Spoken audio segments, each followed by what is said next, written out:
Hello and welcome everybody. Oh my god, we got quite a game today after we've seen a big comeback. SoftStyle managing to take out Bartsake in the last game on the inland sea. We're gonna need to catch up tonight and of course see what this is gonna be like. This is a decider. This is the big game. We got a 2v2 going on over here on one side, ChucK and Bartsake on the other side. We got SoftStyle and IceLuc definitely waiting to trade punches over here on the Pangea Classic Regions map. We do have quite a bit of action tonight, and we're gonna need to see how this is gonna evolve. On one in the chat over here, you can actually take a look and see them starting to ban the civilizations they don't actually want in the game, but on the other side, we're gonna see them pick something. So really quickly, I want to say hello to everybody. Jules, hello, sir. We got Favnit also. Good evening, sir, and welcome. Salty Capybara, good an abend, ma'am, and welcome. Ivana, hello there, and Ivy, thank you so much for joining. Bună seara, bună seara. Big shout out, by the way, to Ivy. She did manage to pick up that first promotion over there. Hello, thank you.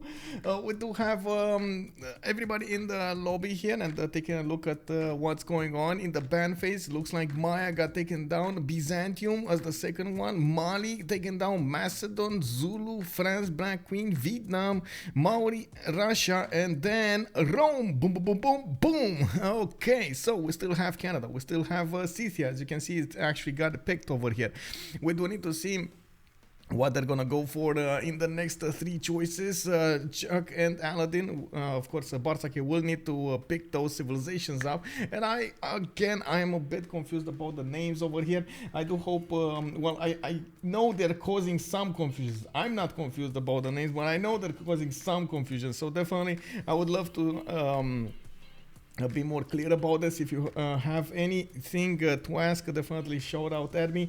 Ask me in the chat over here about their names. I'm gonna try to put them on the screen as soon as I know exactly the position of them, or left or right.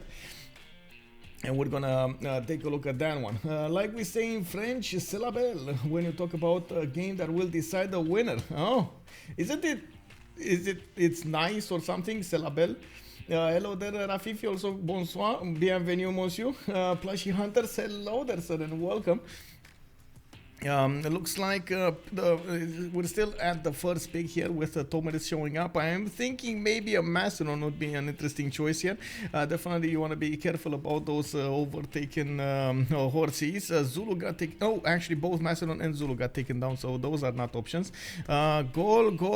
Oh wait, it didn't get taken. Wow, it did get taken. So Lotaro and the goal are gonna be coming up here as the next choices, and it looks like, oh my god, that's gonna be the, oh man. Of course, goal did suffer a bit of a nerf in the last update of the BBG.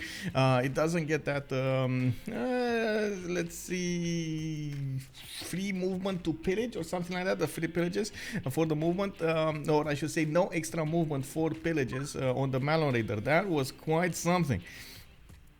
Of course, Shemamu's coming up for him. We do have him with the +5 combat strength when fighting free cities or civilizations that are in the golden age. That is amazing. Also, Aladdin here with Ambirex is gonna get to use all of that extra production to get stronger, faster, better. We do need to see what the land is gonna look like and if he will get those points. There still are quite a few civilizations that can be quite tough when it comes to the mid game, early mid game, and of course one of the biggest one would be Persia. Also, I've seen multiple times. We've actually seen multiple times in the last period how Teddy Roosevelt, or I was thinking Genghis Khan. Remember the Khans over here? I did have that sticker that could be picked up and of course chosen by the players. It looks like SoftStyle is actually gonna go for Teddy Roosevelt, the Rough Rider, which did get an update in the BBG. It did receive an extra point of strength whenever it goes into an extra, or for how many eras of technology he has discovered. We're going to need to see how much it's going to matter this game, and of course it does work on the seas as well as on land. So quickly we're going into the game here. It does look like We got everybody ready to go. I do want to put also the remap options here on the screen, so we do get a prediction. How many remaps? 0, 1, 2. Let's go for 2 minutes. Yeah, 2 minutes. I think it's more than enough. And the stream chat, of course, you guys have the option to get some more points out of this. How is this possible? What is this big hole in the land? Man, this Pangea got shot. I call it right now. This Pangea actually got shot. What is this? What is this big hole? Wow, okay. Well, I guess Scythia is gonna have to settle the tobacco tile over there to the northeast. Does have an interesting kurgan on the east side with those two pastures over there, and I do see a lot of food potential for. Oh, actually no, he's not gonna want to move, is he? Because he's gonna need to spend so much gold to get everything. Is he gonna want to go coastal though? Maybe better for the tobacco tile, get the food from the bananas. Oh, he did move. Oh no, that's so much production lost from the beginning of the turns here. He's gonna have to make up for it in the next period.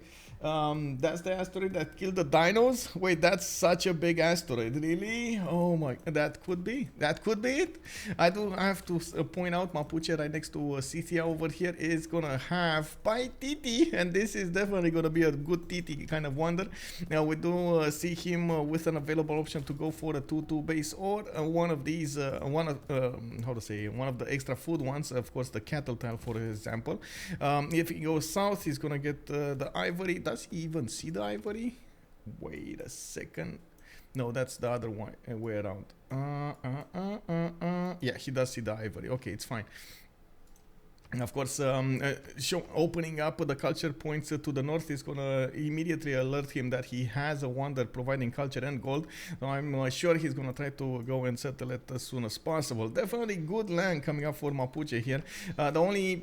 Oh, can you imagine the Shemov mule of this? Can you imagine? That's gonna be insane. Ahmed Viv, good evening, sir, and welcome. Bigus Trimus, how is your day? It's going fine, it's going fine. I did get to do, oh my god, quite a few things in a short amount of time over here, and I was excited for this game tonight, but I think everything is almost done, at least priorities. We got the website for the CWC website updated. We got all of the games. We're waiting for all of the casters to say their opinion in the caster channel, and I hope we're gonna have them assigned. I'm looking forward to see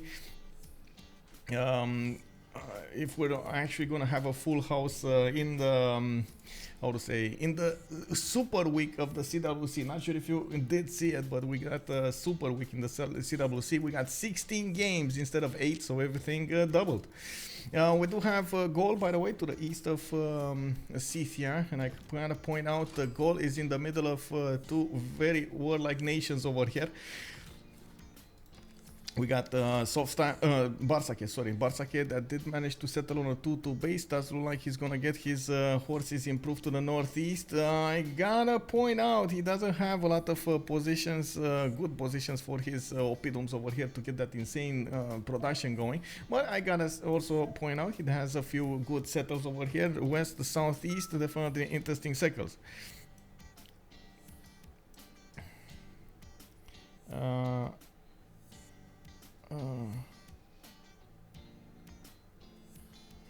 1 second.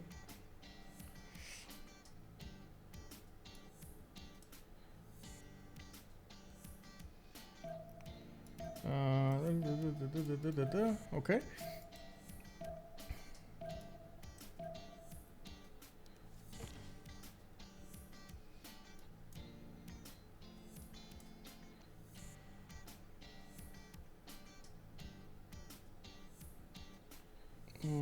Okay.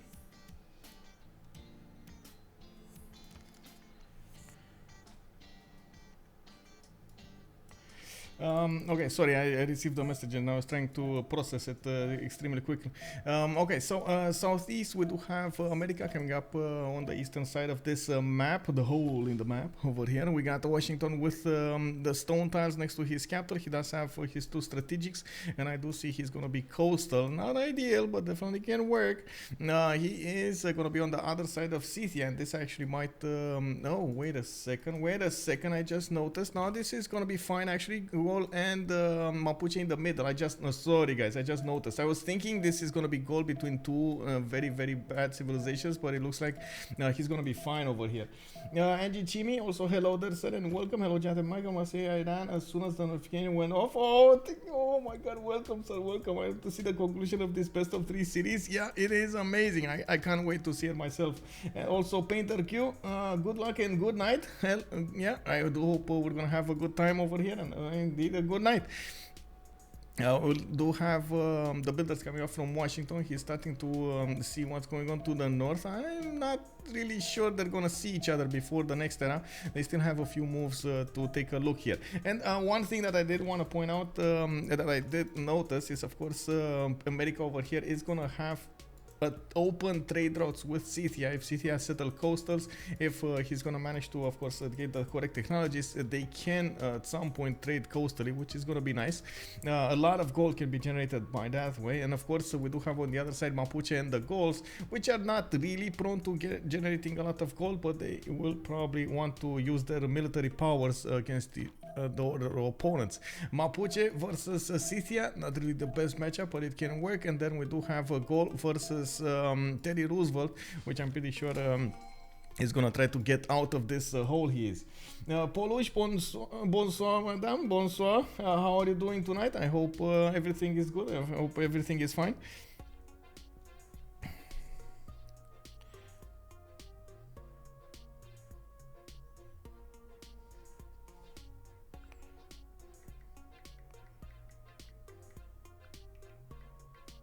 One second. We do need to wait for the remap, by the way. It looks like the players did not see each other, and we do need to see how they're gonna start that remap option against one another. What happened with this guy? The scout got damaged. Was this? Oh, remap. Never mind. We got a remap really quick. Oh my god. Have you seen how fast they actually clicked the buttons? They were so quick. Wow. Wow. Oh, I see. The tornado actually hit both scouts.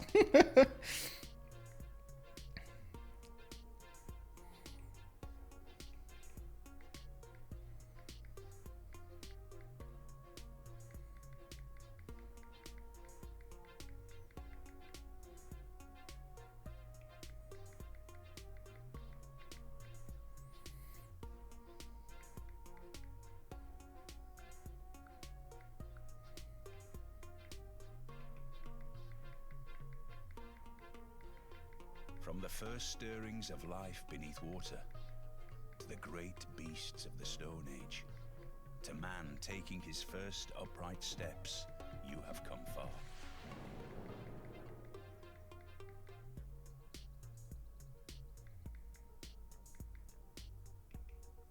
Okay, we got a new map going. This time it's not gonna have a hole in it, but I do feel like this is what is this, guys? What does this map look like? Is this a rabbit? No, it kind of feels like it has like a, how to say, something like a backpack over here. What does this map look like?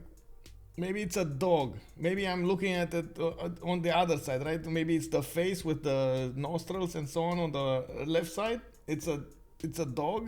Wait, two-headed fish? What? All triangle?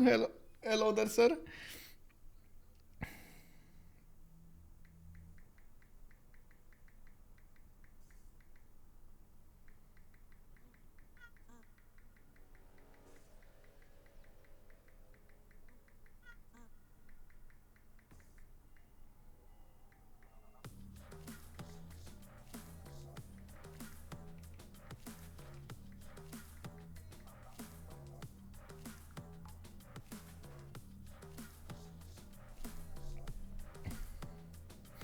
Okay, so let's see what's going on over here. And Gulumapu is gonna be left side. We do have a scout coming up in 3. Looks like he's gonna get quite a few sheep tiles to work.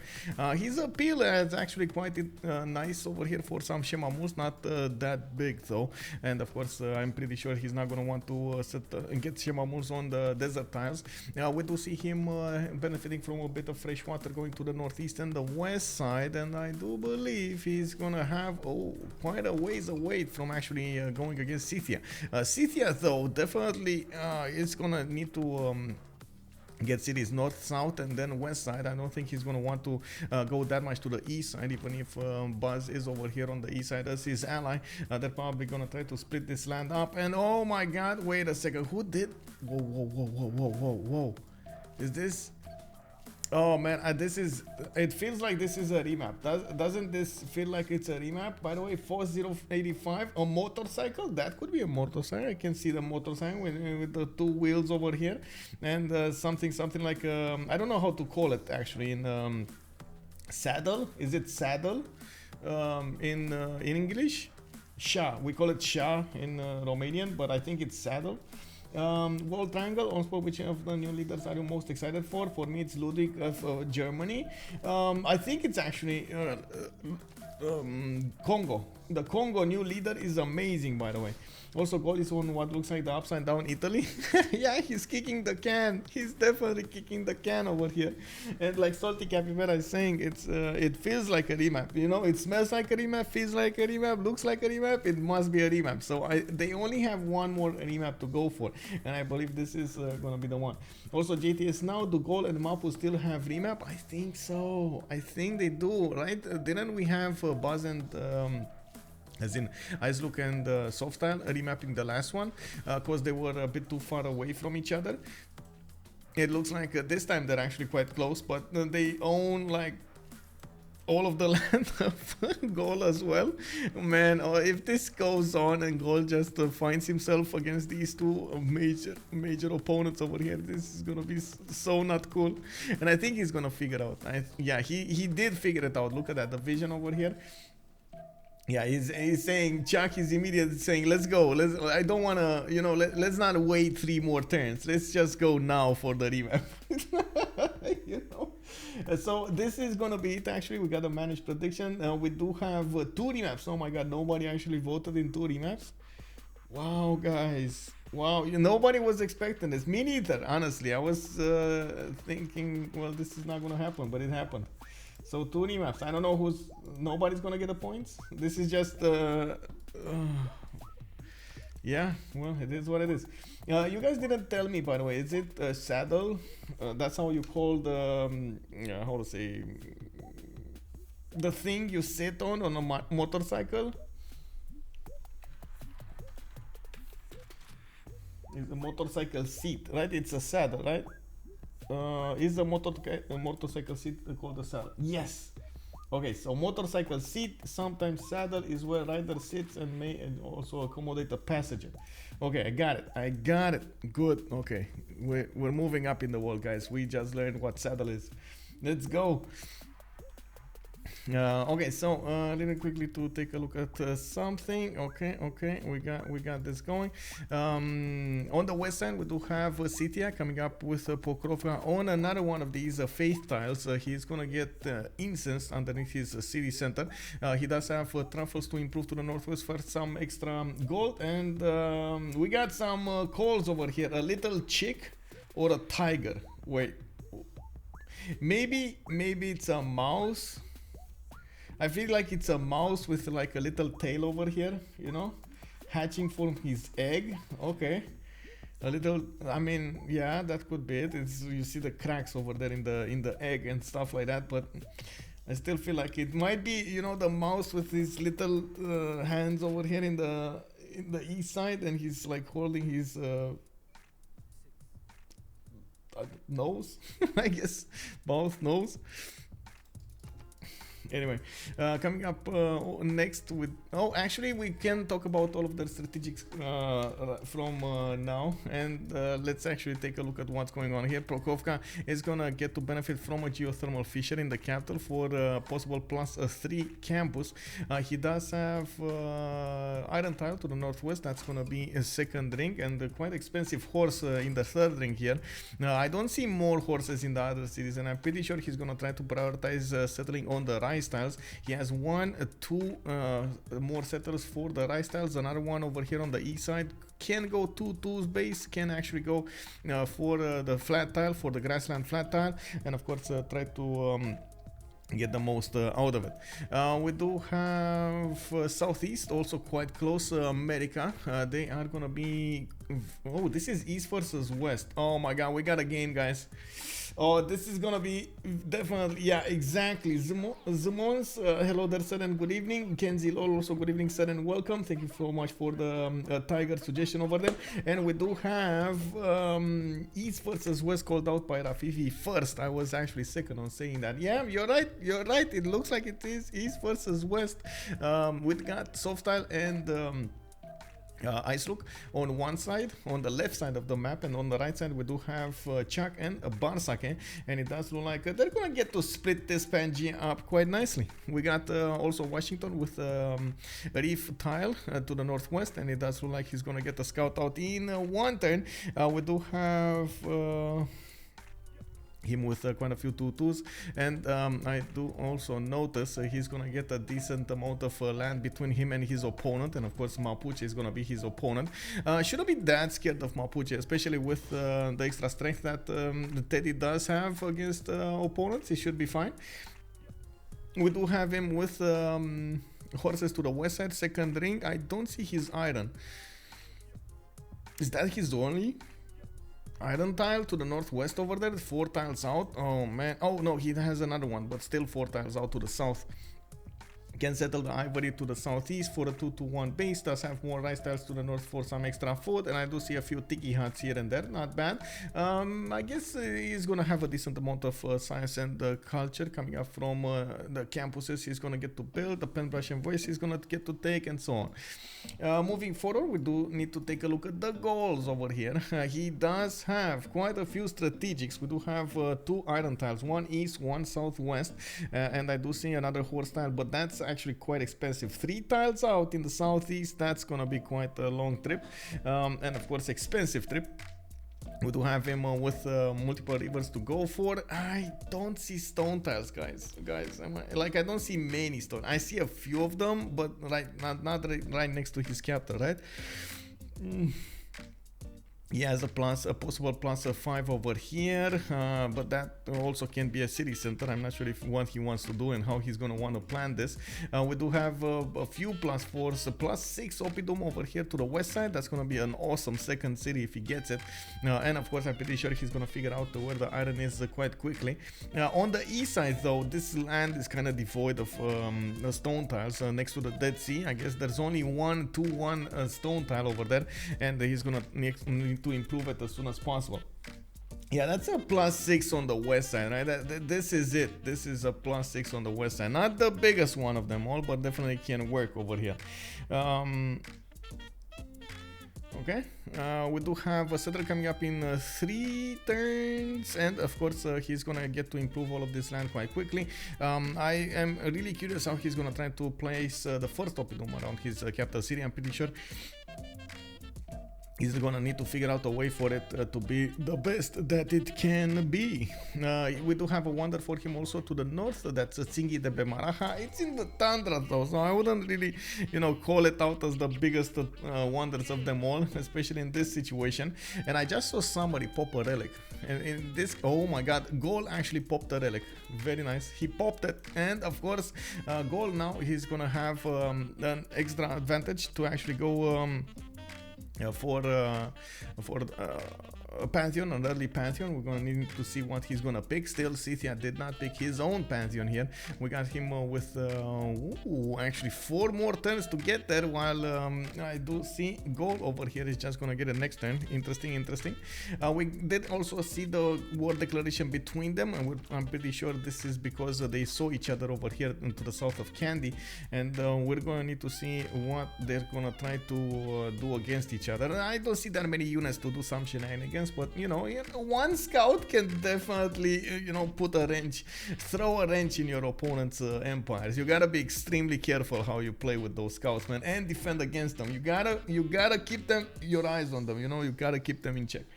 Religious settlements goal is good. GT is now, yeah. No, religious set. Wait, are you sure? I mean, there could be other ones that could be interesting right now. I'm not sure if he's gonna go more than 7 cities here. Like thinking of how the land looks like here, I'm not so sure he's gonna get more than 7 cities. But we're gonna come back to this, and I'm really curious what he's gonna pick. It looks like he did arrive to the necessary faith, but didn't actually pick it. So I'm really curious what he's gonna go for. And we do have Mapuche coming up to the south. Of course, I can open up the appeal lens, and we can see quite a bit of a charming appeal. I'm certain if he starts chopping down these rainforests, this land is gonna look much better, especially next to the mountains. And he is gonna get the opportunity to put a lot of strong shemamals. You gotta be careful with the shemamals, so don't actually take away from your big campuses, especially next to the mountains. But you know, you do what you can do. That extra culture is amazing anyway. Plus 3 culture, who doesn't like plus 3 culture, right? Easy peasy. Of course, we do have Ngulumapu coming up with a settler going to the north, and he's gonna try to settle it on the 2 foot. Oh my god, he doesn't know about this. Check this out. Yes, he does. Wait, he's going in the corner. No.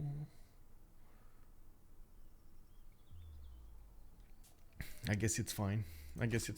He's gonna get the +4 over here to the east side, next to those, like between the horse and the stone. Should be fine. This would have been a +5. This is a +5. It's fine. It's actually the same thing. The big thing here, with gold, you can't really place those districts next to your city centers. So he's kind of taking away from this his option to actually, you know, get the stone tile. So I would have thought he's gonna go somewhere east side, maybe over here. So he has an option to place a +4 campus. I guess he's gonna need to figure out a way to get a +4 campus even without this.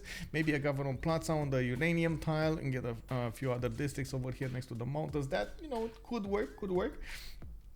Yeah, we do have actually gold going for fertility rates. He popped a builder with that one, and of course he's gonna get the wheat tile improved with an extra food on it, extra food from the farm, extra food from fertility rates. And I do also notice he has a few other wheat tiles, maize tiles, cattle tiles, and that's about it actually. I don't see rice tiles. Do we have rice tiles? I don't see rice tiles. Oh, rice tile over here. Yeah, it's there. On Mapuche, we do have him getting another settler in 7 turns. I do see he's gonna start to improve his sheep tile for an extra point of production. He does have a horse tile in the 2nd ring of his city, and we do need to see the iron tile also to the south over here in the 3rd ring. What's it gonna be looking like? We're getting there. We got a settler coming up in 5 now. Actually, see how much it matters that it actually improved the sheep tile. It went from 7 to 5, even though only 1 turn passed. That is amazing. You know, that is amazing. Good evening, I'm Voltaire. Bonsoir, bienvenue. Has this been remapped? Twice. They actually did 2 remaps over here, and they didn't even wait for turn 8. They were like click, spam clicking remap over there. Remap. You know, police. It's happening. We got religious settlements actually picked up by Scythia. It looks like he is gonna get another builder going, another settler going. He did go for the rice settle to the southwest towards Neapolis, and I do see him getting another monument here in 4. Could try some shenanigans to go and directly settle on the cliffs of Dover for that extra culture and the gold. He is quite far away from his opponent, so he's not pressured at all to actually get units against anybody else. So he's gonna need to focus on his simming, and I'm pretty sure getting a lot of cities faster is gonna be the way here to go. We do have him with quite a few 2-2s in his cities. I do see him benefiting from the truffles over here on his continent. This is actually, he's on a continent split. Oh, this is so important. So you know how amenities work, like you have like 4 amenities on each continent, and usually they're different ones from the other continent. Well, they're gonna have, so on one side Scythia and America will have actually 8 amenities to trade between each other and to benefit from, while on the other side Gaul and the Mapuche will only have like 4 of them. This is going to be quite important. Of course, you can generate a lot of extra yields with those amenities. You keep your people happy, oh my god, they're going to work much better for you. You know, you keep your people sad, not going to be good, guys, not going to be good. Anyway, We do need to take a look at the other pantheons if we see any. No, we don't, but we do see America getting another settler here. I do want to put out, let's see, I summon Casa. You summon Casa de Constatación Forticia, yeah. Oh my god, big poll coming up, guys, big poll. Before I'm gonna put up everything here, did you see Wednesday? Yes. No, I plan on it. What's that? Okay, so big poll coming up over here. I do want to ask you so I don't actually get some spoilers going, but oh my god, it's like in the back of my head over there. I'm thinking, oh man, at some point I'm gonna need to do a website or something like a blog to actually talk about this and like just blurb out of my head all of these thoughts that I have about a movie series or something like that. Definitely thinking about it.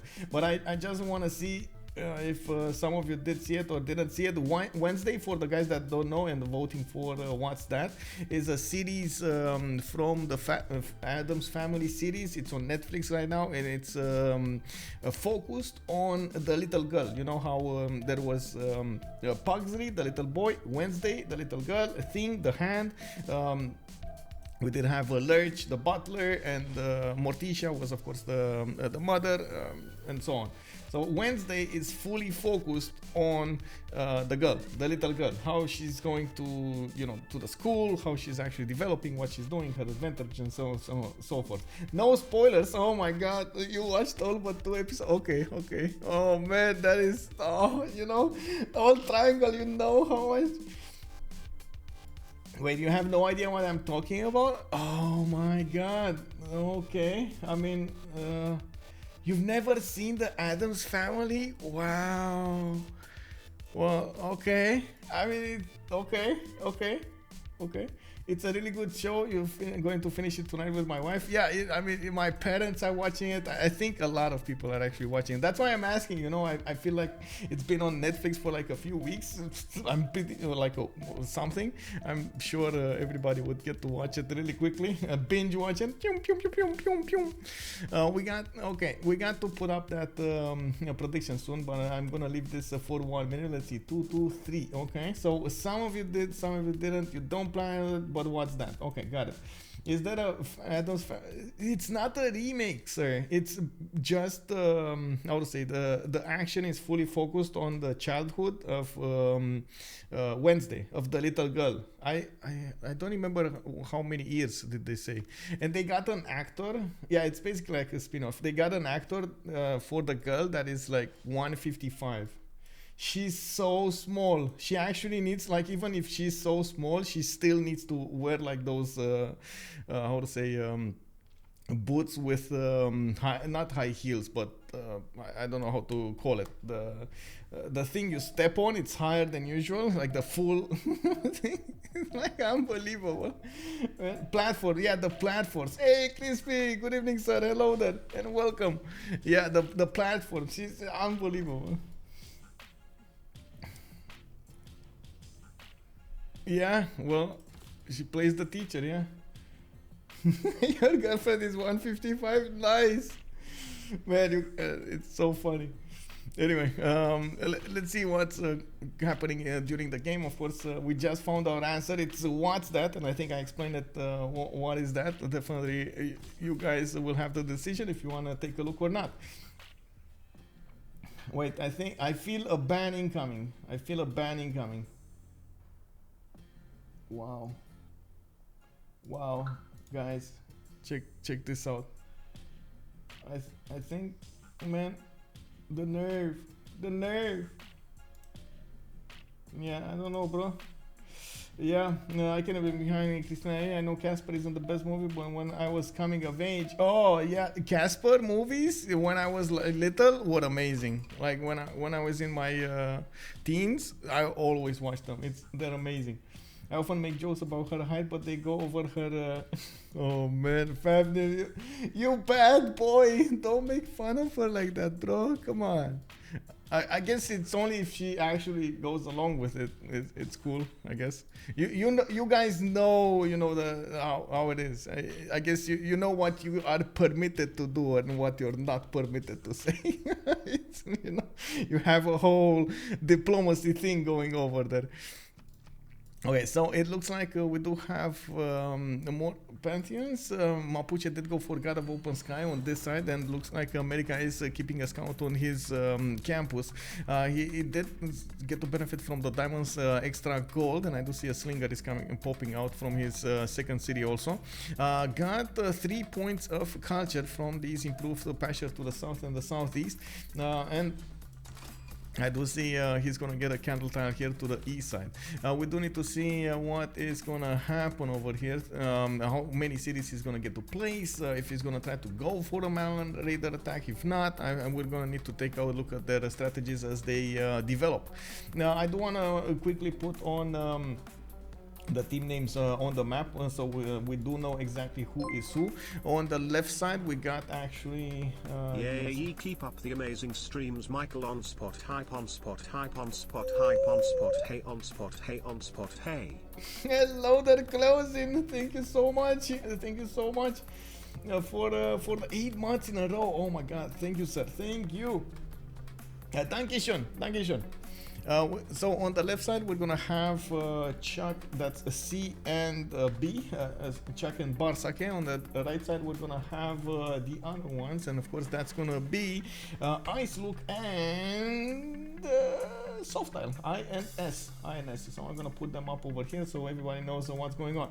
I've been noticing a bunch of the CivFR casters practicing this way and getting your homework in. I mean, not really.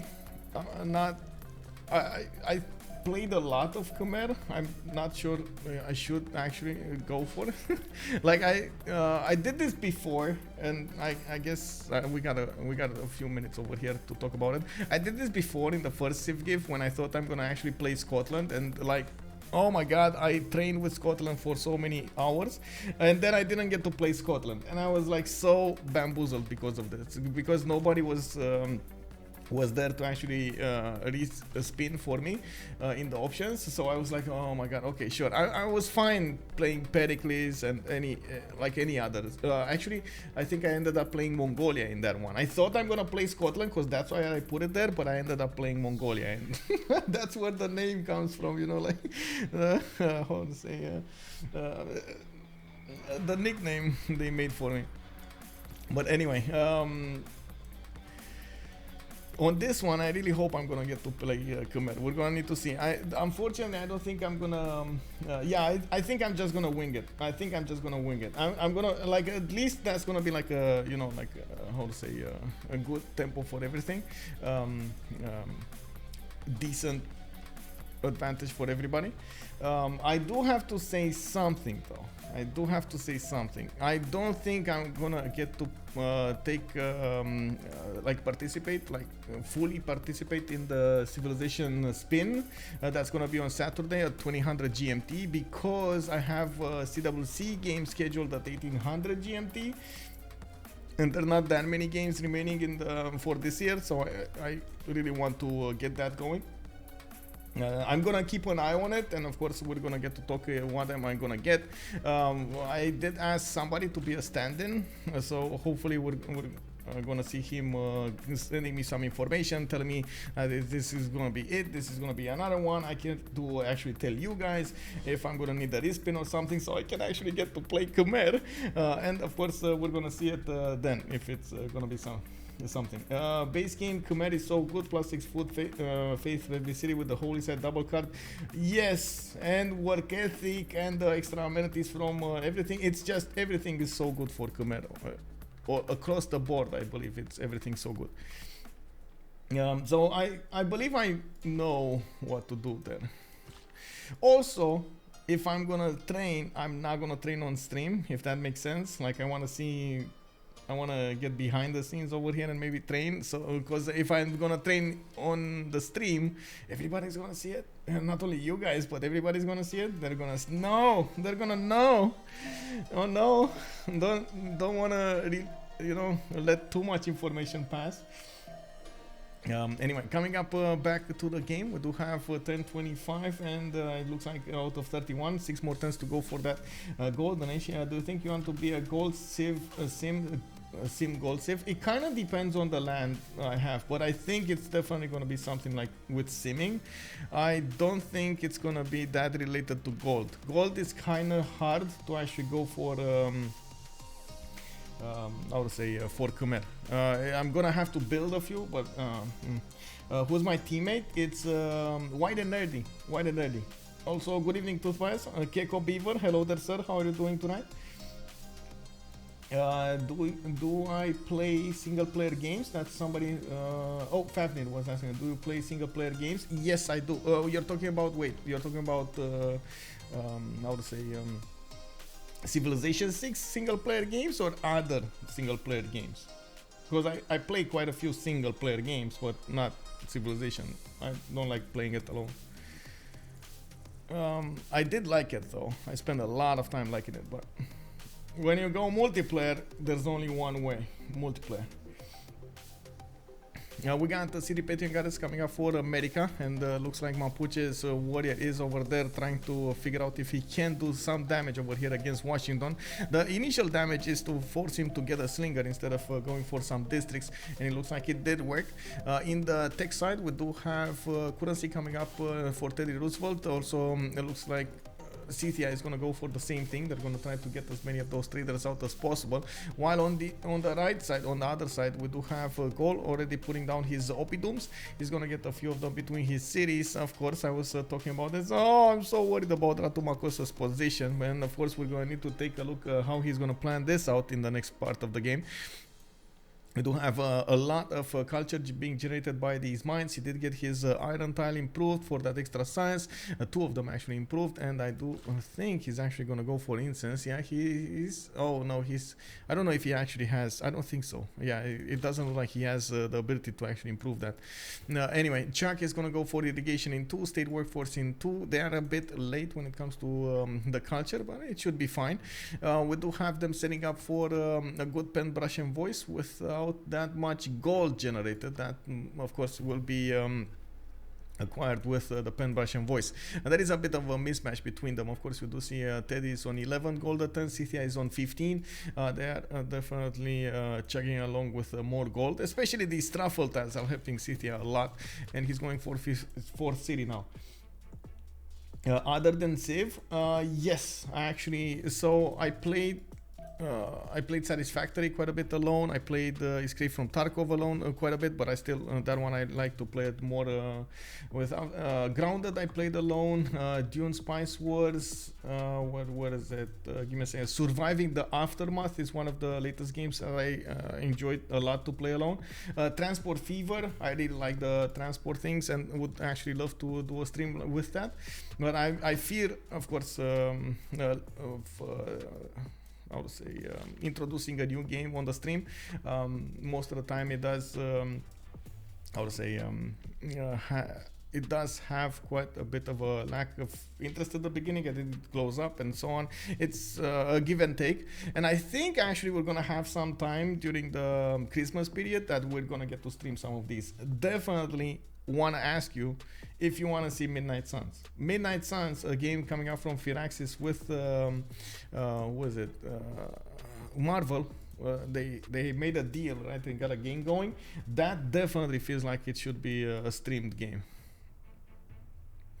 Okay, so what do we have here? Are they getting their golden ages? Looks like only Teddy Roosevelt needs to get some points going, but he's going to be fine. He's getting his splendid campus here in 3 with the +3 in 1 turn, and I do see him getting a few of these tiles improved. Now that he did manage to deal with the Mapuche warrior, he's going to push him back to his side. We do have America that tried to sneak in.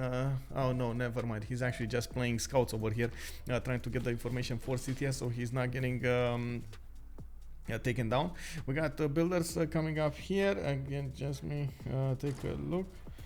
Okay, we do have Magnus coming up in Pokrovka, religious settlements. Okay, and he's probably gonna start actually chopping a little bit here, getting another builder soon with that chop. Going 5 cities really quickly. Got the extra gold and extra culture from the city of Medivh, and we did also notice them discover those. Commercials quite early, so of course they start to appear on the map here. I didn't see them put down by Scythia, and this is going to be quite important. Where is he gonna decide to get the government plaza going? I do see a lot of flat land between Pokrovka and Neapolis. The only problem with this is he's gonna actually need to chop all of these tiles. Of course, rainforest tiles do require bronze working, and the forest just mining.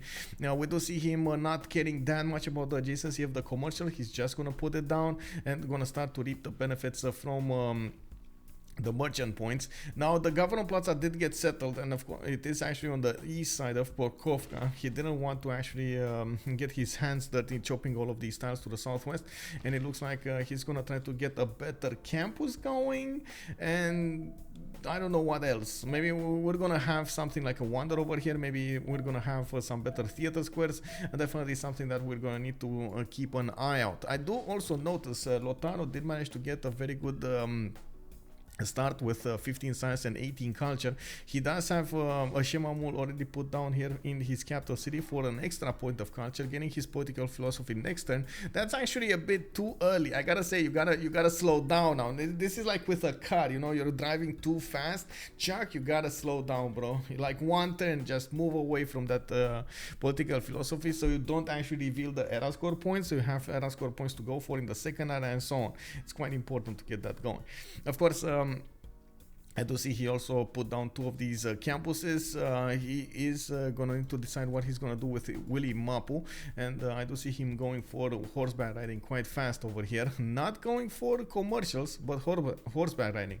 Okay, 4th city coming out from the goal, going somewhere to the northwest of his capital, going for Magnus internals at the beginning. Moksha, by the way, got settled in Mapuche's land. 1 second to see what's going on over here. There we go. Man, I'm still getting haunted by Snapchat. Do you guys know how it is to be haunted by an app? Ding! I see you. Ding! Oh, what are you doing tonight? Ding! Snapchat sent you a message. Ding! Your friend is on Snapchat. Open me! Ding! Oh my god, no! Stop it! Stop it, Snapchat! Stop it! Anyway, we got the Vilnius coming up with the culture bonuses for the game. It looks like Candy will be the only one providing some religious benefits. I don't really believe anybody's gonna go for a faith generation, but you know, might as well try to get it. We do have a Bandar Bunei coming up for the trade bonuses, and it is gonna be Scythia's city over here to the northwest. Of course, it did get revealed by the ghost. This is not gonna get to be a pocket city anymore. Oh, the goals, go for it. Go get the builder. Go get the builder. He's also saying in the chat over here, Aladdin to Star Command, I see your people, I survey your people. Star Command, I hear you. You free this man from his phone. I know, right? It's no, not the phone. It's actually from Snapchat. That's the only thing, you know. Ting. Oh, I see what you're saying. Ting. Do you want to get rid of me? Ting. Oh no. We got Geneva coming up with Anchan for the science bonuses. Looks like Volan is going to be the one for the military. And of course it is over here to the southwest of America. I'm not so sure we're going to see that many levies, but definitely having something like that is going to be interesting. You're happy you don't have it? Yes, you should be. I understand actually Instagram is doing the same thing. I don't have Instagram either. So I don't have Facebook, I don't have Instagram, and the only reason I actually got Snapchat was to talk with somebody, and I would like to know. That's why I keep the notifications on, right? I want to know when I'm actually gonna get messaged by that someone. So I'm like, oh man, no. Ding. Oh. Oh, in the middle of the night, ding, you got a message. And then I open up and it's like it's totally something else. It's a movie, it's a meme or something, you know. I dropped all of social media except Reddit 4 years ago and I'm noticeably happier. Yes, exactly, right? I have the same thing. Yes, Discord actually, you know, gets to mess up my feng shui sometimes, but you know, you learn to live with it. Facebook though, Instagram, wow, totally toxic. Totally toxic. I don't know how people actually stay on them. And that excuse of right, how to say, oh, but I get to meet a lot of old people, like, how to say, old friends. I'm like, you have a phone number, right? Everybody has a phone number. Why would you want to keep in touch with them through Facebook? You know, like that's so much like 99 toxicity, 1% good. No, that doesn't work. That just doesn't, you know, compute. Does Discord count as social media? I think so. I think it actually counts as social media, yes. Anyway, we got a 1031 and it looks like we just got into the new age. Let's see who did manage to get what. Ambiorix did go for a pen brush and voice golden age. He's also building up Temple of Artemis, got his 4th city to the northwest and quite a few builders. A 5th settler also from Ratumakos. He's gonna go west side between the mountains. Gavron Plaza, no Gavron Plaza. Where did he put it? No Gavron Plaza yet from. Oh, there we go. So I was thinking. Why?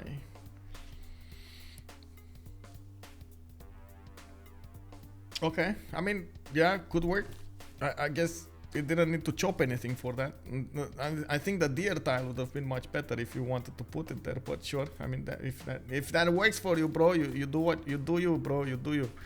And we got also hanging gardens coming up from Ratumakos. I think I saw hanging gardens somewhere else, but let me actually double check this. No, he's actually the only one building them. It's fine. Next up, we got ChucK with a pen brush and voice golden age. It looks like Magnus is gonna come up in 4, Thetra is coming up in 3, horses also, okay, coming up from Engulu Mapu. He's gonna get his 4th and 5th settler soon and started working on his commercials actually with Mapu because he didn't have a very strong campus, waited for that commercial technology and put down one. We do have him also improving some of his strategic amenities. Diamonds and of course incense are going to be the ones improved at the beginning. We'll need to see him trade those with his ally. We do have him also 16 science with 28 culture, definitely the first one in both of those stats. Not to mention he does have a decent amount of gold, but not on the same level as the opponents. We do have Teddy Roosevelt coming up with only 3 cities. Now he's gonna go for the expansion, the doubling of the era. Of course, the empire over here, doubling of the empire. We do have SoftStyle going for 3 of these settlers from Philadelphia, Charleston and Washington. He is plunging in the Magnus in the city of Washington, and his second city did go for Moksha. We do have him putting down his Gavron Plaza. This is, I think, the best Gavron Plaza placement that I have seen so far. I really like this. Like, I gotta say, I really like this. Like, you know, you get some extra yields for the campuses, you get like a better commercial. It has potential, you know, it has potential. It's there. We do have Tomatis also coming up with 11 science and 24 culture and getting commercial hub investment so he can pick up Zankian, which is gonna be the first merchant. I also want to point out Mapuche is 100% gonna get Hypatia next turn on +1 science for him from his libraries, not to mention he's gonna get a free library in the districts he chooses. We do have also Tomatis here with those early commercials generating 46 gold a turn. He did manage to get the cliffs of Dover, the truffle tiles improved with camps and so on. A very good +4 commercial here. Why is this not a campus though? And he tries to put down okay, Temple of Artemis. Is this gonna be a race for whoever chops Temple of Artemis faster? I think he's not gonna get it. I'm just saying.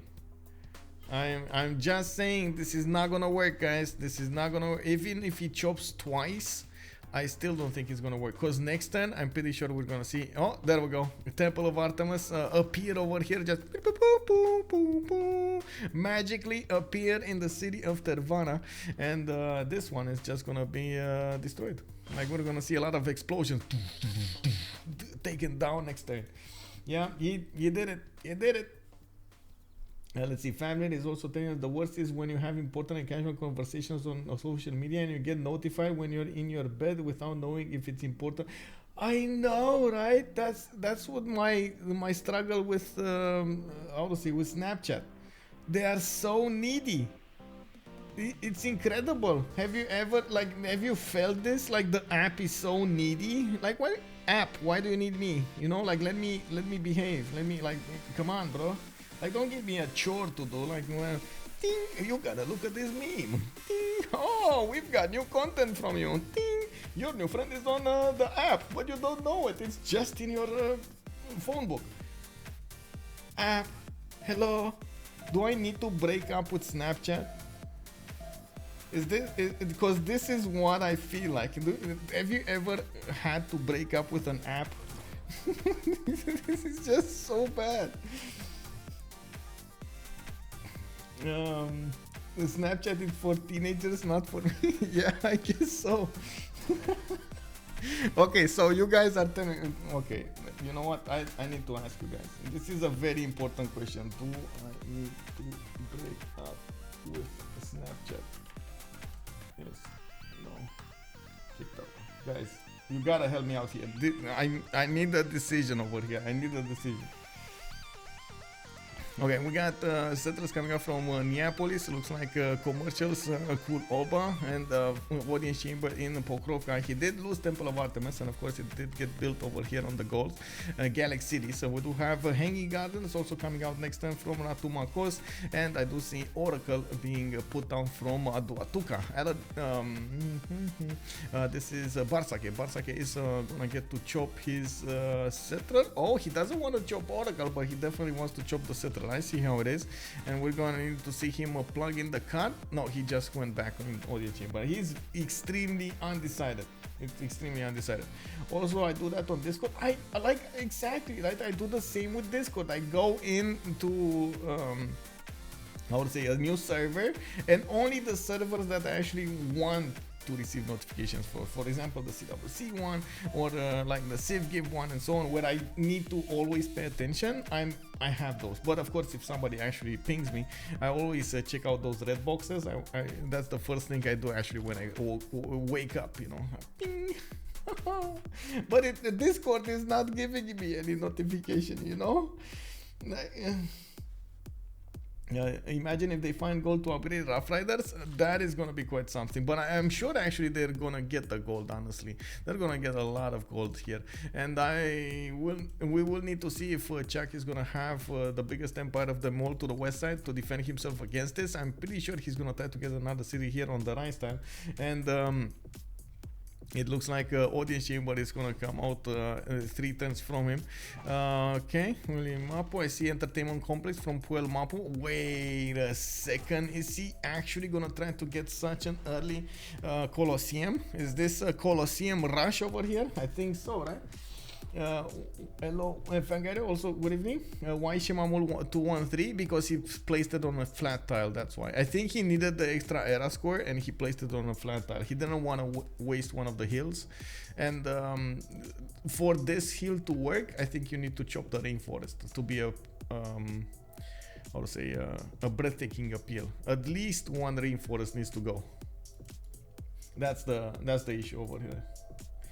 It can be placed on flat tiles, yes. Yes, it got changed. It can be placed, but I mean, you don't want to place it on a flat tile. Come on, look at it. It's so sad with a single extra point of production. It's so sad. Anyway, well, let's take a look at what's going on here. Gold did manage to build his audience chamber, and I do see he's going to need to improve these quarries over here next to his oppidums for that extra production. In the production screen, we do have Gold chugging along with 62 points of production. ChucK is on 41, and then it looks like Teddy is on 38. But CivFR is actually on the same level as the Gold. That's actually the extra cities working for him. Religious settlements did allow him to acquire more tiles, use that nice and juicy population for the extra production. We do need to see what he's gonna choose to do over here with that production, and of course what are gonna be his expansive choices. We do have him finishing up that audience chamber, trying to also go for an entertainment complex from Naples. Wait, is this gonna be another race here? But this time he's gonna race with ChucK. Is he gonna start a new race that he cannot win? Oh no, it looks like he's barely getting entertainment complex while ChucK is already on arenas, and he does have, of course, Magnus established. Both, oh my god, and Naples does only have Moksha. I don't know about that one. Oh my god, stream chat overwhelmingly said I need to break up with Snapchat. Oh no. This is gonna be painful, guys. Yeah, I don't know if I ever broke up with an app before, but I'm gonna need to break up with it. I hope it's not gonna cry. Like, honestly, when that doesn't want, that doesn't want. Oh man, I can only imagine. Oh, I don't want to go there. Let's not imagine that. Let's get back to the game here. And you know, gaming, it's fun, it's entertaining. It's not, you know, the other stuff. Let's take a look at the builders coming up from CivFR. Looks like he is gonna finish that complex in 1 turn rather than in 3. And to see a few more builders coming up from his other cities, and with a settler coming up from Mirif, he's gonna get to plant this northern one as well towards Bandar Brunei. I didn't notice if anybody sourced anything. So we got Vilnius being sourced by that's America. No, that's actually CivFR. Okay, that's CivFR. We got ChucK holding Candy. Looks like we got Geneva on Buzz. That's actually who that? That's America. Okay, and of course he's gonna get all of those nice and juicy points in his campuses. He does need to get the libraries in them for those. Anyway, we got Anshan also being held by Bartsake. That's the goal, and of course we at the moment don't actually see any kind of campuses here, but he's gonna need to get them. Give me a sec. Okay, yeah, I'm just receiving some messages over here. Really happy. We do have more settlers also coming up from Gaul. He is going to need to set up his empire for the next stage of the game, and since we don't have any kind of war between them, I'm certain that they're going to try to go for more same-like and trying to get those production points up, trying to get the campuses, trying to get the commercials and so on. The gold is going to be quite necessary here to deliver the next stage of the game. You need to upgrade units, you need to upkeep units, you need to be flexible enough to defend yourself at any point, and so on and so forth. It will be as with any breakup, hard at first and then you feel free and happy. Yeah, exactly. Oh man, yeah. I do see an arena coming up in Puelmapu, okay, and I do see deer tiles here. It looks like we got a horse for Mapu, more horse actually from. Is he gonna try? Because it kind of looks like he's gonna try to do some kind of attack against America. They might actually try to take out Geneva at the same time. Wait, isn't that his city? He's trying to protect his city, Geneva. Oh, I see how it is. He's putting a few defensive units here, and I just saw Colosseum put down by somebody. Let me see where it is. Oh, it's not Puelmapu. Oh, Colosseum in Naples coming up in 10 turns, while Puelmapu, even with Magnus, is slacking. We got the builders that need to chop, that is just standing over there and not actually putting the work to finish that arena. Yeah, they actually bought the arena or something. I don't know. I don't think they chopped it because there wasn't that much production for that, and he doesn't have Magnus, so I'm pretty sure he didn't chop it. This is gonna be so important, by the way, for both of them if they manage to do so. Like, get it. Get it. Okay. Let's see what's going on. Gold by arena. I thought it was gold by library. Well, it looks like the arena works as well. And I do see Aladdin is gonna get his +3, +4 actually campus to the south over here in Naruto Makos. He is gonna put it across the how to say, the mountain, and he is starting to improve his mines around that city center, trying to get as much production as possible. Did just chop another settler, and of course we do see that his government plaza at the moment it's only giving the advantages to Nopidum, an extra plus production. We do have him going for the north settle. I'm actually quite curious, is he gonna go for this 1-1? No, he's going for the Canton. I guess that's much better. And he does have the Dead Sea to also settle with this upcoming settler from Tervana, plugging in Reina over there in that city center. And I do think this one over here is gonna actually need to be a Reina city. Like, this is in the position, the correct position to actually get the trade routes cap to cap, even though probably they're gonna work a lot of those internals later on in the game with Visselbank and kicking in and so on. You kind of want to go externals for the extra gold. Looking at the difference in gold generation between them, there is a massive point difference here.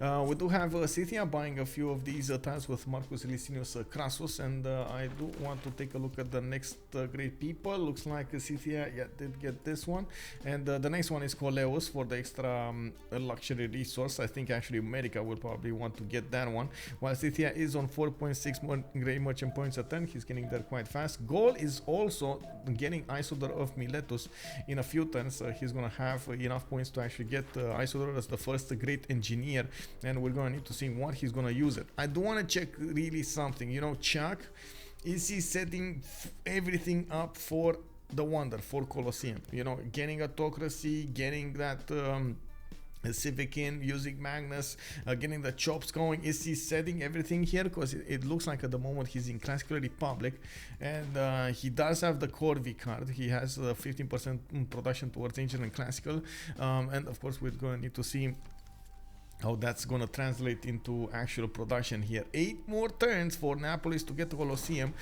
We do have a 5 charge builder that is ready to chop. Unfortunately, he doesn't have Magnus in there, so he's going to need to do double the chops here if he wants to get the same amount of production from each of them. Looks like we already got 2 chops going, or 1 chop. Was that 2 or 1? I think it was just 1 chop going in.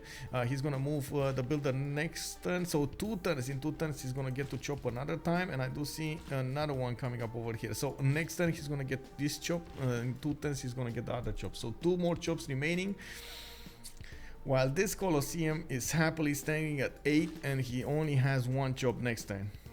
I am not favoring Scythia's position right now to actually get that going, honestly.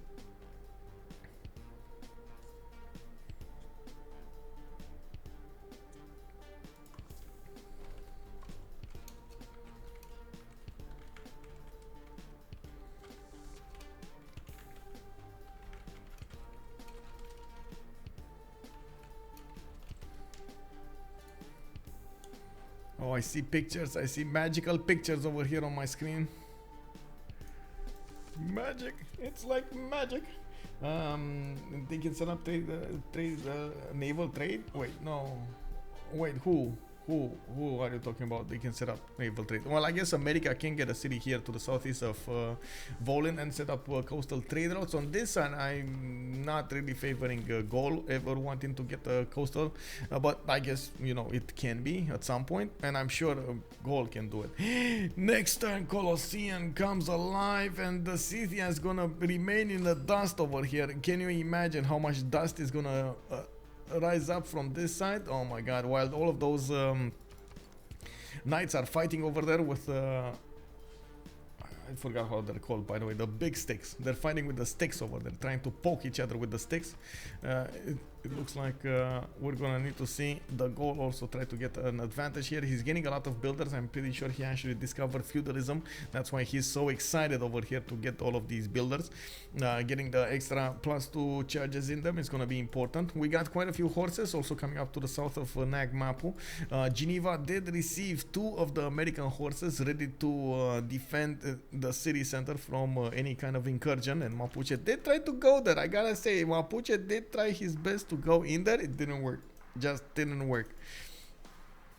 Jousting. Yes, exactly. Jousting. That's what the word I was looking for. I still like the, how to say, saying that hitting each other with sticks. Because come on, let's be fair about it. This is just a big stick and you try to poke your opponent with a big stick.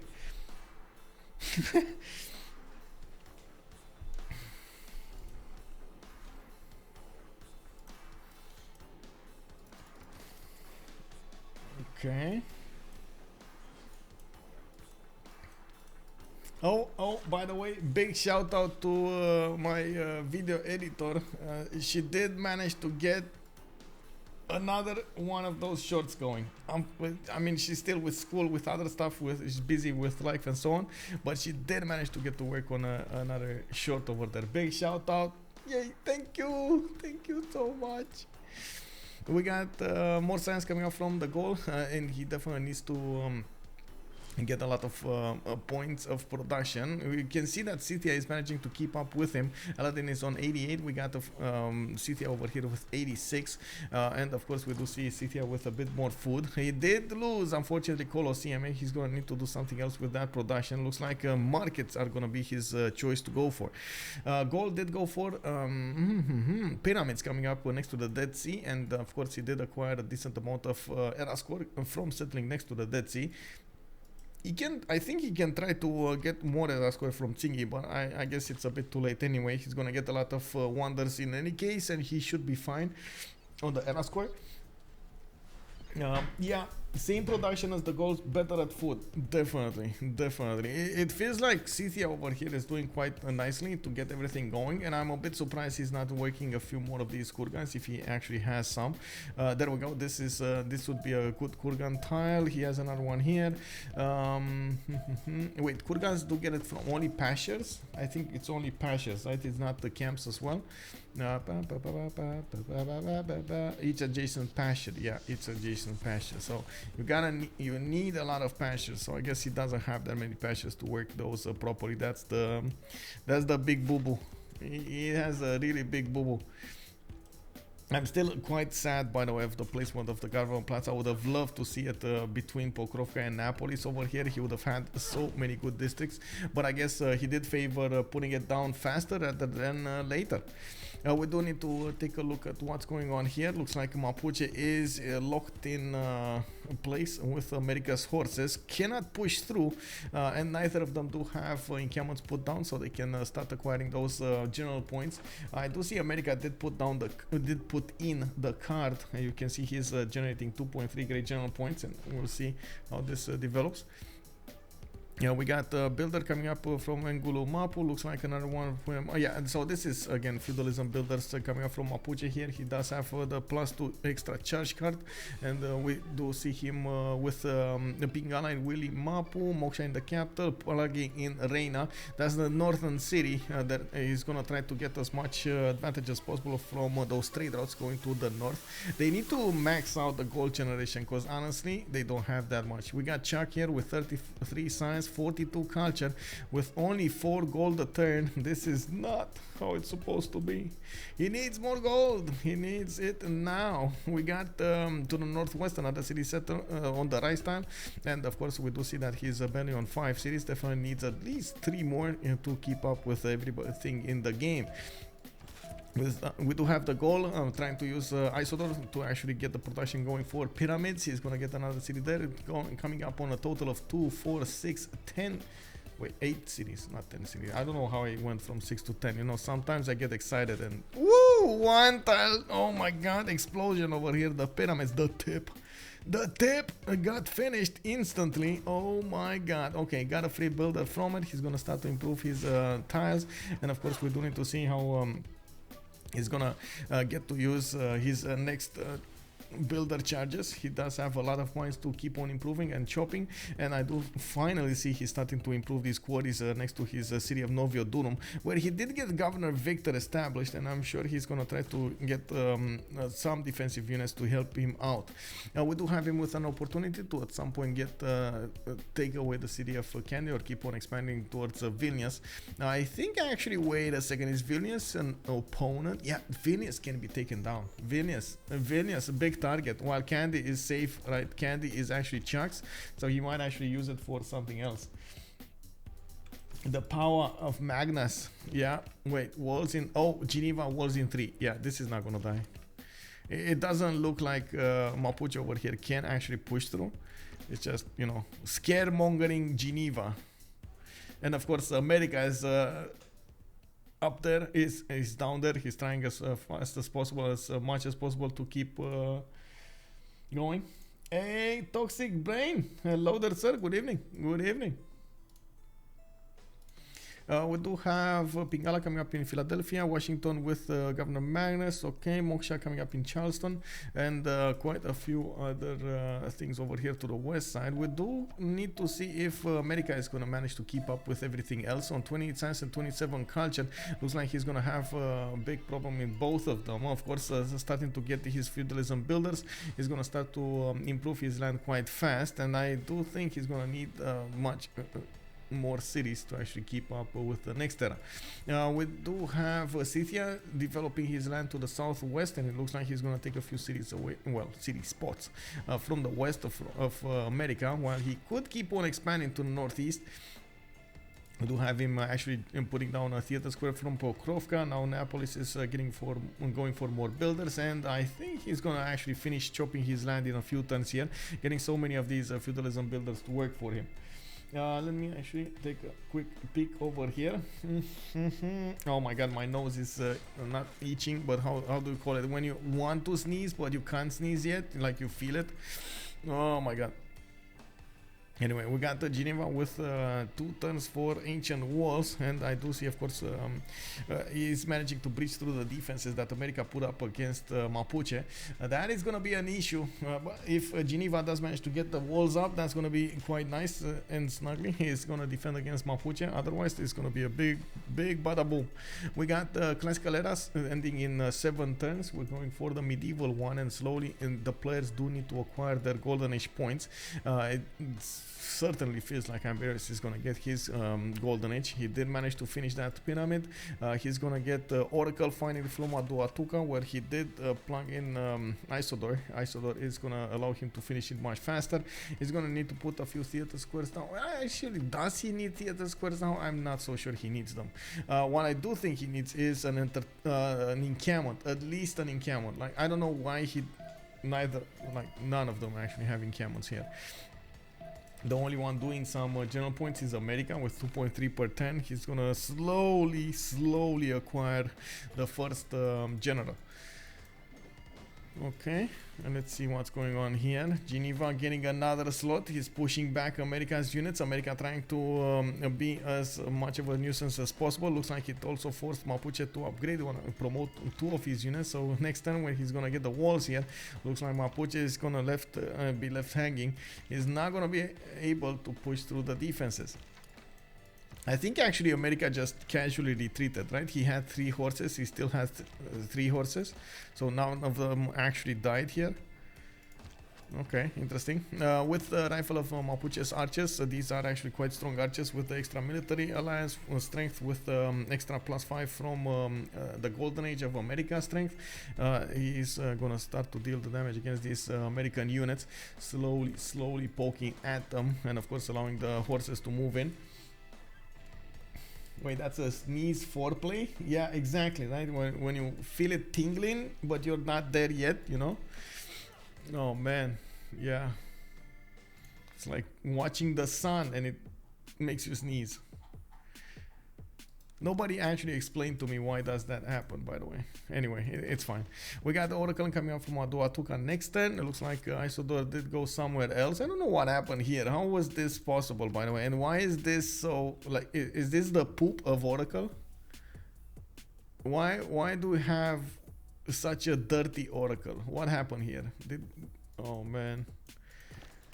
I guess that's the latrine, right? That's how it's called, right? The latrine. Pull a nostril, Helen. You should be able to prompt that thing. The sound maybe because it's actually made out of pepper. Oh no. Yeah. It is what it is. Yeah, we do have quite a few attacks going on the west side, and now that Geneva did go and build those walls, it looks like Mapuche is gonna have a big problem going in that city center. He's gonna try to use his archers to push back the American units and at the same time do some damage against Geneva, while you can see Geneva is trying to get a spearman out, and yes, it is under siege. It's not recovering health anymore or repairing those walls, of course. Anyway, we got more settlers coming up from Mapuche. He got a lot of these builders going to improve his land, and we do need to see him expand in the next part of the game. With Open Sky, he's generating a decent amount of culture alongside his cities from these improved pasture tiles, and he has a 1, 2, 3, 4 at the moment, with a possible 5, 6, 7 that I can see. Definitely a strong advantage. Oh, actually 7, 8, 9, 10. Just needs to get a city here in the south. Definitely get a city there, bro. Get a city there. He's probably wary of settling on the coast. He did notice that Tomares did settle on the coast on the western side of the map. So, of course, I don't think Mapuche wants to attack Scythia with boats. I'm pretty sure he's going to want to stay inland here, so he doesn't actually have that many issues. Or of course, split his attention between too many sides. Like here, take another rock for your walls. Yes. If a slinger throws a rock at the walls, do the walls get stronger? That is a good question. I have no idea. We need to find that out at some point. Yes, I gotta say.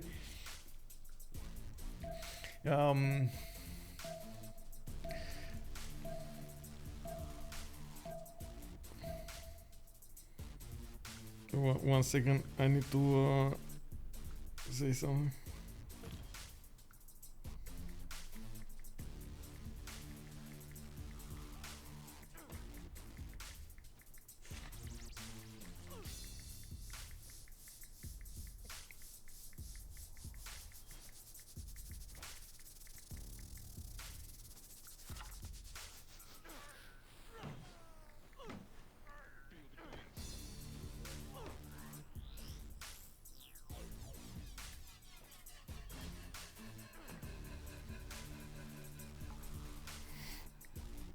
Yeah.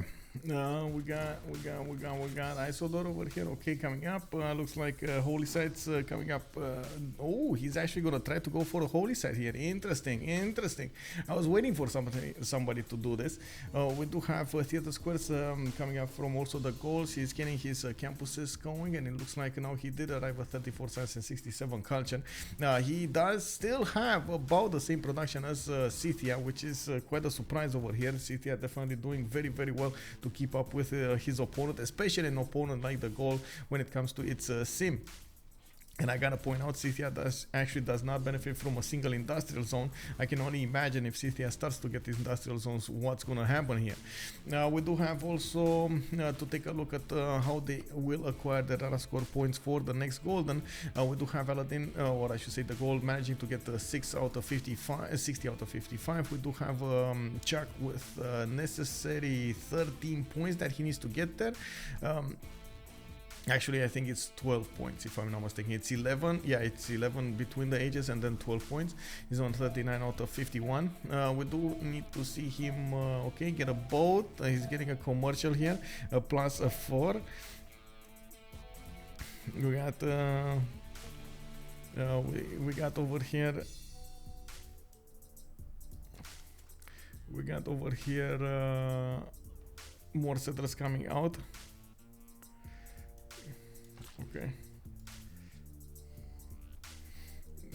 Okay, more builders.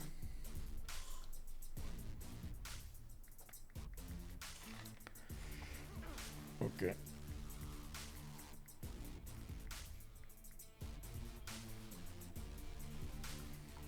Okay.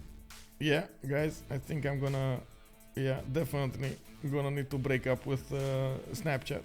Definitely. This is happening, guys. I'm actually breaking up with Snapchat.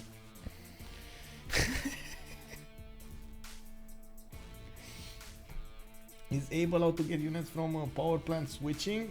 Wait, we're not actually allowing Abe here. Are they allowed in CPL now? Yes, they are allowed in CPL. They're allowed in the main games, but they're not allowed in the tournament games. We're gonna have votes, if I understand correctly, throughout the communities, like in CivFR, in CPL, in even the CWC before, during actually the Christmas period, and we're gonna need to see what the feelings of the communities are about each of the civilization leaders, if they want them open up, if they don't, and so on. I do think we're probably going to see a few nerfs, a few more nerfs and the buffs coming up from BBG, but that's something that of course it's them handling this, and not actually I'm not aware of all of the discussions there. I just don't have time to take a look at all of the discussions. I wish I did, but it's just time is not there anymore. We do have America coming up with more of these horses. He is aware that he's going to need to defend himself against Mapuche, and Mapuche getting a hold of Geneva is a bit of a problem for him. Of course, with the arrival of the Spearman, maybe Mapuche is going to get to change his opinion. We do need to see if America is also going to be on the same level of science. Yeah, there's not that big of a difference between them in the total tab. We do have ChucK generating some more from for some time. Yeah, we do have theater squares coming up from Puel Mapu. It looks like Willy Mapu coming up over here is another theater square. He is definitely banking on this culture, and we've seen it. How important it is to actually get the culture going for your cities. It does allow you to get to the next generation cards, to the next generation governments, which do actually help you out so much to convert those bonuses into that extra culture into actual production, because you're gonna get cheaper units, like cheaper things. Actually, not only units, you get like cheaper everything. Let's see. Hello there, Pioneer. Also, hello there, sir. You're asking about the mods. I think it's actually !mark mods. If you want to take a look over here on cpl.gg/mods, you can actually check them all out. Also, good evening, sir, and welcome. I, for one, welcome our new sim overworld of Abraham. What do you mean your armies cost money? You guys can't just build units and sim at the same time? Yeah, exactly, right? Exactly, right? He's the big play. He's the big play.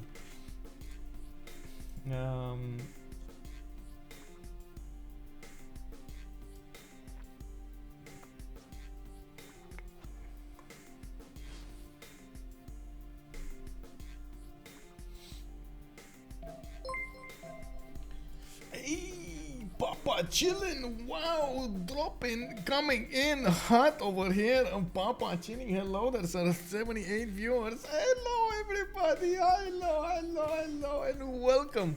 Thank you so much for the raid over here. Of course, a big shout out. Oh, did you see this? There's actually how to say, there's a command right now. You can actually shout out /shout out, and then write the username of somebody. For example, I write Papa chilling over here, and boom, shout out was given to big Papa chilling. And of course, Sloaner, good evening, sir, and welcome.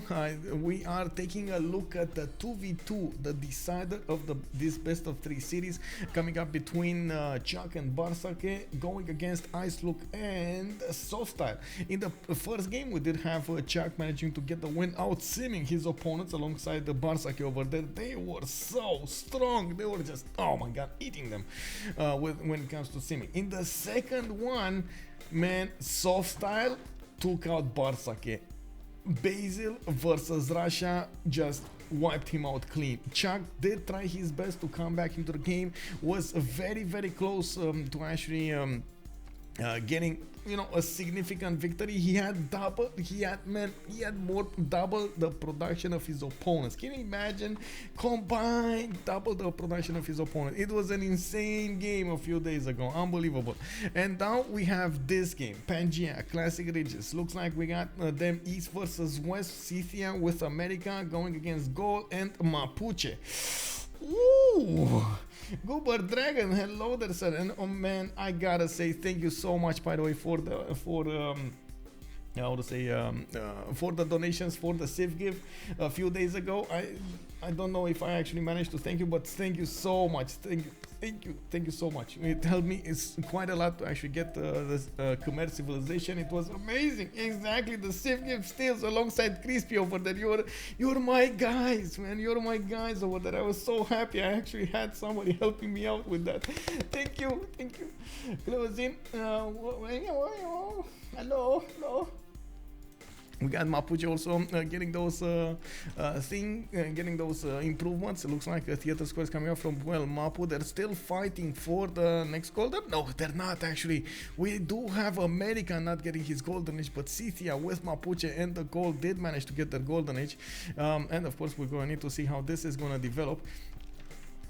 We got America trying to get back in there, trying to save Geneva from its fate. Of course, Mapuche's units actually did get banged up quite hard. Two of his horses are extremely low HP. We got Geneva getting out Spearman. A few turns over here, he's popping a unit out, and we'll see how this is going to develop. We do have campus coming up from Washington. Looks like New York is also going to get an extra... an extra amenity here. That was the big thing between them, by the way. They do benefit from like 8 amenities, while on the other side we got only 4 of them. Oh, the pop is real. Just got back from the DMV. Wait, isn't that where you actually get your licenses and stuff like that for your cars? DMV, what is this? What? Vehicles something management vehicles or something. I don't know how you actually spawn. Yes, okay. And Sasso, good evening, sir. Which Civ am I hoping to play in the Civ? Prefer Khmer, please Khmer. Help me out with Khmer. Help me. It's on 52% right now. I can actually show you guys. I can so right after I take a look at the bonuses here and I get to vote on the World Congressation, I'm gonna say so DMV, it's actually Division of Motor Vehicles. Oh, I see it. So Department or Division of Motor Vehicles. I got it, guys. Thank you. I knew something because I always see it in the movies, right? Oh, he went to the DMV. Oh, you got your license. Oh, I went to the DMV. Oh, you got your car registration and so on. I went to the DMV. Bam, boom, bam. Okay, let's see. Ivory. Him. Bonsoir.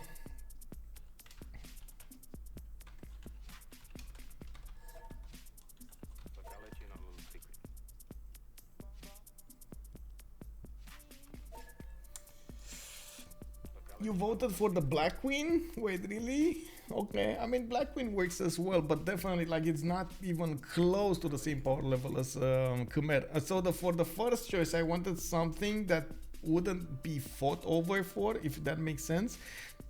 I wanted something flexible enough that it can do well in most cases, but it's not going to be fought over for, and that's why I got of course the Black Queen. I think a second option, I totally forgot what was my second option. Somebody took it away from me and then I ended up with the Khmer. I wanted to, I think Rome. I think I took Rome as a first steal. Didn't I take Rome as a first steal and then how to say, and then somebody stole it away from me and I got to end up with the Khmer. Yeah, exactly. That was it. So okay, two things over here. Give me a second so I can get the votes going. I think it's on my server somewhere. In the CivGive. I think I put it in the CivGive. Let me see. Boom. Man.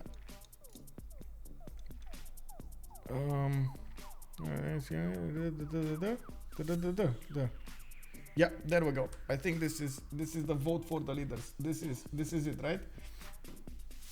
Yeah, I already responded on this one. So this is the vote for the leaders, and we got like a backdoor in to actually see what we have in it. This is such a bad Shemamul now. It actually, oh my god, after the improvement of those mines around it, it lost its breathtaking appeal, and it's so sad. It doesn't make sense to work anymore. Yes, exactly. You can actually donate like $5 is gonna mean 10 extra votes for a leader, and $10 is gonna be 25 extra votes for a leader. So you can definitely use the Civ give this one, this link. To go for the donation page, and you can donate towards, of course, the charity, the Gamers Outreach, to allow me to play Khmer or have more chances. I gotta say, it's more chances to play Khmer, because we're gonna have a spin during the weekend at 2000 GMT. They're gonna start spinning those wheels, and we're gonna get to see what we end up on. It's not guaranteed, like it's more chances, but it's not guaranteed I'm gonna play Khmer. We need to be careful on that one, and of course be ready. I gotta take a look over here really quickly and actually take a peek what's going on, because we got some stalemates, right? And so it looks like this is the major action happening while America is trying to get in there and protect Geneva. It looks like Mapuche is bringing general and new horses. This is something new, by the way. General from Mapuche is definitely something to take a look at. He only worked his wait, did he actually have Volen? Oh, he does have Volen. So he had Volen, and he probably worked the card for a few turns. That's why he managed to get general points. Give me a second so I can actually get the updates going. There are quite a few things happening, by the way, all across the board, but I can't share everything. Oh my god, I can't share everything. I wish I could, but I can't share everything. Okay, so really quickly, because we don't have time, I wanna pay attention to the game as well. Can we get a vote on the winner of the match, please? Oh, right. Yes. We can get a vote, definitely. Who will win? Oh my god, thank you so much for telling me. It's wait, it's America and Scythia. And on the other side we got Gaul and Mapuche. I'm gonna put it like this because otherwise it might be confusing. And I'm gonna put it 10 minutes because I think we actually ended up with quite a few points. Legion Lubego can go Mali and Zulu. That's a scary combo. Yes, it is. And also let me take a peek over here. Let me show you what's happening. So we do have oh, this doesn't work properly, does it? Okay, like this. Okay, so we got the game mechanic, which looks like it's favored to go for the Spain. We got one leaf going for Greece Pericles. Okay, that works. Bustius, America, Abraham. That's gonna be or Indonesia. Look at how it is. So nobody wants him to play Sultan Saladin, but a lot of people want to play to see him play Indonesia or America. Foibles is gonna be actually quite close between Ethiopia and I don't know what this is, Egypt. Okay, and me right now I have 54 points into Khmer, and France Black Queen is getting 22.9. We got France Eleanor going for 22.9. So definitely you guys are doing it. You guys are trying to force this Khmer play coming out of. Oh, can you imagine this is base game, guys. This is base game. Work ethic. Imagine base game work ethic. Oh, the power. We got Wine and Nerdy coming up over here. Inca 116. We got Vietnam 130 points for him. And of course, I do feel like Wine and Nerdy should actually play Vietnam, but I think he's definitely good with both. Sassy Gamer Lady getting Scythia coming up over here with 39.4, the most chances. She's trying as much as possible to go for Scythia, so she's pushing for it. We'll see. Raising Zozo, looks like the majority of the people want him to play Rome. Vlad Bradley going for Phoenicia and Norway as hard as possible. Nubia slacking behind. Potato McWhiskey, oh my god, this is close. We got Kree, Mbamde Zinga, that's the new Congo, and Maya, very very close to each other. Liege is has a choice between Mali and Japan. Very very slim chance to actually play King Shi Huang. And Lubego, England, Victoria, almost 50%, 49.2%. The ultimate power. Yes, exactly, right. Get Khmer. Of course, we do have Zulu coming up over here with 27.4 chances for Lubego and Persia on 23.3. Okay, so I do want to come back to the game here. Let's actually take a peek what's going on. There we go. I think I closed off what needed to be closed off, and we do need to take a look at what is gonna happen. It looks like both of the teams over here are still going as strong as possible for how to say, for more simming. They're just fighting over Geneva, and yes, the Mapuche here is getting some pillages off. He doesn't have that much of a strong economy, neither does Ambiorix. They're not really well known for very good gold income. We do have America actually getting a few knights in there, and he's gonna try to use that knight to take out Mapuche's units. If he does manage to get this unit over here, this is gonna be so massive, by the way. He's gonna push out, so first take out the horse. He's gonna run away through that tundra and just, you know, die somewhere. And then the general is gonna be pushed back to his city, and he's gonna need to move it back. That's gonna take a few turns, like at least 3 turns, and ChucK definitely is gonna have weaker units in the meantime. He still didn't manage to take out the city of Geneva altogether, and that city does have 48 garrison defense strength with spearmen coming out from it. More of the envoys going in there. We do have Geneva with 14 envoys getting that extra strength. It's very important to get as many envoys as possible into these city states, so you get that extra points of strength in it. Looking forward to these 2 Malon Raiders. Yeah, level 2 Malon Raiders are going to be awesome. If he manages to get there, that's the biggest issue. Like, he needs to get there. We do see amphitheaters coming out from Puel Mapu. ChucK did manage to get the second Pen Brush and Voice Golden Age, while Ambiorix did go for his second Pen Brush and Voice Golden Age, and then Tomedis did go for a second Pen Brush and Voice Golden Age.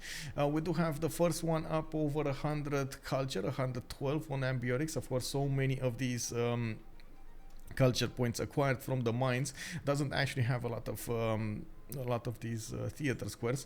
He did manage to finish Oracle from the northwest, and I do see Gold did manage to get his Great Prophet. Interesting. He still has Isidore and James of St. George, and I'm actually curious, is he gonna actually try to go for something like a Diplo victory here? Oh man, that's gonna be such a change up. Anyway, I do want to see what's going on here. Is this going to be the snipe? No, it's not. Actually, Mapuche is not going to get sniped. It looks like SoftStyle was a little slow on the buttons, and ChucK did manage to plug that choke with one of his own horses. Now we do need to see Geneva try to get out of there with a spearman, and of course poke around the Mapuche's units. I gotta also point out, America going dark does mean Mapuche doesn't have a +5 on him. So very important to note over here, Mapuche just lost an extra point of +5 going against America. Yeah, of course, that comes at a big sacrifice. All of that Pen Brush and Voice bonus just poofed out of existence for Teddy Roosevelt.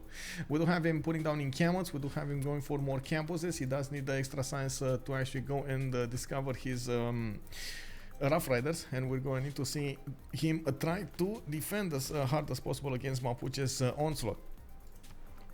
We do need to take a look at what kind of bonuses they actually had in the resolutions. Diamonds granting no amenities. We do have Scythia getting 20% faster population growth but -5 loyalty, and then the diplomatic victory. Tomedis lost 2 diplo victory points.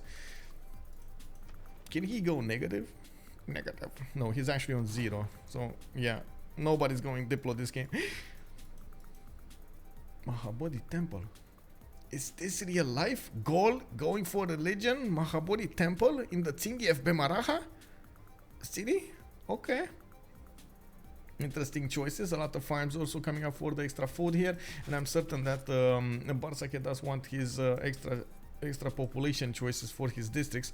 We got Machu Picchu also coming alive in Ratu Makos, and honestly I would think cultured victory would be much more easier for him to attain than Diplo, but I guess we're gonna need to see. Getting a religion will also force their opponents to get a I see Pokrovka. He got a Stonehenge and he did get the religion. Actually, 2 of them did get the religion. Scythia did get Zen meditation with sacred places, and then the gold did get Jesuit education with defender of the faith. And of course, Scythia, I don't think he has a second holy site. So he only has one, and he doesn't have the ability to build a shrine. That means he doesn't have the ability to actually get missionary, which means he doesn't have the ability to spread that religion, you know, forces people to go for his own religion. Nor does he actually have moksha in the city of Pokrovka to spread it for him. Okay.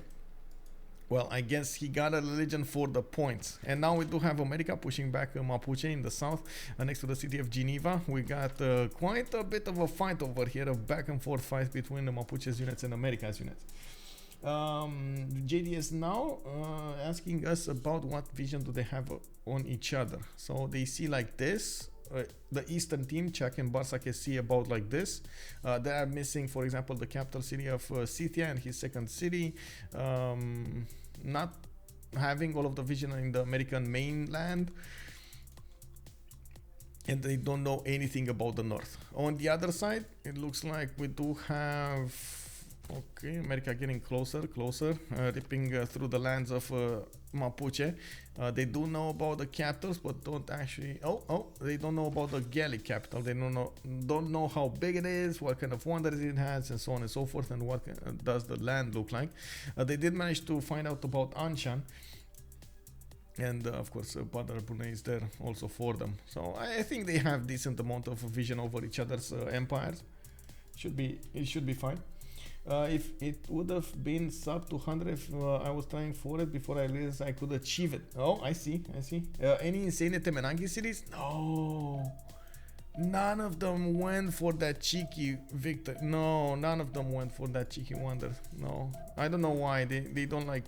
These guys are not the Temenangi lovers. Yeah, they're not the Temenangi lovers. Also, you know what? I'm gonna do it right now, by the way. I'm gonna click on Snapchat and I'm gonna delete. I'm gonna do it, guys. Hold my hand. Whew. Yeah. It's hard. I know. It's hard. It is hard. It says select add to home, uninstall or widgets. I think I'm gonna click on uninstall. This is it, guys. I'm doing it. Snapchat, do you want to uninstall this app? Are you sure you're gonna do it? I'm gonna actually save the screen here. I'm gonna save the screen. This is memorable, guys. This is a memory right here, right meow. Yes. Uninstall the Snapchat. Yes. I'm free. No more buzzing. Ting ting. No more ting ting. Man, I need to celebrate tonight.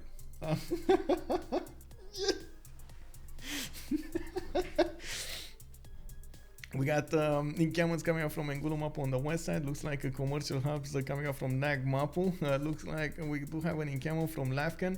Governor Victor also established in that city. That's the city towards America.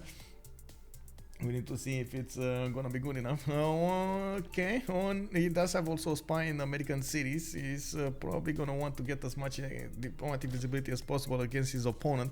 Didn't quite get to use his Malor Raiders, nor do I think he should have, because of course the Malor Raiders did get that nasty, I would say, nerf. It's not really preferred right now to work those. They're still stronger than the normal courses, which does make sense to be used, but at some point you gotta pay attention with them. They're definitely not the pillage mongers they were before. We do need to see if ChucK is gonna manage to actually take over Buzz's oh my god, settler. He can't take it, guys. He can't take it. Can you imagine? Buzz, ChucK, what are you gonna do? What you gonna do, ChucK? What you gonna do? Get settler. He's not moving. He has 6 movement. You can see it has actually enough movement to take that settler, but he doesn't know about it. What does ChucK see? He sees nothing. Nothing until he moves into that forest to actually get vision on the settler. And I gotta say, SoftStyle is taking this slow. Man, he wants to figure out... Oh, he's moving. He got it. Woo! He got it. He got the settler, and now he's gonna make a city for himself. Now that is amazing. 6 movement, Malor Raider going into the offense over here. Buzz Leclerc didn't stand a chance.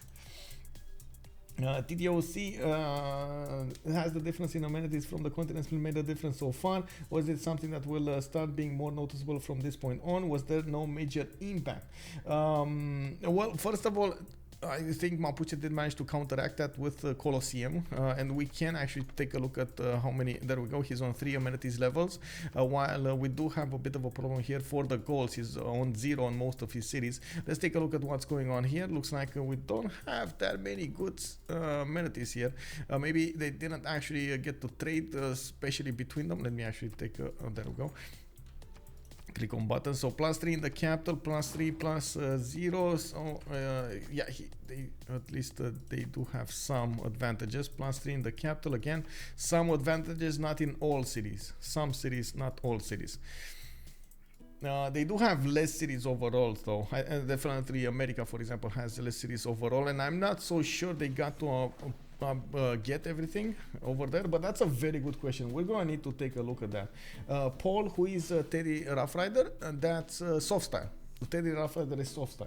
Also, guten Abend, Paul. How are you doing?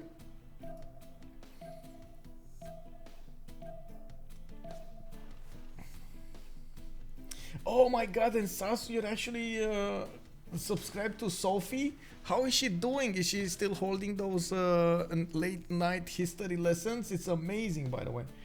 She's doing amazingly well. I was hoping for more of those, like to take part of more of those lessons, but oh my God, it's like the timings on them. It's just, for me, it's so weird. I'm trying to watch them off stream sometimes. We do have Mapuche coming up from Lafka Mapu. Looks like he's gonna get a few chops from there, and we're going to need to see him building a road towards his city centers. He did get a road between Nagmapu and his capital, so he can reinforce that much faster.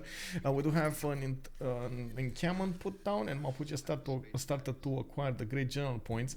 America never actually got a general. No, he did get a general over here, Trung Track, and we do see now that Mapuche did manage to get a few of these battle raiders upgraded. He's gonna trade punches with the knights much more easier. Is taking down the archers of America as well as the horses. I think America is in trouble. I'm not gonna lie, America is in trouble. After he lost a settler, he needs to get that knight going.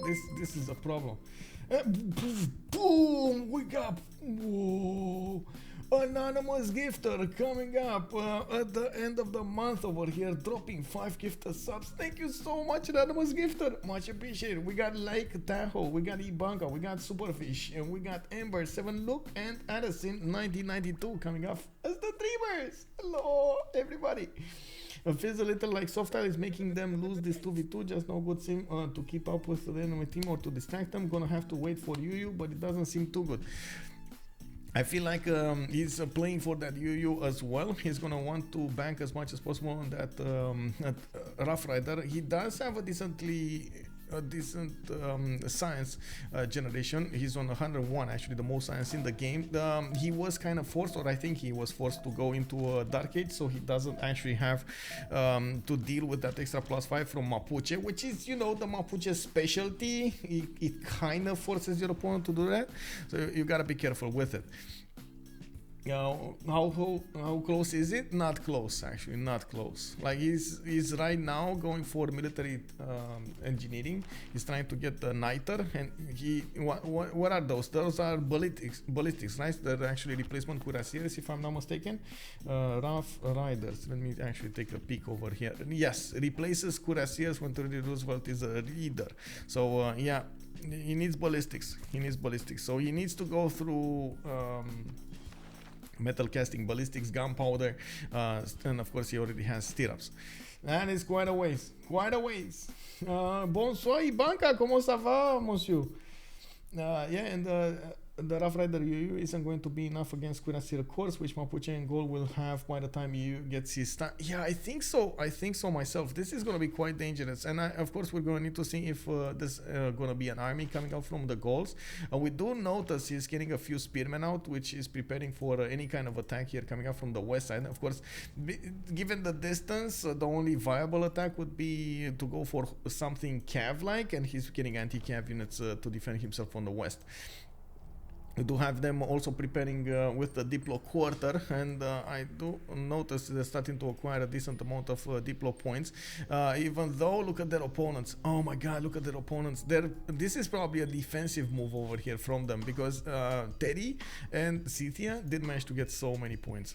Bartsake is going to finish Terracotta Army in 2 turns. I do see Cynthia working on the walls of Volin slowly but surely with the Saka horse archers. He's taking pot shots at that city center, trying to take it down. That is ChucK's Mapuche's Empire city.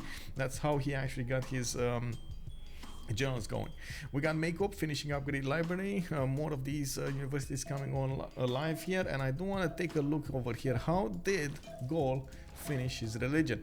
What's coming up from him? And tithe. He's gonna get the gold. This is very nice, by the way. This is one of the weaknesses of the golds. He doesn't get that much gold, and he's gonna try to wrap it up with a few more gold points from his religion. He can convert his ally as well, so that's a, let's actually count this up really quickly. 1 2 3 4 5 6 7 8 9 10 11 12 13, 14, 15, 16, 17. That's 34 points of gold per turn that he can acquire just from spreading his religion.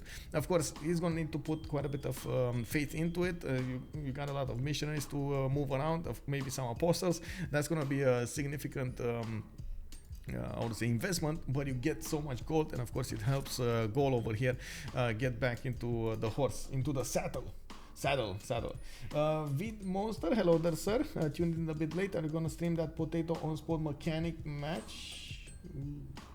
Wait, potato MCU on spot mechanic match? Wait, which one? Wait, are you talking about?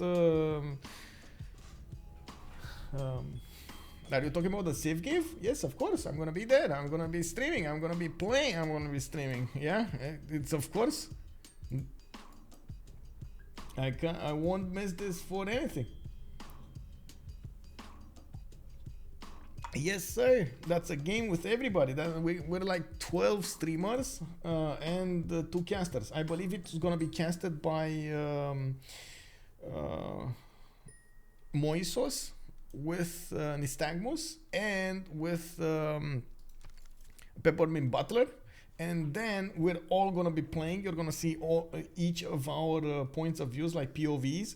You're gonna get to watch what everybody's doing at the same time. This is gonna be awesome. Like, we got so many streamers in the same game.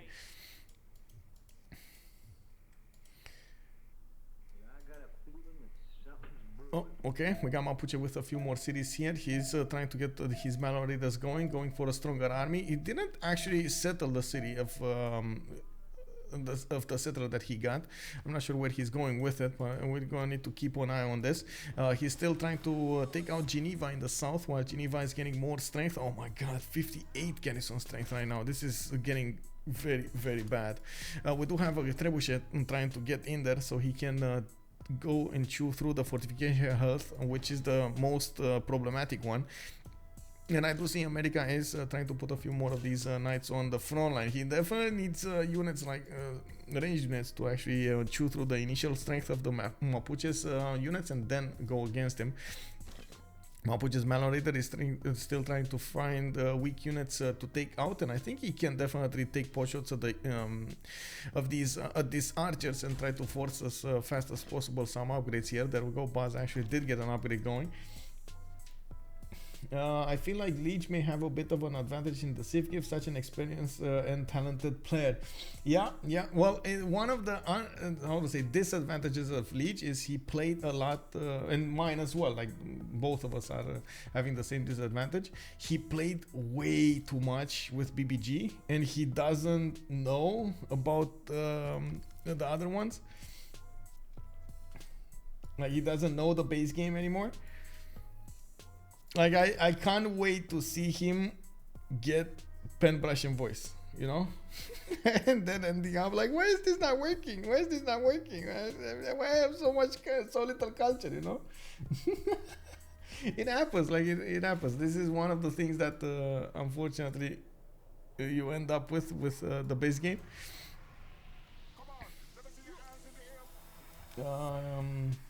He played a while in vanilla. Yeah, he did. I mean, all of us did play a while in vanilla, but it's been so long since we did play in vanilla, right? It's been years.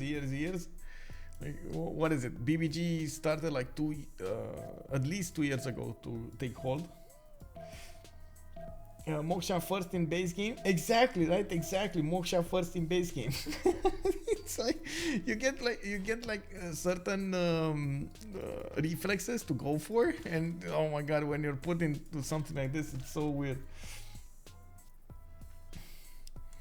Yeah. Well, I still think just like Salty is saying over here, he's definitely gonna have a strong advantage. Just like Paul is saying, he's quite an adaptable player, and he's gonna find a way to get strong anyway. He knows the mechanics of the game, he knows how it works, and he's just gonna need to pay a bit more attention. We don't have a big competitive timer going on, so there's going to be a lot more time for us to chew through our decisions and take a look. Maybe we don't know something, or we're not sure of something we can actually read through, and so on and so forth. There are a lot of wonders changed, UUs changed, technologies, trees, like I can't even like start to say how many changes there are. Just like I'll always favor Sandro games in any 1v1 Civ. Yeah, I think he may be a bit gentle since it is not actually about the competition. Well, yeah, that's another thing, right? We're trying to play, so it's actually, I don't think it's about who's winning that. It never was about who's winning that. It was always about who's managing to get the most for the charity event rather than anything else. Yeah, it's mostly for charity, like and we're gonna probably see quite a bit of drama maybe going in there. We're gonna see some fun, we're gonna see some negotiations. One dynamic that is changed from the other versions of the Civ give is also the team mechanic, the 2v2v2v2 instead of the free-for-all that we had in the previous ones. Definitely it's something that is gonna change up, it's gonna shake up the normal gameplay. He's gonna delete first warrior and not settle before turn 10. Man, I almost lost my settler, by the way. I don't know if you saw the last Civ give, but turn 1 I moved for a 2-2 base, and right next to my settler there was a barbarian camp. Oh, I was like, guys, what happens if I die turn 1? You know, like what can I do now? Can we relobby, please? Can we? I wanna go back. Anyway. We do have, by the way, Temenanki coming up over here. Yeah, death by 1,000 cuts. Yeah, we got a Temenanki into recorder, and it's only gonna be well, three tiles from what I can see. I don't see that many marshes throughout his empire. I see 2 of them in the southwest of Noviodum. Only 1 can be worked, and that's about it. It's, well, I guess it's not gonna be that great of an Temenanki. This is an Temenanki for points, I'm pretty sure. Yeah, looking at the southwest, looks like Mapuche did manage to get in with a Malon Raider, and is trying as much as possible to take out the American units.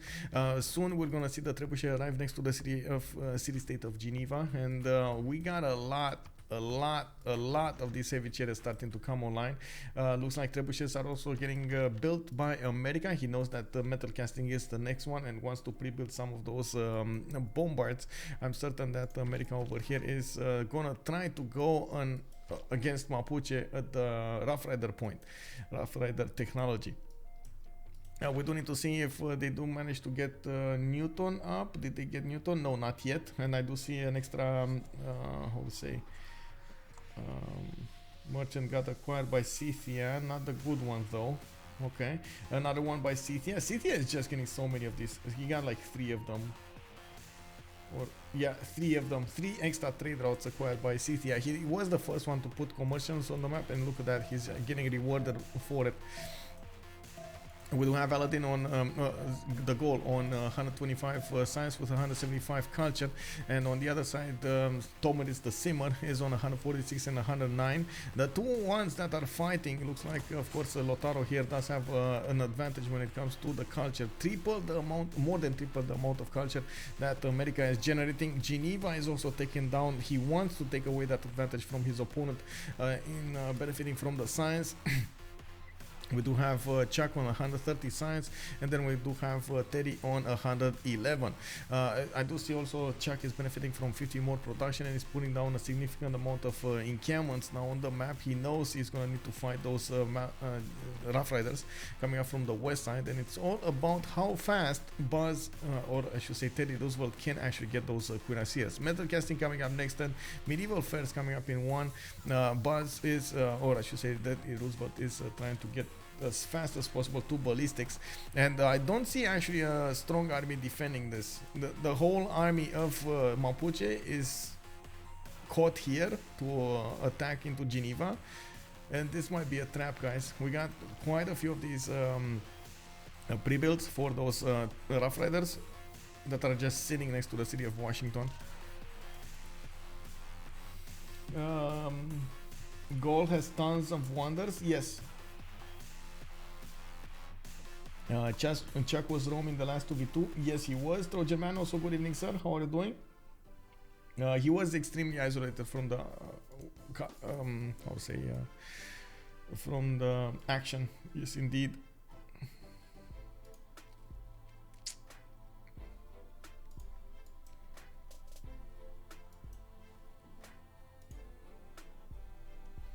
Oh, wait a second. Wait, I saw more donations over here on Tiltify. Give me a second so I can actually open this up. I don't know who donated what. I just saw the cling, cling, cling, you know, going there. Oh, Anonymous, thank you so much for the 60 donations over here. We got 50 for the good luck. Thank you so much, by the way. And then 10, another 50 votes for Khmer, or 25 actually. I think 25, right? It's 5, it's 10, and then, yeah, $10. $10 for Khmer. Thank you so much, Anonymous. Much appreciated, sir. I don't know why the notification didn't go off. I'm pretty sure I actually turned it off. I don't know why it didn't, but I turned it on. I mean, what was Gold's religion? Please tell me. Work ethic? It was not, actually. It was not work ethic. It was Jesuit education, defender of the faith, Watts, and tithe. He's gonna get some science. Well, I guess 2 points of science, because I'm pretty sure he's not gonna build a lot of holy sites. Tithe, he's gonna get the gold from each city following the religion. Jesuit education, gonna get to spend that extra faith he has into his things. What I don't actually see is him. Oh yeah, there we go. He's starting to spread it. He's spreading it. Ratumakos did get converted. This is gonna allow him to push much faster into his other cities, the pressure, and including the cities of Mapuche. He does need to convert Engulu Mapu as well. That's a 11 pop city, and I think postals are in order. Looking at faith, he's only on 36 faith a turn, and he does have 86 in the bank. It's gonna take a while to actually recruit postals. New CivGIF format, streamers uniting to try and stop Leech. I mean, I think multiple CivGIFs, they did that, right? In the first one, they tried to stop me, and then PB just nuked everybody except me. You know, I was Cizella. I was like, yeah, bro, you go for it. I had, oh my god, I had the base game Genghis Khan with plus 24 at some point. Oh my god. Oh, Geneva did go down, and it looks like Mapuche is gonna get this cling to go against America. He's gonna try to push through that one tile choke. I don't know, we'll see. It doesn't look like he can actually push through these Knights of America. They're quite strong over here, 74, 72, while those Malanders are barely 60. We do need to see 5 turns. Teddy Roosevelt get that ballistics, while looks like Scythia is going top 3. I think he's actually going for industrialization. He did finish the Terracotta Army, giving himself an extra advantage, and he's trying to take out Volin as well to not allow his opponent, wink wink, Lotaro, to get more of those points. We got the Jacob Fugger.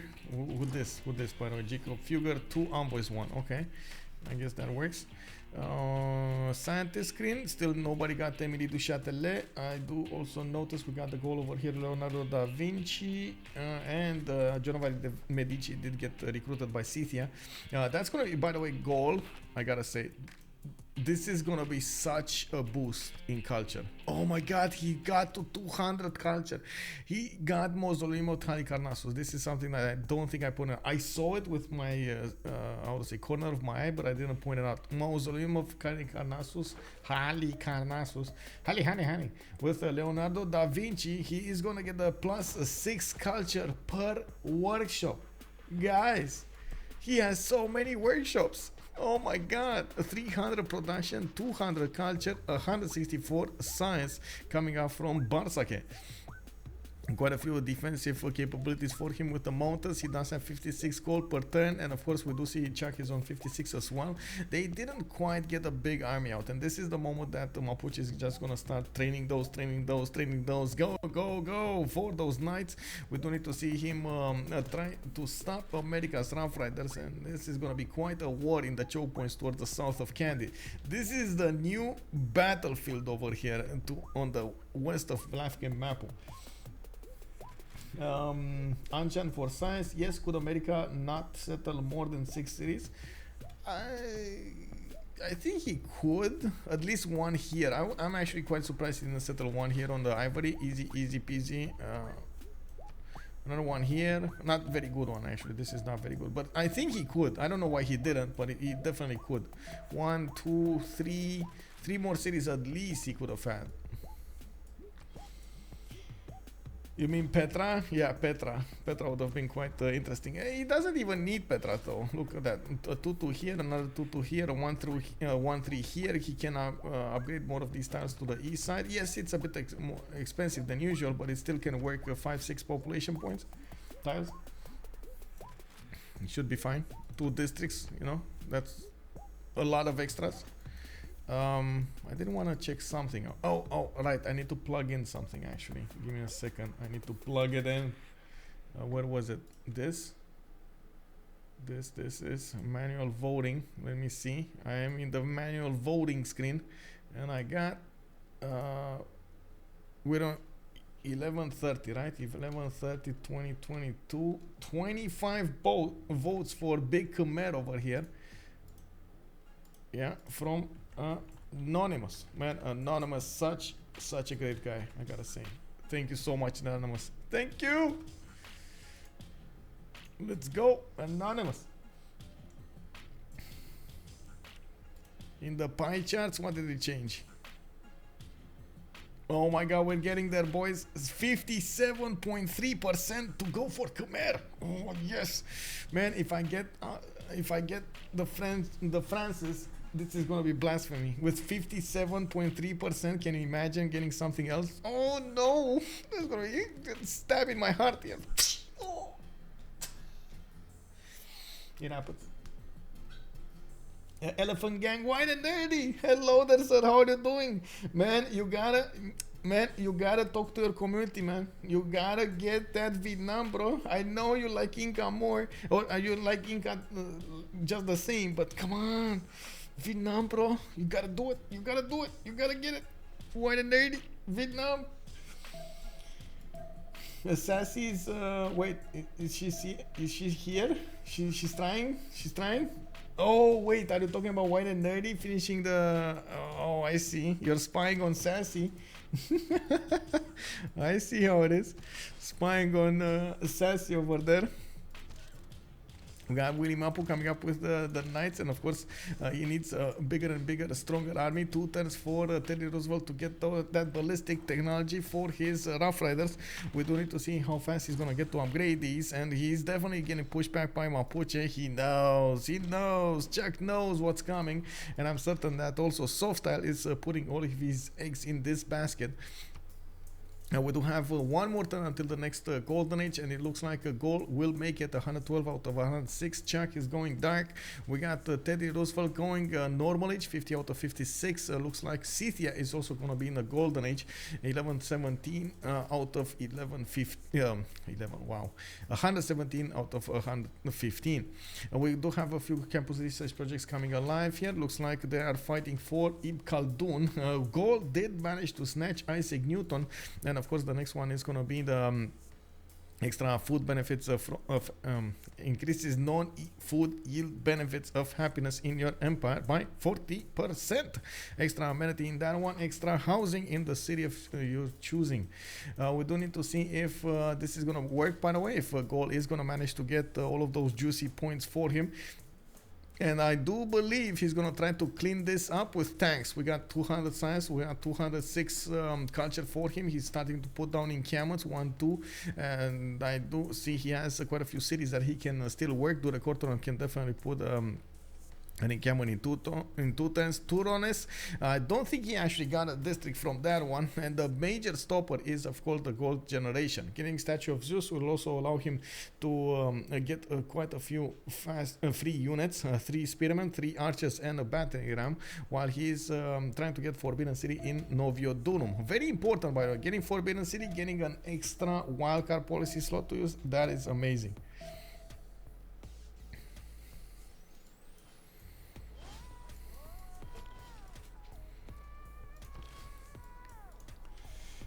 Erudite Gaming, hello there, sir. To be fair, sassy equals horse rush isn't exactly classified information. I mean, can you imagine if she's not actually gonna go for a horse ride? If she's gonna do a swordsman rush, or if she's gonna try to do night rush instead, or maybe a boat rush? Oh my god, it's actually continents and islands. It might happen. You never know with sassy, man. You never know. Why Teddy so IRL? That's a very good question. Bună seara, Desura, și bine ai venit! She was practicing, and when an enemy was spying, oh, I see how it is. Her being alone on a landmass would be hilarious. Yeah, can you imagine that? And she's gonna be like, guys, what do I do now? What do I do now? Tell me, show me the way, show me the way.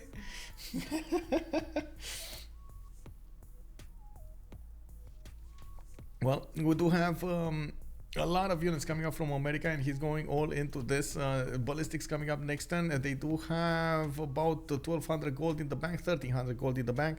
So he will get to upgrade quite a few of them. I'm pretty sure he already has mercenaries. He's going to get ballistics next turn and going to get these rough riders. Doesn't have a way to get cores, though. That's one thing that Mapuche is probably going to benefit from soon. Scorched Earth actually coming up from ChucK in 9. He does have it. He does have, by the way, nationalism. You can see the button over here, the form core button on the knights. He can actually get stronger units to work with against his opponent. Has a serious problem in the south because he cannot push through that one tile choke easily, but he's gonna try to do so regardless. And we do see him try to get some punking shots from his cities. Now these punking shots are gonna need to be built quite slowly, and he needs to make up his mind. Get units, get encampment training projects, get more, you know, like what kind of units. Is he gonna go anti-cav? Is he gonna go heavy cav? Is he gonna go ranged? What is he gonna do here? And of course we just have this by the way, oh, minus 50%. That might be massive, by the way. That might be massive. Wave.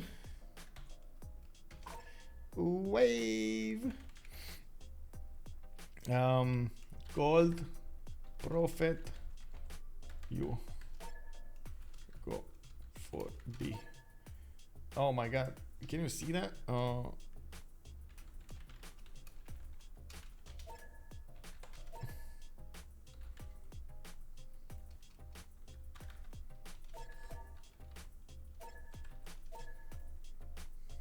Okay.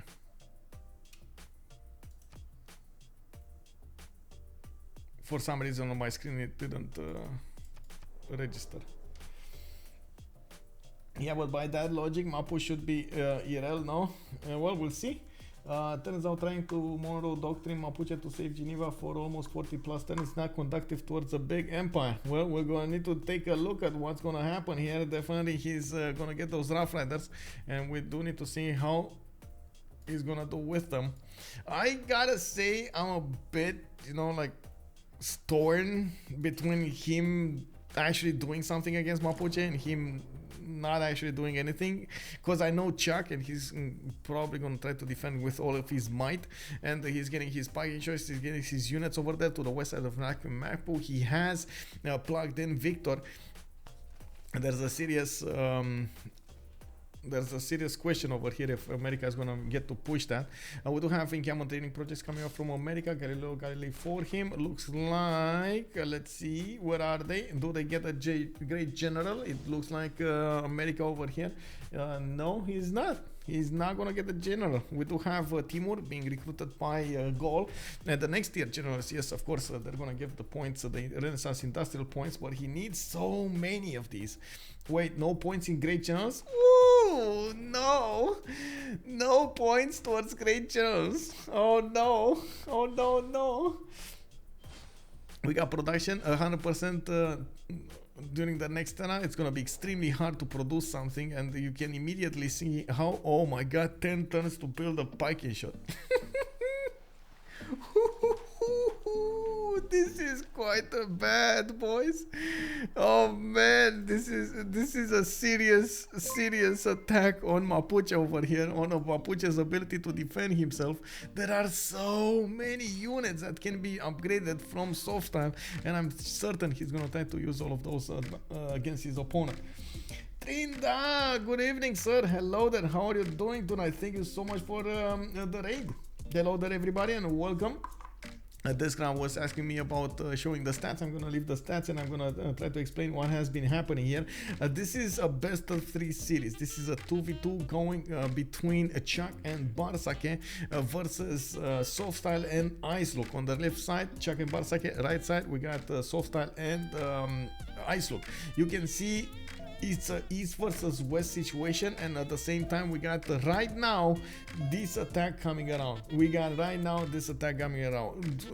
Rough Riders starting to get the promotions in the city of Washington.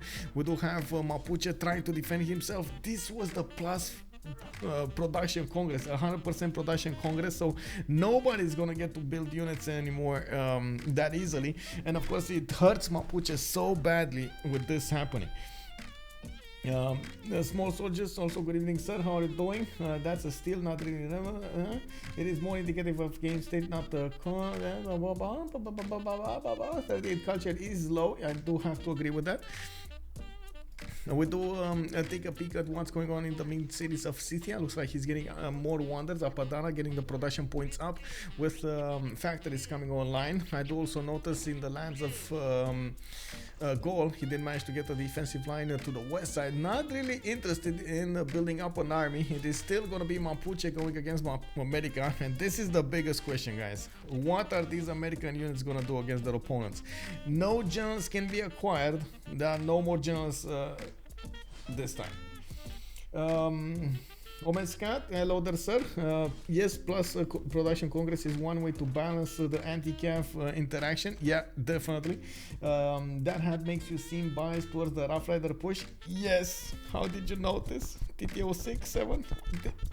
I'm so glad you noticed. No heavy chariots for your sassy pikes. Well, we're gonna need to see. It doesn't look like actually the Rough Riders are gonna be that strong, so.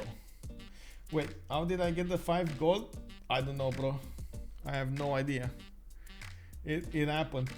I think just the game thought it's good for me to get 5 gold. This is not BBG, so Sassy will get 2 light calf per calf. Money will be an issue though. Oh, for sure. Oh my god, can you imagine? That is gonna be definitely a problem. By the way, in the yield stamp, we do have Gol over here with 356 production, while Scythia is on 319, definitely keeping up with his opponent. We do also see at the moment those Rough Riders are trying to get as close as possible to the Knights of Mapuche, while Mapuche will need to get his science up. 140 science. He's starting to upgrade his Queen SCS. He should be fine, guys. He's fine. It's fine. I say that, and then this knight actually is getting overwhelmed. We do have a few field cannons coming up from ChucK, and it looks like he did manage to get this significant amount of units there. A lot more Rough Riders need to show up to the fight, and we're going to see if they're going to manage to get all of their damage points against them. I do believe the Rough Riders do get extra damage when it comes to how to say, heals, right? You do get yeah, plus 5 combat strength when finding on hills, lower maintenance cost. This is a bit of an issue because we don't have that many hills on the west side of Lafken Mapu and Nag Mapu. The terrain here is more foresty rather than hilly, and that is gonna be a problem. You can see immediately when they actually getting that +5, they just totally overwhelmed the Mapuche units, but not before that, and this is a problem. It's gonna actually need to get very busy with this. We do have coal power plants coming up from Neapolis. It looks like a factory, Skuloba, Seven Brothers getting another factory here, and I do see him getting his campus research projects going. They did manage to acquire Isaac Newton, and of course that was the goal. We do have him with universities providing him the +2. I do also notice Scythia is taking down slowly Volin. He has been fighting Volin for like 30 turns now, and honestly I think Volin is winning. What do you guys think? I think Volin is winning. Okay, Abu shows up to the fight here. He doesn't have a general for all of these Rough Riders, and the Mapuche is gonna just sit there and stand pretty with all of his Rough Riders. Sorry, with all of these Cuirassiers. This is now thank you there. And the supplies in flat, yes indeed. And Wide and Nerdy is calling out something. I don't know what you linked there, but you can actually give it to me in a private message, and I'm gonna try to link it. Once it's for the CivFR are decided, are we going to get any practice streams? Do you really want a practice stream? I guess if you guys really want a practice stream, I can definitely go for a practice stream. Volon win the battle but not the war. Yeah, you did win it. You didn't win it. I am a bit, how to say, I'm a bit torn of doing practice streams, like, but I guess I can do one. I can do one. It's a stream clip. Oh, it's a stream clip from my stream. Whoa. Oh, the Civ give with Asia describe. Did anyone get the industrial general? No, no. We did have the last one was Timur, I think, that was recruited, and it was Gaul. Yeah, there we go. Medieval and Renaissance one. That's it. And the next ones are Renaissance industrials, but nobody's getting points through those. No general points Congress.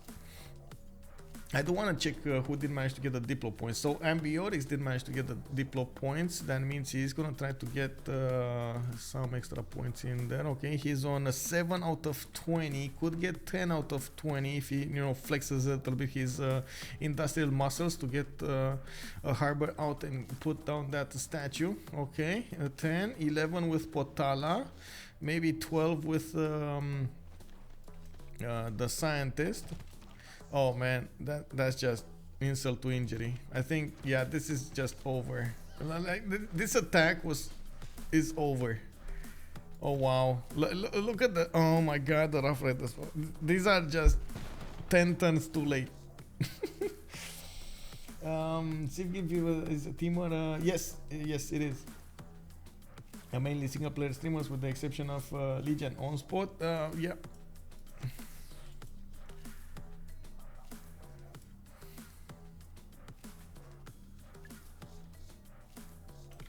Wait, she did? Oh, this clip, okay.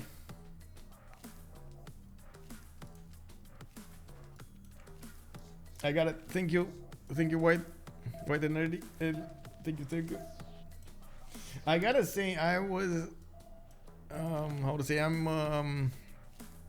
wanted to get that clip going with Snapchat, but I guess it passed away. I don't have I can't click it anymore. I didn't actually get it then, so now it doesn't work anymore. Oh man, America actually trying to go for the goals here, and is getting into those pikemen. I do have to say, of course, Ambiorix does have 160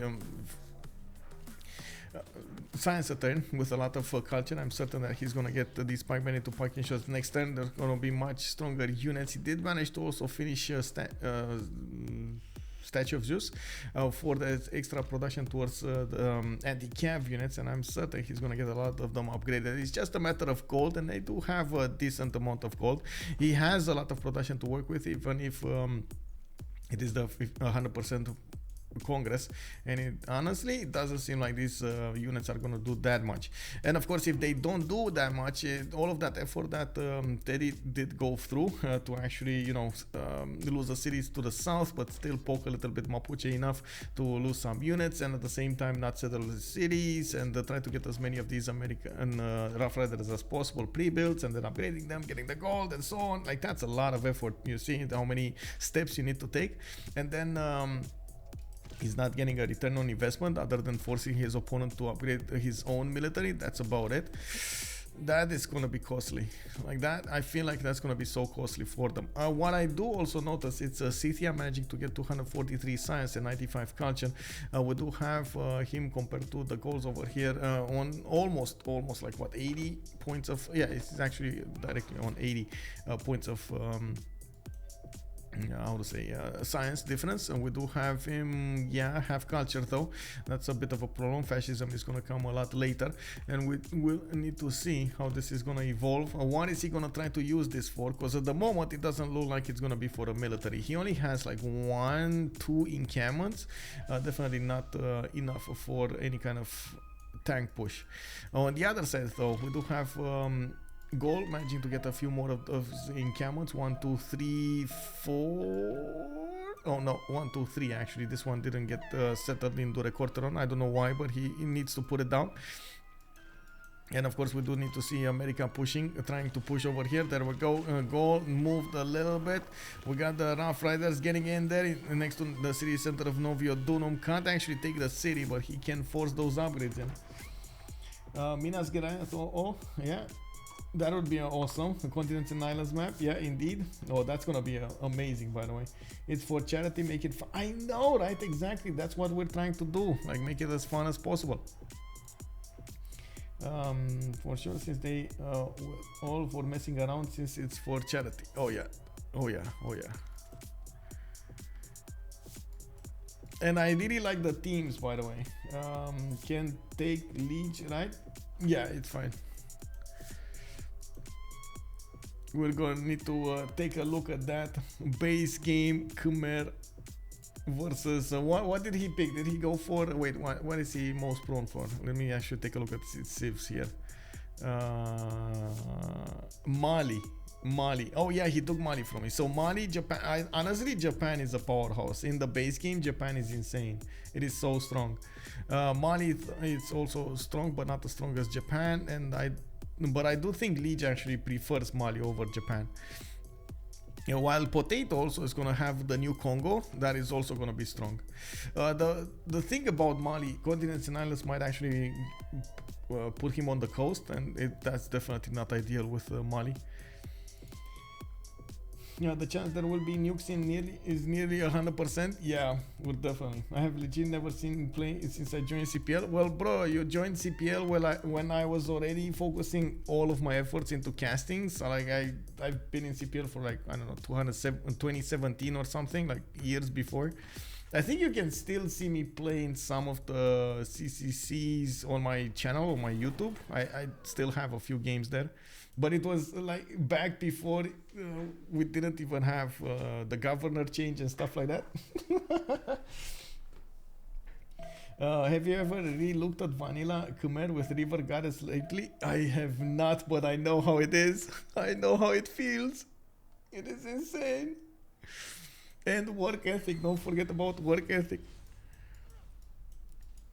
I don't know about River Goddess, but definitely work ethic.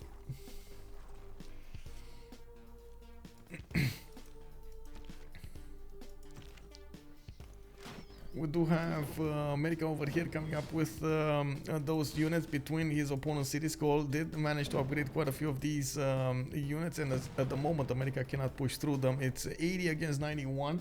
That is going to be a problem. Now we do also take a look at the counterattacks. Gold did manage to get Timur. That's not gonna work with these pocket shots, unfortunately. Oh yeah, it did. Oh wait a second, it does, because the Renaissance, right? It does. Yeah, it does work. So we do have them with 89 against 87, and that's actually the last year that did get recruited, and it's gonna be for a while. We do have actually a counter push from Mapuche. Now that he did manage to see where America is putting all of his efforts in, he's trying to also tear his army apart in half. We do have Cuirassier Corps coming out over here to fight, and they are definitely giving a run for their money against these Rough Riders. Behind these Cuirassier Corps, we do have a few field cannons tearing apart the Rough Riders, and at the same time we do see some more of these Viking shots arriving in African Mapu. I see he still couldn't breach the south, that one tile choke towards the main cities of America, but you know, that might happen anytime. Dojiroj, also hello there, sir. Khmer got slapped with like 8 different nerfs in BBG and it's still good. I know, right? I know, it's still good. I mean, it was good before the changes that were made by Firaxis, but a lot of the changes, I think they were coming out, and I gotta say the big brain behind Khmer's changes was... oh man, it was a Canadian guy. I totally forgot his name. Give me a second, because like he was so famous. Oh my god, I haven't spoke with him in like so long. I totally forgot his name. This is so bad of me. I'm so sorry. Give me a second. I'm gonna find out who he is. Ogothy. Ogothy is the big brain behind all of this, definitely. Mino2610, hello there, sir, and thank you so much for the follow. Welcome, welcome. It all comes down to how many religion civs actually get rolled. Yeah, that's gonna be quite a question over there to see how many of them will get rolled. We do have, by the way, the attack started up from America. He's getting his general points because of Volin, and it looks like he is using this strategy to take down the American army and, of course, generate some points for himself. We do have a goal forced to get quite a few of these defensive units to the west of his empire, forced by Scythia's units going against him, and at the same time the Rough Riders from America. It does look like he did manage to plug the choke in the south, stop the bleeding, and we're going to need to see him stop the incursion of these enemy units on the west side. Looking at the city-state situation, we do have Vilnius still being kept by Scythia. We got Kandy by Mapuche, by Gaul. Volin also being kept by Gaul, while by ChucK, by Mapuche. We do have Bandar Bunei being kept by Gaul, that's what I meant. And then Anshan is going to be kept by Scythia. Nobody actually kept by Teddy. Teddy doesn't have a lot of culture, so he probably didn't acquire a lot of those envoys fast enough. So he kind of lost track of those. I think he did also put a lot of envoys into keeping that city to the south alive, and that didn't work because Mapuche did take it out. So a lot of his envoys did just perish, and that is sad, but it is what it is. We do need to see the upcoming moves coming up from the goals. I do have to point out, since he did manage to get this encampment, oh my god, this is still next to that very, very awkward tainted oracle. I don't know what that is, but it's tainted oracle in my view. We do have Aduatuca with the ability to get so many points for the great people. Unfortunately, of course, the great generals are not going to be allowed to be acquired. Now we do need to see what he's going to do in the other ones. The goal is on 10 great rider points a turn, while Mapuche is on 3, Scythia on 6. One of the biggest things that we need to also take a look at is how Gaul is going to try to acquire these Diplo points. He's on 7 out of 20, but he has a potential 5 that he can still acquire. So I definitely would keep him in the race to get that nice and juicy Diplo victory. And we're still turn 81. We got a lot of these encampments coming off from the goal. He's probably going to need to prepare himself for a on-out tank war with his opponents here, while he's defending against America. The ally of America is getting more science and more culture with more production overall. So all in all, it will matter quite a bit if Scythia does manage to get his things moving here. Looks like Rural Valley coming online from Neapolis. We do have Casa de Constatación finished in Pokrovka, and he's gonna get 1, 2, 3, 4 cities with that bonus, with all of the governor points in it. Goal lost Anshan, down 50 science. Yeah, oh right, you're right, it did get taken over. Yeah, and I see Scythia did get in. Is this double Amani? No, this is not a double Amani because it's still establishing there. That's a lot of envoys. So goal was 23. It looks like it's 26 here. Oh my god. Yeah, that's a lot of science. That's the reason that actually probably Scythia did get this much. Of course, we're going to need to see if Goal will want to take that out entirely. That could be a thing, or he's just waiting to get all of the extra envoys in. And wait a second, he actually got Kilva and still lost Anshan? What? How is this possible? Wow, that's so many envoys from Tomaris. Like, honestly, you don't think this is possible. Like, how is this possible? He had the culture advantage. Maybe he split the votes, he split the envoys weirdly. Oh, he's still keeping No, he's not. Bandar, maybe, but he only has 7 in there. No. How does he not have the envoys? Wow. Okay, well, this happened. GTAs now, by the way, thank you so much for the tip over there. Thank you.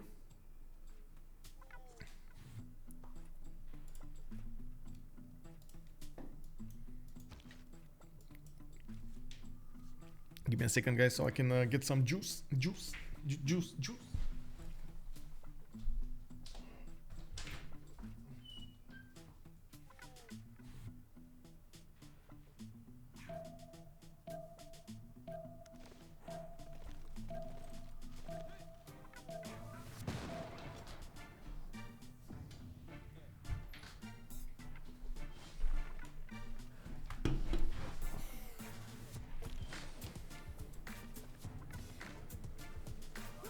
Okay, there we go. Okay, Candy coming up over here. We got Mapuche coming up with units. And it does look like he's gonna try to cut off the American retreat. We don't have that many units alive from America, honestly. He lost a lot of units and he's hard pressed to build new ones. He's trying to get courses going. Charleston, Philadelphia, Washington. While you take a look here, it doesn't seem like he's winning on the battlefield. He's also trying to poke a little bit at the Candy and do some damage there. Not working out for him that well. We do need to see how Mapuche is going to deal with this. Neither does he have that many units, but since he is in a 2 versus 1 war, America is in a bit of a problem. Has a bit of a problem here on the battlefield of Candy. Oh man, if he doesn't even manage to get that one, oh, that's gonna be so weird. We got an American spy going into Tervana, and do need to see if he's gonna get that extra diplomatic visibility. Well, not yet, but he's trying. At South, ChucK is sending units in America's land.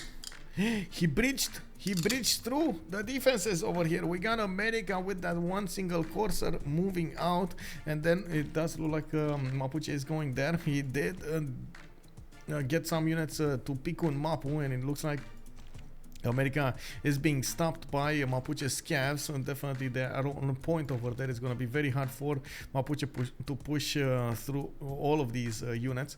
Actually, how is this scav so weak? 7 -2 unfavorable, -2 damaged unit. That is so bad. Okay, that happened. He's probably going to get the parking shot to replace it at some point, but still he can take 1 or 2 shots. It's fine. And I'm pretty sure this Cuirassier Corps is just gonna double tap these American Rafales and boom, take them out. You know, you gotta do what you gotta do there, bro. We got Tervana coming up with Alhambra, and it's gonna get an extra point of an extra policy slot of the military kind to use. I do think that somebody was building Forbidden City. Where was it? Was it here somewhere? Did he finish it? Yeah, he never finished it actually. Yeah, there we go. Novio Dunum, he never finished it. He's getting back his factories, and I do see he's gonna need to replace some of his mines here, or rebuild some of his mines, while he is forced to upgrade more field cannons in the north. And there is a significant difference when it comes to the gold generation, but I want to think it's that apocalyptical.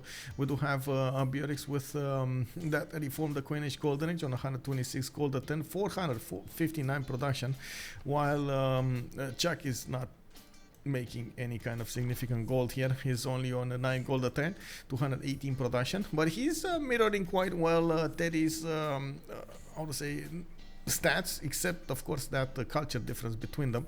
We got them about the same production, we got them about the same science, about the same gold, and of course we do have a major difference in the culture. Scythia is also 233 science per turn, 115 culture. Wait a second, did Aladdin get Anshan back? I don't think so, right?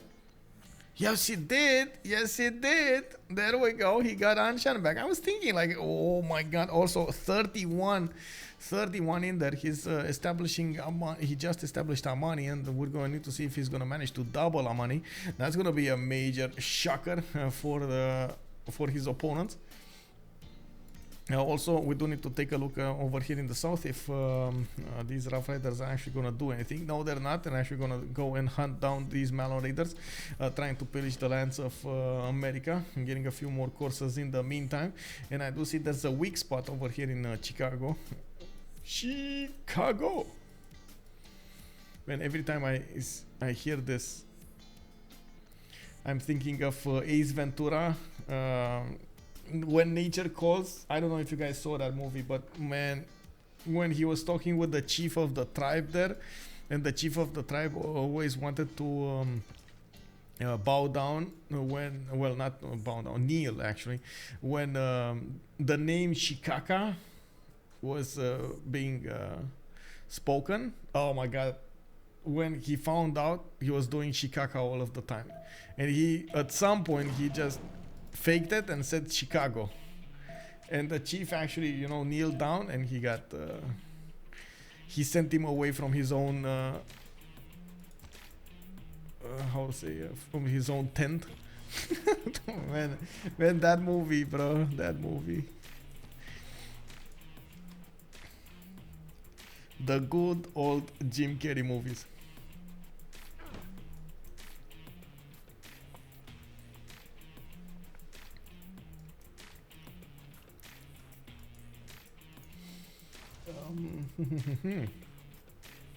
Okay, we got Mapuche coming up over here, and it doesn't look like he managed to save Candy down. I do think in the score screen they're gonna try to get some diplomatic advantage. I'm pretty sure Ambiorix was trying to get there, and now that Candy is down, they're gonna get a little bit less. Aladdin does have 2 city states, while we do have 1 city state for ChucK. So in the city state screen, we do have more advantages coming up for the gold and the Mapuche. Exactly, look, he knows. Chicago. You know, Chicago. Oh my God, that was amazing. Crispy escaping from the overheated surveillance Lino made me laugh harder than pretty much anything else ever had. I know, right? He was putting the finger. He saw the light over there. Man, that puts a totally different sense of he saw the light. Can we see the science total? If no worries, let me see science total. So we got goal over here on 5,000 science, about the same level as Tomaris is. Tomaris is a little bit higher, but 5,300. Looks like ChucK is 4,000 and Teddy is 4,000. So that honestly they're not that far apart. Maybe like half a tech or something at this point in the game. We do have Oxford University coming online from Pokrovka. 2 tests for Rural Valley to finish in. Neapolis. That's gonna be massive, and of course so it's gonna be these 2 wonders, Forbidden City and Alhambra. I think actually they're gonna have a bigger impact at Rural Valley overall, allowing the Gallic Empire to run more policy slots. Is gonna allow him to get more gold. It's gonna allow him to get better everything. This is going to be quite influential. We do see also Oxford University trying to be built in Doviodurum. We do need to see if that's actually going to happen. Prokofka is on 6 and Doviodurum is on 11. It doesn't look like he's going to manage to do so. We do need to take a peek over here to see if we're going to have great engineer. Well, he does have Filippo over there, so that might actually help. 2 charges for Filippo might put him back on track to actually get into the race of Oxford. I do see he just switched the cards, and from 11 he went to 9 turns.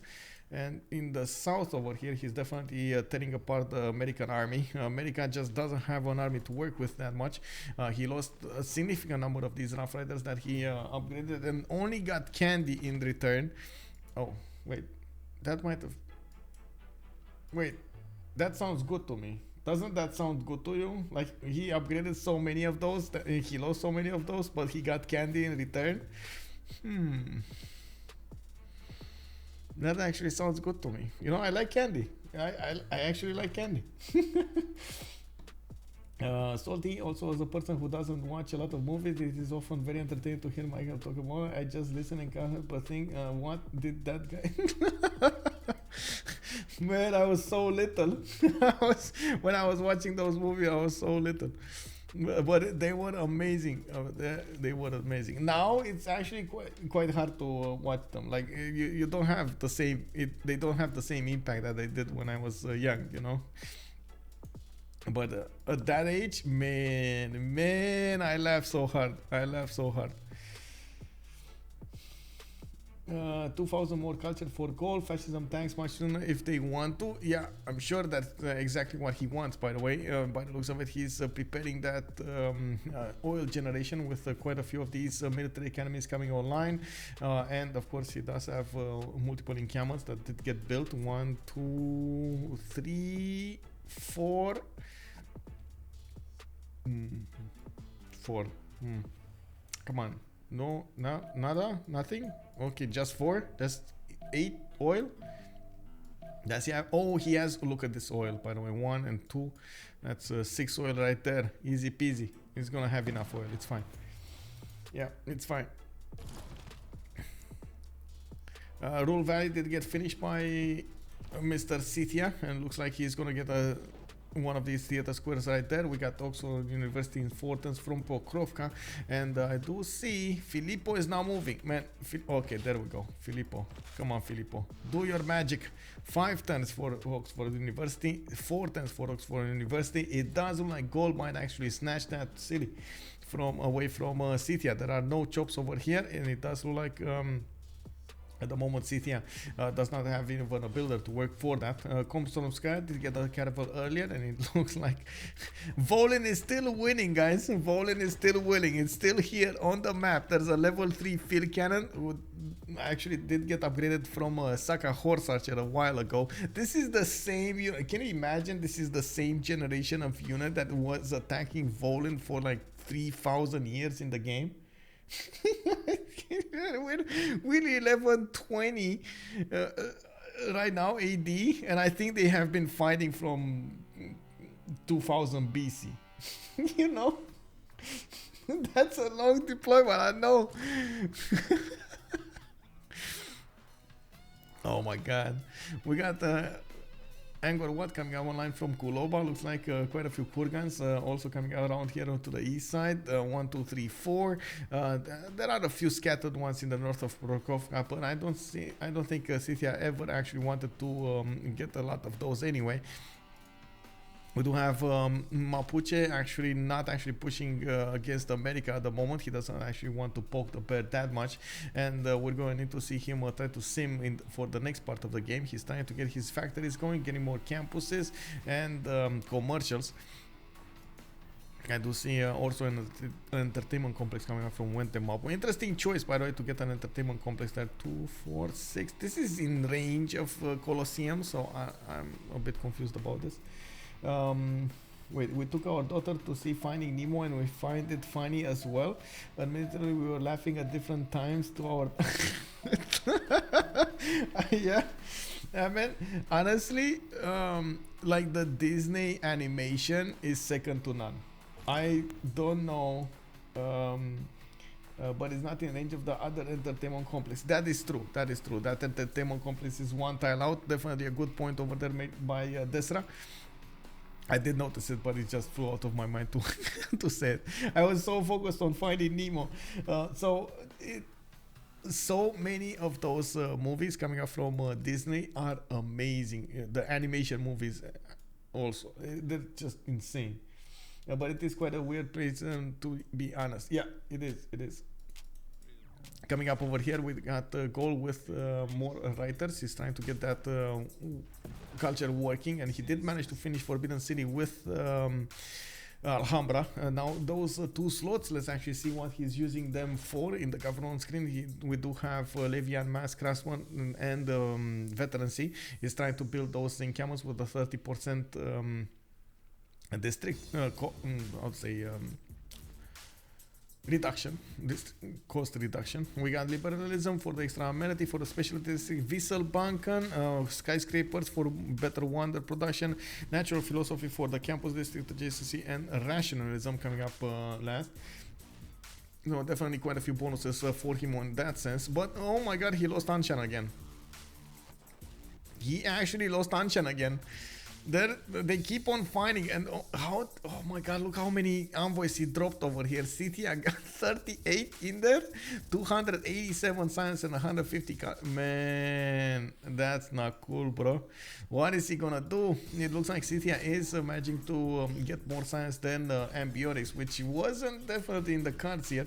You know, we do need to see if he's gonna manage to get up in the culture screen as well. We do have quite a bit of gold generated by the Gallic I would say nation through his religion, and we're going to need to see what kind of unit is he going to prefer to take out. Vilnius is going to be quite important to take out as well. Did he actually attack this? No, he did not. Oh my god, Vilnius is actually going to finish medieval walls, and all of these units are going to tap into that city with oh, they're going to splat. This, you know how these units will look. Did that package just got deleted? Oh my god. This is just insane. Two left side channel. Hello, there is the same guys when Hero Tank made some GG. Yeah. Yes, exactly. The Hero Tank that took out 3 jet bombers. That one? Yes, exactly. From 2 days ago. These are still fighting. This is the 3rd game out of that best of 3 series. And they need to find out who is going to go forward. I know that Distoria did announce this is a final, but this is not a final. This is something through, how to say, the other ones. Give me a second. There was something over here.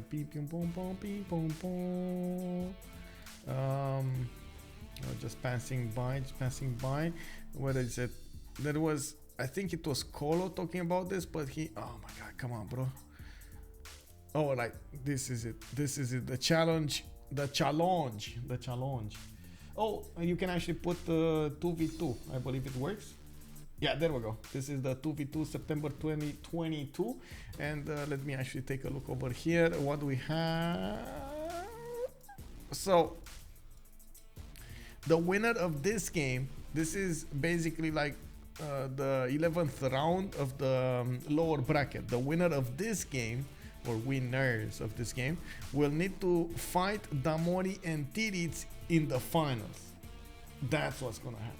And Damori and Tirits have been waiting there for quite some time now, like 3 weeks. Massive.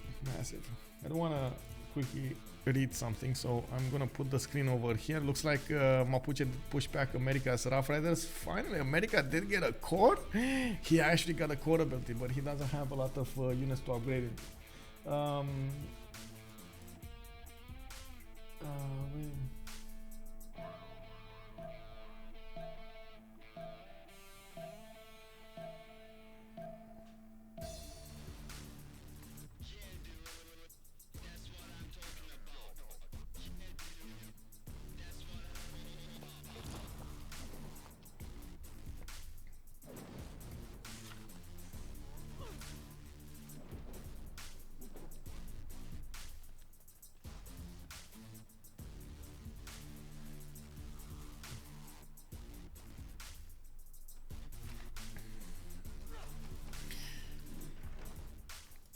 Okay, there are some discussions, how to say, that I want to keep up with, and that's why I'm using this time to read.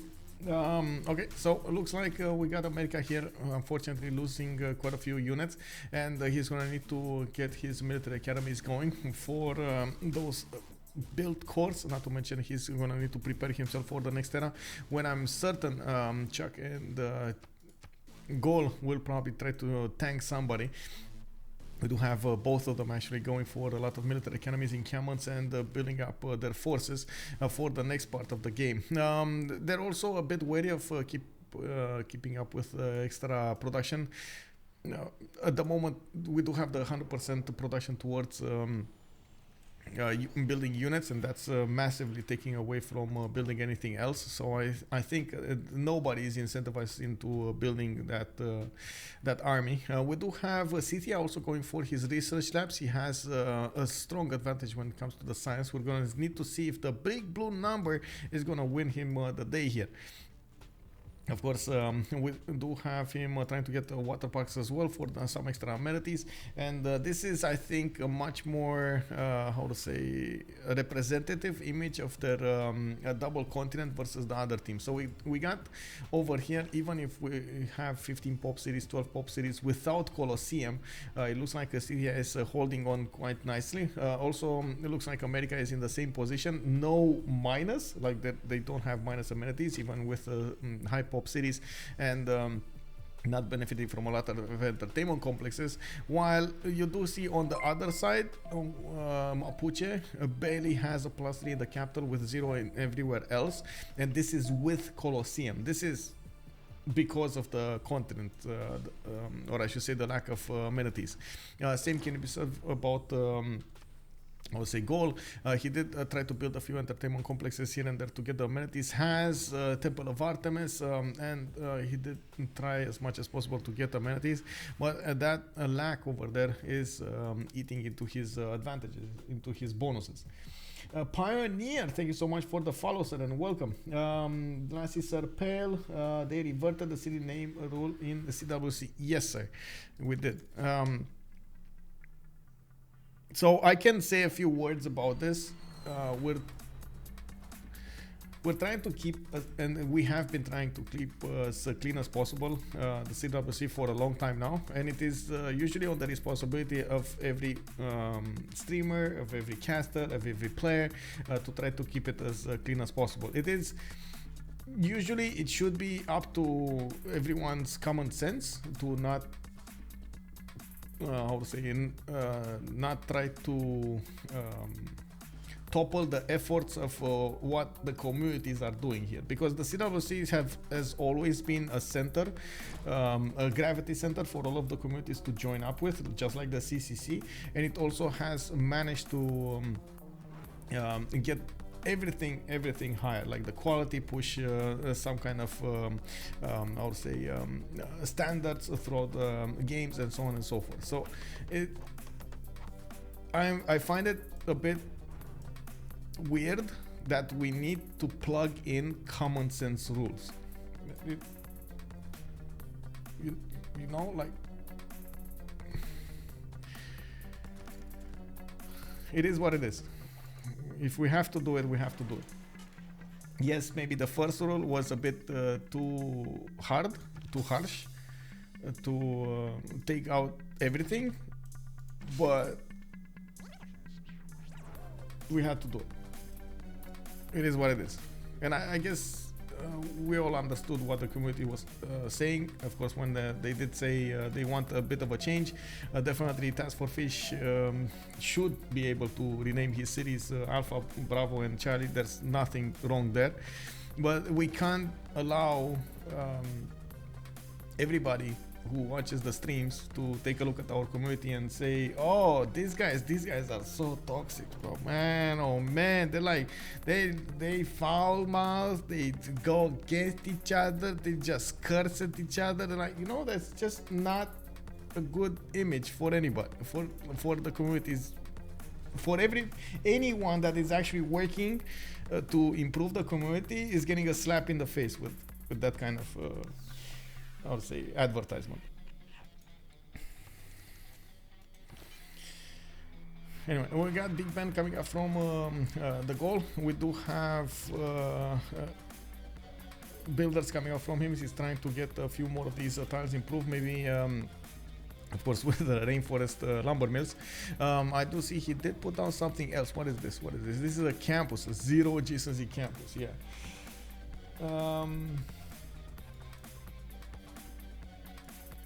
Yeah.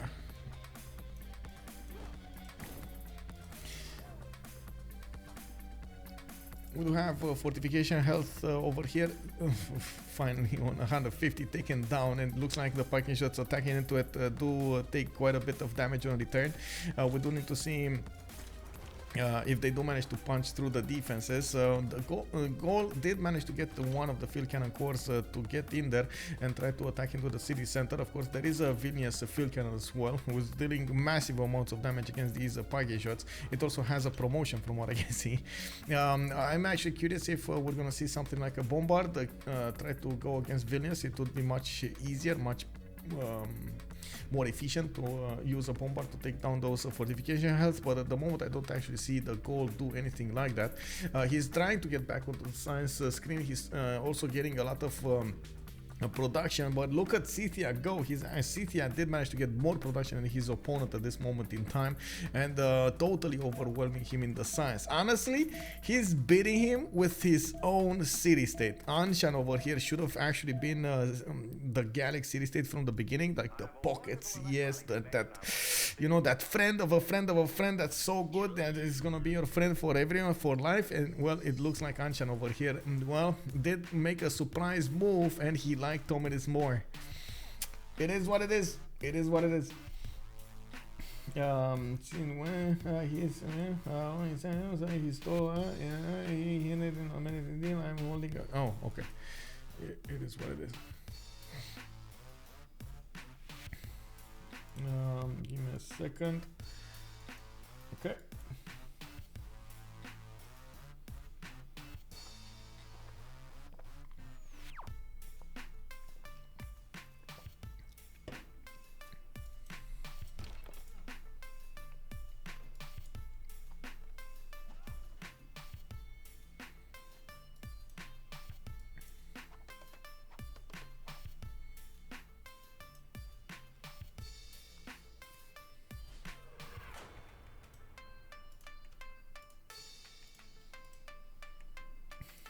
Yeah, I know, right? This is worse than Snapchat. Anshan is worse than Snapchat. So basically what happened here was Gold did not want to click enough times for Anshan to be on his side. And Anshan here, aka Snapchatter, when he saw ChucK be so eager to click, he just gave him more love. It's unbelievable. It's right? It's unbelievable. Heartbreaker. We got research knives coming up from ISIG. Looks like amphitheaters from Pokrovka. There is a Huete Okali also coming alive from Neapolis. That's going to be quite important. He's going to get quite a few amenities. And oh my god, look at, he actually has a lot of amenities going. Did he? I think he did, right? He did get this entertainment complex with the arena and the zoo. Now Huete Okali is going to give him some amenities in there. But not that many. But he has so many advantages here coming up from the extra happiness. Okay, let's go for Judaism, reserves.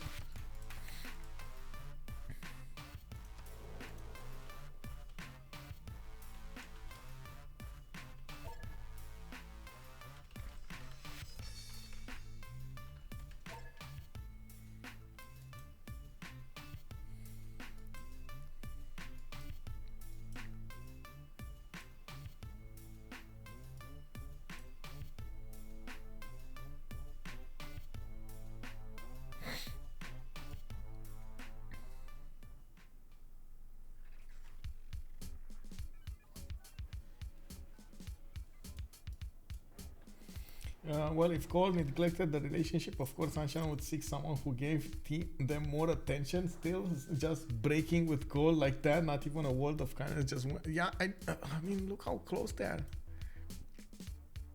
This is like the closet of the goals over here. This is like the backyard. Can you imagine having your backyard go to war with you?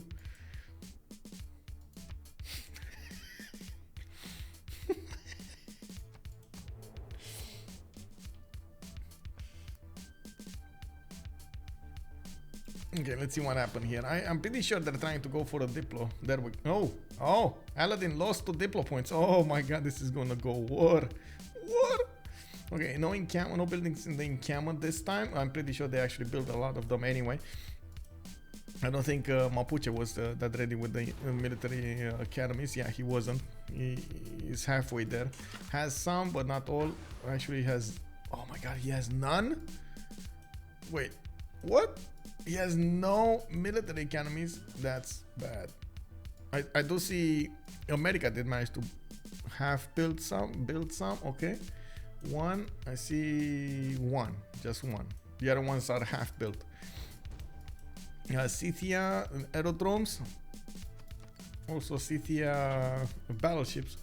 Volin finally got taken down, by the way. He won the war, Scythia, after like so many years, 3,000 years. This was such a long battle. It looks like he did manage to take out the city of Volin. It finally succumbed to those units' strength. We do have campus research projects coming up over here in the Gallic land as well. Multiple cities working on that. He did manage to get very, very quickly these military academies in his in some of his in his actually encampments. He has from what I can see 2 of them. Let's see if the 4th one is there as well. So this and this is not. So okay, he has 2 of them. That's 4 oil per turn. I think he actually had oil here in the north, right? He can upgrade this oil tile and this oil tile if he gets a city there. That should be enough. Vilnius doesn't look like it's going down quietly. It's still halfway fortification health, and these Gallic pike shots are suffering quite a bit. The Vilnius field cannon inside of it with the wall strength are managing to deal significant amount of damage. We do have Oxford University also finished by Divodurum some time ago, and that's gonna allow Divodurum and of course Aladdin here to get a bit more science, but it's not even coming close to Scythia science. 466 science versus 279, not even close. Shouldn't horse change from a strategic resource to a luxury resource after they are no longer needed for units? They're still needed for some units though. I mean, I get what you're saying, but they're still needed for the pre-builds. So, you know, like at some point, you don't have enough horses. No, you don't have enough oil for all of your units, or you don't have enough iron. It just reverts back to the initial unit. Wait, horses are light calves, right? So I think, what is it? Oil for the helicopters, right? They need oil.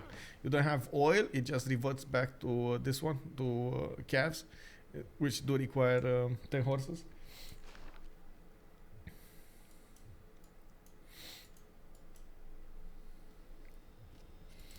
There is a pantheon for bonus on strategic resources. If so, it will become less useful.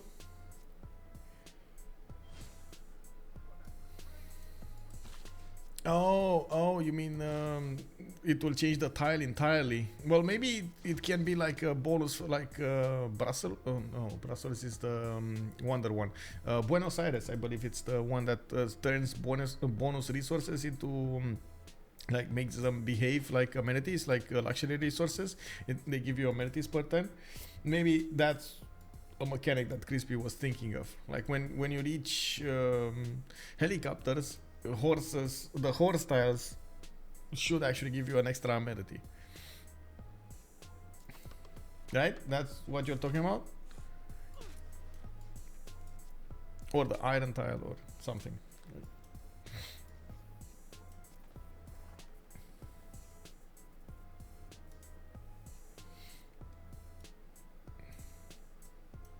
Well, we'll see. We got more Rough Riders coming online from America. He did manage to core up quite a few of them, and he does have a decent amount of damage against the Mapuche, just doesn't have the numbers at the moment. Now that we are not in the 100% Congress anymore, that's gonna be an advantage for the ones that do have the production. And at the moment, it's definitely Lotaro 469 versus Teddy Roosevelt's 243. We do have a goal actually matching the production of Tomaris, which is actually not that good for the goal. He's not gonna have an advantage going into this. I do see Alfred Noble did get recruited by Scythia. He's gonna get an extra Diplo point here, and of course in the Diplo screen we did have Buzz losing those 2 Diplo points. He's back on 6 out of 20. It doesn't actually make well, he's at a time with ambiotics. Doesn't actually allow them to go for a Diplo victory in this particular game.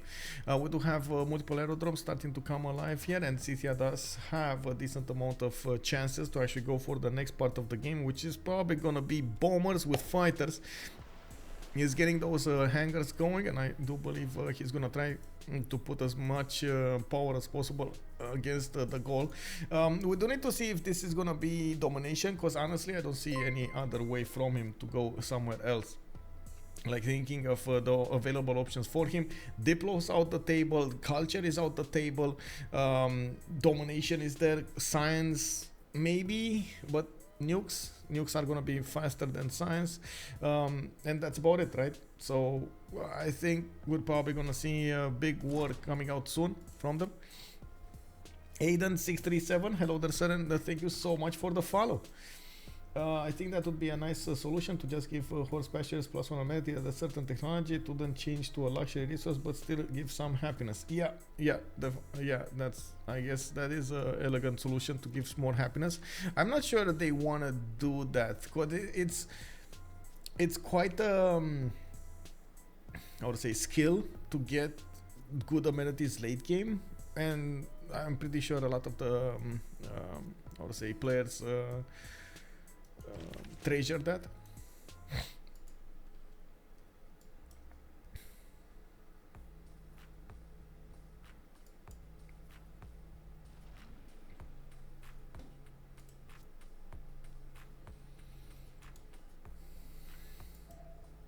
But I like yours. I know.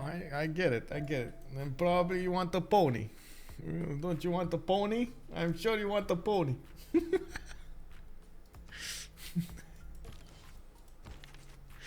If only you can keep him somewhere. Can you imagine keeping a pony in nowadays? Somewhere in the city? We do have aerodromes coming out from Gallic Nation as well. Only one of them did get built now in Ratu Makos, one of these aerodromes. I do see he's starting to acquire a decent amount of phase generation from his Great Bath. Those were quite a few floods that did get to defend. Looks like he has aluminium to the south of his city on the east side, and we're going to need to take a look when he's upgrading all of these extra tiles. Getting more aerodromes from the other cities. He is still attacking Vilnius with all of his units, and looks like he did manage to put it down to half HP. That's 52 out of 150 fortification and 95 out of 200 garrison health. And there is a possibility for him to upgrade another field cannon core to the north. I'm actually a bit conflicted why he didn't do that. And I gotta say, is anybody interested in pictures at tomorrow's parade? So tomorrow, in front of my street, there is a big parade for the 1st of December, which is a big celebration in Romania. Then there's gonna be like multiple I would say we're gonna have like military equipment and multiple divisions of army over there, and then like firefighters and policemen and gendarmes, and all of those will be like parading. Do you guys want some pictures on Discord? I was thinking of trying to wake up early in the morning for it. It's like 11, well, early in the morning, it's like 11 a.m. for 1100 a.m. 1100 actually, 1100 GM my time. Yep. Horses only became obsolete when tanks were starting to get used. Yeah, but then Poland happened, and they showed them.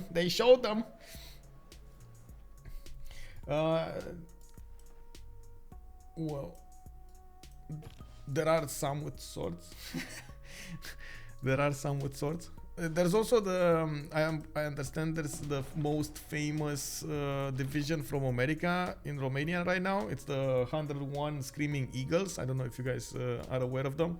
They were the ones that, I would say, they're usually the spearhead in any kind of conflict.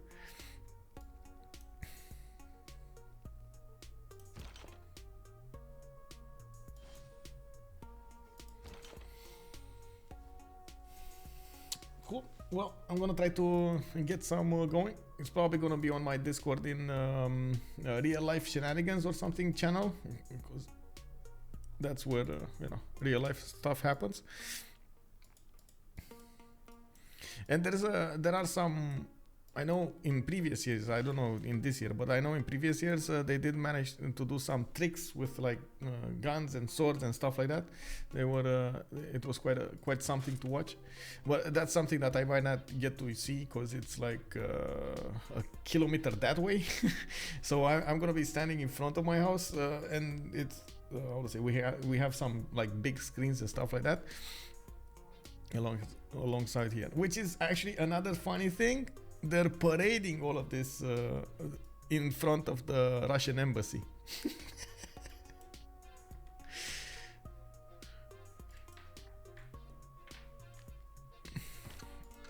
Oh, what's happening in the culture screen? I don't think it's that bad, but okay, we got 239 tourism from Aladdin. He's on 21 out of 101, and I guess Scythia will need to counter him, but Scythia is doing just that. He's on 230 culture of his own, and looks like he did almost match Aberius' culture. Now he's getting a few commercial hub investments, gets a few battleships here to work for him, and I do see he did figure out that there are a few cities that he can hit on the coast. Wentemapu definitely are battleshipable. Also Turones. This one is not. This one to the north. Anshan, where is Anshan standing at? It's still standing with Scythia. Oh man, Scythia managed to get the best out of Anshan. It is what it is. We do have Charleston coming up over here. It does look like America is gonna get his units on the east side. He has tank corps coming out of his cities, hard building those. And wait, Anshan has been defeated. Was this Stanford Raffles? Was this Raffles? Oh my god, he got Raffles.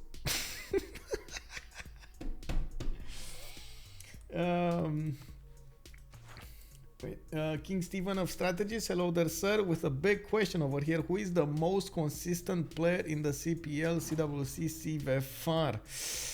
Ooh, in all of them? In all of the...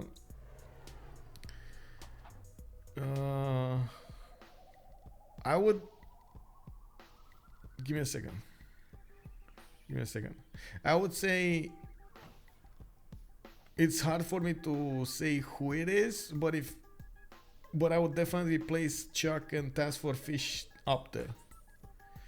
Yeah, ChucK and Task for Fish are some of the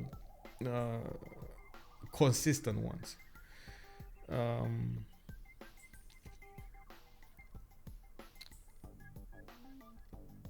Yeah, like if you're asking like the top ChucK and Task for Fish.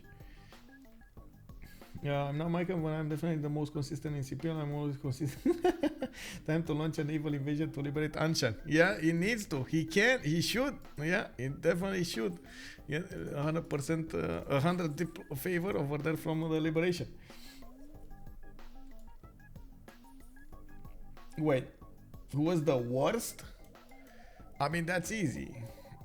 That's well, I don't really want to speak him badly, but that's oh my god, who was it?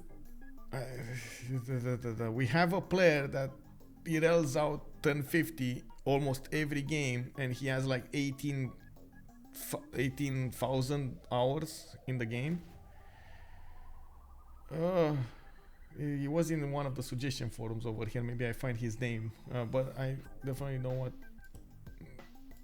Give me a second. Like, it's the name is in my face, but I totally ignored it. Swiss, yes. You see how I said it, and he knew exactly who I'm thinking of. Yes, Dimon. Yes, Swissy. I feel so bad for the man because he's like so like. Most of the time it's so I would say good to talk with and open, and you know, but man, he just likes to eat a lot of any situation.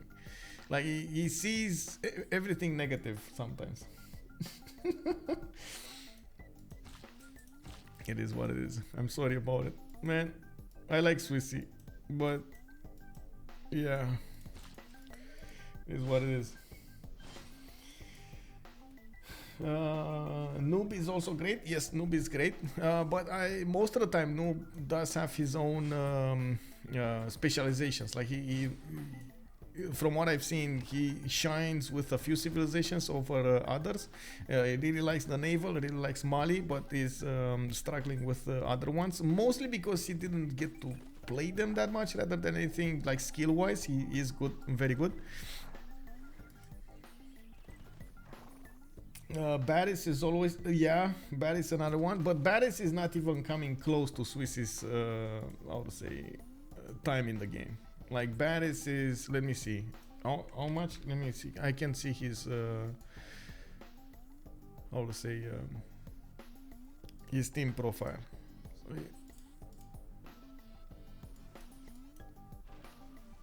So Baris is barely 2,500 hours in the game. Like you can't compare that. Baris is like between Swissy and Baris, like, you know, you have some expectations of Swissy, but you have none from Baris. What is the most powerful religious civilization other than Bayezid? It is Arabia, just because of Mamluks, high science, Khmer. Most powerful religious war civilization. Well, depends on what you call war, because, you know, it might be, you can call Russia before the nerfs, but I think Khmer is the most powerful one at the moment.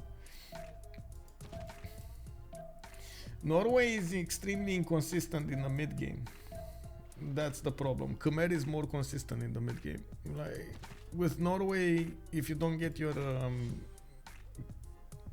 how to say, if you don't get your faith high enough, if you don't get to expand big enough, and you don't have a good pen brush and voice in the second era, it just falls over. It's quite problematic. It's top on the C maps, yes, 100% can give you that, but that actually comes early. Like that's usually like pre-turn 50. It can do amazingly well with the long chips, but after caravels are coming out,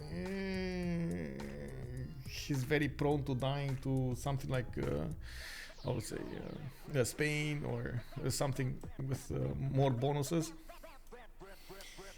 Gandhi. Yeah. Oh, we got tanks. Mapuche starts to get his tank armies going, and it looks like the Rough Riders are going to try to be ready for this, upgrading themselves into tanks. And this is, of course, America with an extra +5 on him.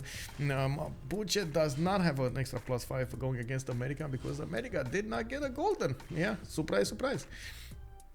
You don't have a golden either for ChucK here.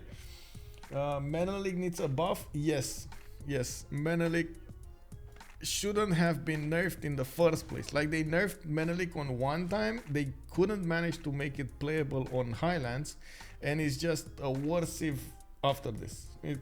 Let's get Menelik back as he was before. At least he was good on other maps, you know? Now it's not good at all. I mean, it's still good-ish, don't get me wrong, but it's not nearly as strong as it was before.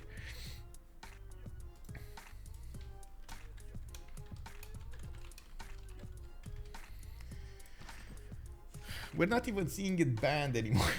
You know, like at least it was getting some attention being banned, you know. Hey, Burasera Star Spanky. Hello there, sir. How are you doing? We do have more aerodromes coming out live over here from Aduatuca. Looks like a big ban is going to finish in 6 turns. We do also have Ambiorix starting to get those research labs online. He's gonna need to get quite a bit of electricity for them. We do have also Scythia starting to get his biplanes going, and I do believe he's gonna need to put them on the front line here. And we got Gold just getting one of the biplanes here, and I'm actually quite surprised about the positioning. Inkiamats can actually shoot down biplanes, by the way, if they're close enough for them, and I'm pretty sure he's gonna click on it and take it down slowly. We do have enemy biplanes from two of them coming up from Scythia. And Gold will probably lose his soon enough. These are, oh my god, wasn't there a there we go, he just, you know, moved it back. Wasn't there a famous biplane, I would say, flyer, like pilot? I know there was like something like Red Baron or something, was that? How are you doing, Star Spanky? And what happened? Did something happen? The Red Baron, right? Yeah, there we go, the Red Baron. I was remembering something about it.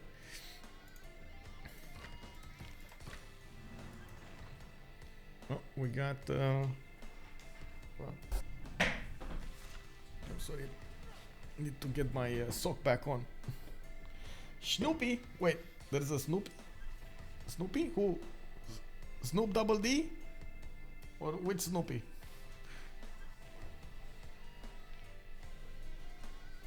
Are you talking about the? Wait, something horrible happened. A team building dinner. Oh no! I'm glad you're alive, bro. Charlie Brown's Beagle from the cartoons. Oh, I see. Oh, that's Snoopy. I see. I see. Okay, let's see. It looks like Goal is also pressuring Vilnius. Finally took that city down, and of course, I'm actually curious right now. He can take two cities, right? A city state and absorb a city state with Anshan. I believe we cleared that up in the CWC also. Okay, we do have more of these hangars coming alive, more of those slots there.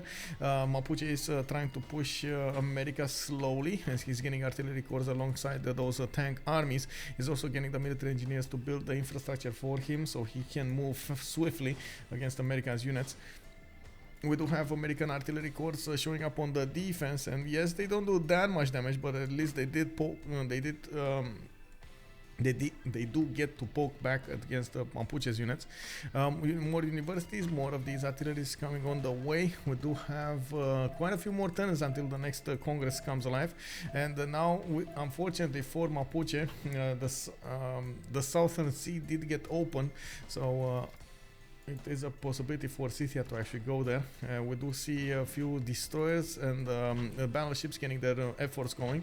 Bandar Brunei is probably going to go down soon.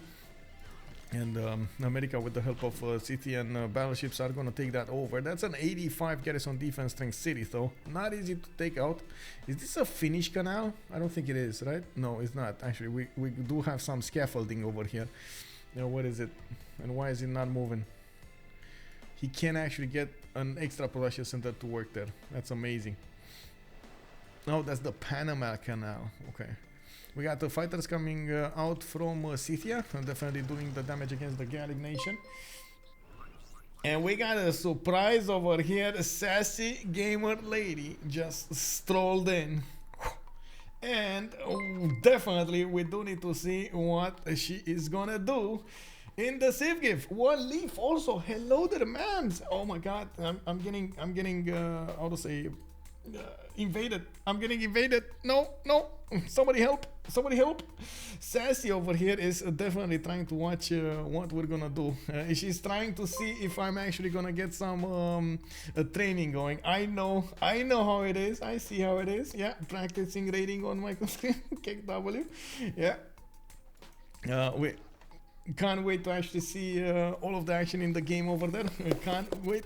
We got so many good civilizations to go for. I know White and Nerdy has been popping in your streams, and he was giving us the secrets over there. What is the secret? The secret of the sassy and the secret of the leaf. What is gonna happen during the Civ game? What are they gonna play? What are they gonna do? How are they gonna go for this? And yeah. Well, it happens. Well, my stream chat also is calling me out, like, Michael, you need to do some training sessions. Yeah, we need to see you do some training. And I'm like, bro, if I do some training, everybody's gonna know what I'm gonna do. Like, why? I know it's all for fun, but like a little bit of secrets didn't hurt anybody.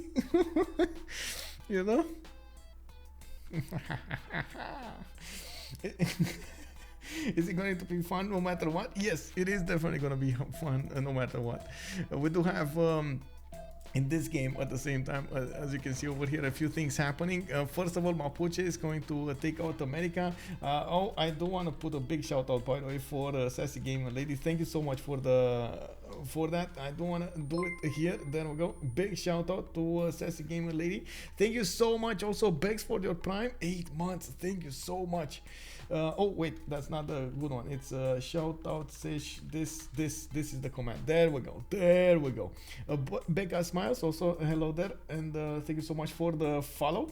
Is there any Venetian arsenal in the game now that the sea opens up south? That could be a clutch now. I think somebody was building it. I don't know who finished it though. I believe it was somewhere around here in Ragnur Mapu, but maybe I'm oh there we go. This is it. This is it. We got Venetian on Scythia, and it looks like he's gonna try to get aircraft carriers in the water here. I'm certain that we're probably gonna see some nukes thrown at goals from the east side, not actually from the west side. That might be a problem for his opponent here. Bom dia, Bex. How are you doing, sir? Senor, how are you? How is life? How is everything? My name is Nick. Hello there, sir. And well, if your name is Nick, what is your name, sir? How should we call you? We do have more fighters coming out from Scythia and getting these military engineers on the east side to build up the infrastructure so he can reinforce his allies' land much faster. American anti-air guns are also showing up here, and it looks like we do have observation balloons coming out from Mapuche to give the extra range for these artillery armies to attack into his opponents. Yeah, that's a good question, right? Yeah. Confusing everybody here, I see. Okay, that's how it is. Okay, I see. We got bombers coming up from Noviodu. We got actually multiple fighters also coming up from him after he did get Vilnius. That city center is getting his health back. Slowly getting there. Not enough production in Samaro-Briva to actually build a bomber. The game might actually finish until that bomber is going to be finished. We got the Big Ben coming up from Sinaboom, coming up in 3 turns, and looks like Aladdin is managing to keep up with the size of City at the moment. He did manage to also get 100 plus more culture and a lot of gold in the bank. Needs to be careful though. He shouldn't actually be upgrading stuff while he's gonna get Big Ben. Just get more gold, bro. Maximize the opportunities for the gold. Wait, Steve? Is he Steve? Yeah, we can call him Steve. Nick. My name is Nick. Yeah, Nickant. Okay, Nickant or Steve. Okay, we can go for both. Okay, I see how it is. I'm sorry, my chat actually found a name for you. I hope it works. If it works, it works. We got Mapuche getting those artillery armies on the west side, and it does look like America is going to be on the receiving end.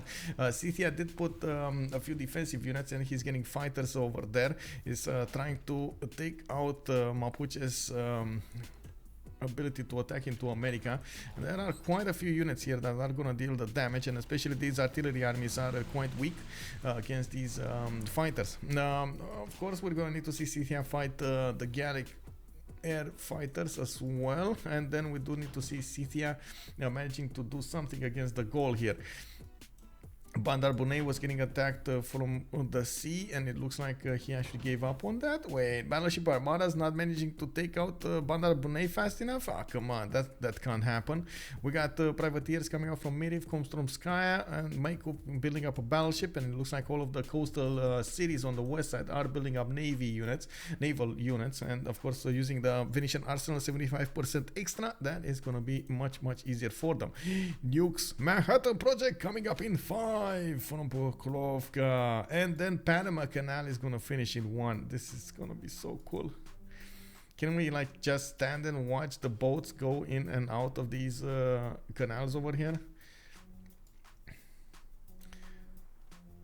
The up was a big mistake. Yeah, I know, right? That's so much gold. That's like double the gold that you up, right?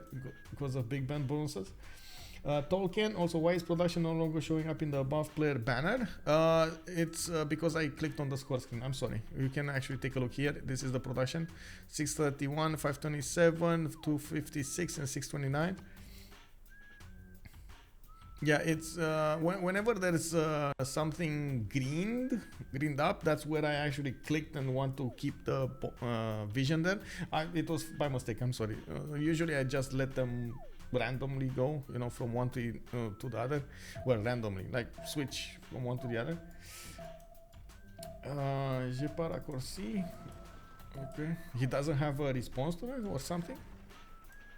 Oh no, he can't do the hotkeys, right? This is the hotkeys, and he's gonna hot jump. I missed most of the game. Can you quickly sum up what happened? Fabnik, hello there, and welcome back.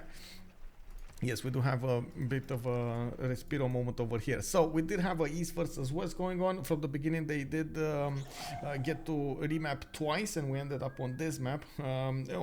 As you can see, we did have a goal on the east side with a lot of production capabilities. CithIA kept up with him quite a bit. We did have a few wonders built in both nations. America tried to defend the city. I totally forgot what it was, but it was a science city-state in the south here. He was trying to keep Mapuche from taking it out. Mapuche finally, after like 30 turns, 20 turns, I don't know how many, but many, they tried to poke around, take around, and to move back forth. He did manage to take it down at some point, and of course there was quite a bit of a drop in the science of CithIA and America. After that, America did try to gear up as much as possible and focus on his Rough Riders. The Rough Rider attack was spotted. We had a few changes because of influences coming out from the World Congress. In one era, the World Congress was set on 100% production. That didn't go out well. They couldn't produce any more units. It was very, very hard for them to keep up with the necessary armies. In the next Congress, they couldn't get any generals. Again, big problem. They couldn't actually get to the industrial generals, to the higher ones, even I would say even at that point in time, even the modern ones were kind of out of the question. Now they did manage to start to acquire them, and of course they are getting quite a few bonus points from them, the extra +5, the extra movement. We did also have a major Rough Rider attack going against Mapuche. Did take out Candy, did try to poke around gold, force them to spend a lot of gold. Didn't quite go anywhere other than spending a bit of gold on them.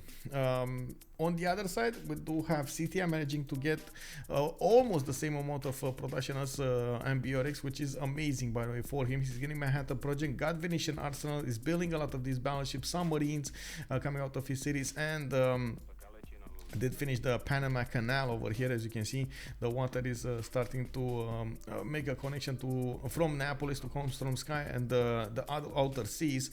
We do have Mapuche putting a few units in the water so he can spot any kind of incursion, and I'm certain we're gonna see these planes fight over the land over here. Now we do have Mapuche trying to go against America on the land with tanks, with anti-aircraft, anti-aircraft units, and of course some aircraft units coming up from the Gulf. Both CithIA and the Gold did manage to get to aerodromes. They're putting them down, using them for the offense, but only one of them is actually going for nukes, and that is CithIA. On the other side, ChucK is going helicopters and fascism. We do have Aladdin going for rapid deployment and advanced ballistics. We're gonna need to see who's gonna be getting the crowning points in the next part of the game. Looks like a very busy game. Yeah, Geneva. TTO6 is calling out Geneva, by the way. Geneva died in the south. Yeah, okay, thank you. I'm so bad at names, by the way. So bad at names. I'm so sorry about this. Names are just not something that I can easily retain. It happens. What did you guys predict, by the way? I know there was a prediction. So you guys predicted Gol and Mapuche are gonna take this win. So east side. Okay. So a lot of my chat is right now the fans of east side. Can we get some west side over here? Like, I'm sure east side, if I say east side, like half of you just east side. West side, maybe? West side, can we get some more? Because definitely looks like CithIA over here is giving them a run for their money.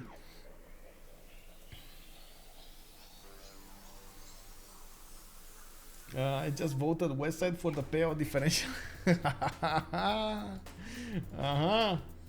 East side, West side, East side, West side. Yeah. Oh man. Oh, don't tell me. Big question, and this is directed at Salty. Salty, are you still here? Salty Capybara, are you still here, ma'am? Let's go west side, let's go east side. Oh man, you know what I'm gonna ask, right? Also really tired. Hello there. Did you see Ali G? Ali G in the house. Did you see Ali G in the house? Yeah, crispy nose, West Coast, best coast, yeah. Ali G in the house. Oh my God, she did not see it. Oh no. You did not see Ali G? Oh my God. Oh my God. Ali G? No, no Ali G? Wait, no, this can't be. This is a mistake somewhere.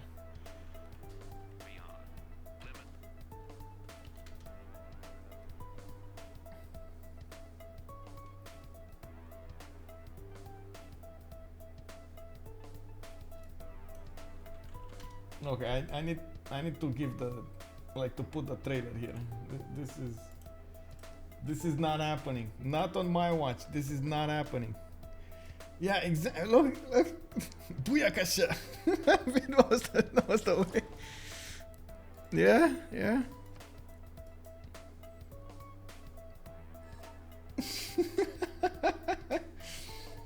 This is the trailer for the movie.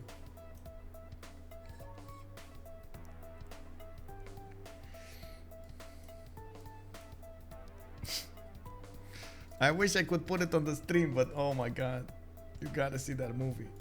That movie.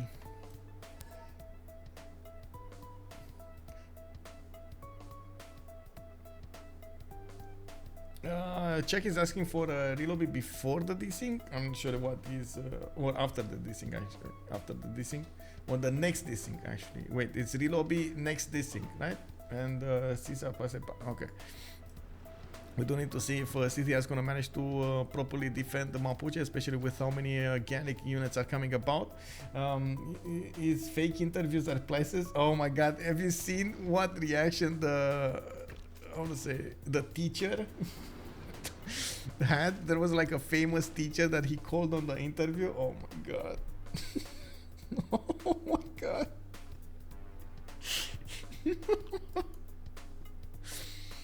That's some next level annoyance over there.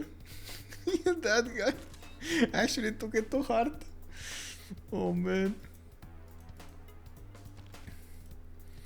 We do have CTR taking down Bartsake faster rather than later. We're probably gonna see that city fall down in 2 hits, and of course the American Cavs are gonna take it out entirely. Comstrom Sky coming up with submarines. We do have multiple battleships also coming out of the cities. Finally, an aircraft carrier that will carry probably the bombers, and of course Manhattan Project gonna finish in 2 turns from Pokrovka. There is a serious advantage now for Cithia when it comes to the production. I'm not sure if maybe Ambirix didn't settle his cards right or something, but Cithia just got 150 more production. We do have airports coming up for him. Spy coming up from Aduatuca. I see Goal is getting Cav armies. These are pre-built for helicopters, and by the looks of it, he's also going for nuclear fission and space race. So he's trying to get his own, I would say, his own nuclear devices. It's gonna be a bit late though, and this is so surprising because he did have at some point the science advantage, but he lost it, especially with Anshan being taken over. For those 10 turns that Anshan was on CTS back, it just allowed him to get so many science points. You are afraid that movie is probably not your taste? I mean, it's I would say it's a comedy. But oh my God, no, it is what it is. So I guess you don't like comedies. I see.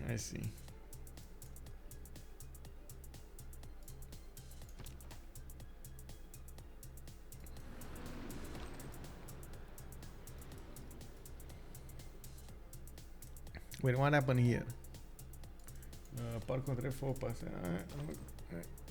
Let's see if there will be a desync. I think that's what they were counting, right? Maybe if it's not gonna be a desync, maybe they're just not gonna. Yeah, they might not want to relobby this. We got jet fighters coming up from Emma. We'll see. It's not for everybody, but I adore. Yeah. I mean, yeah, definitely it's not for everybody. It's still funny though.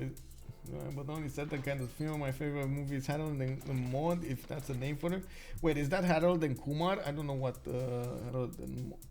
What are you talking about? The older one, Hardy. Harold and Maude, okay? There is a 20-year-old. Okay. Definitely not Harold and Kumar. Definitely not that one.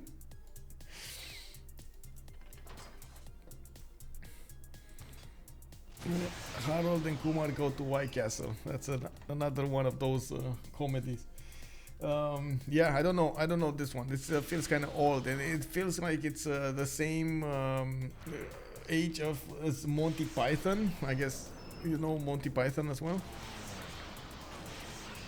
Oh, we got actually the goal, managing to take down one of the jet fighters of Scythia with just fighters. Oh my god, that's a lot of things. You guys see Pineapple Express? That's a good question actually. Let me see. I don't remember it out of my own back, but no, I did not actually. Okay. I did not actually see this one.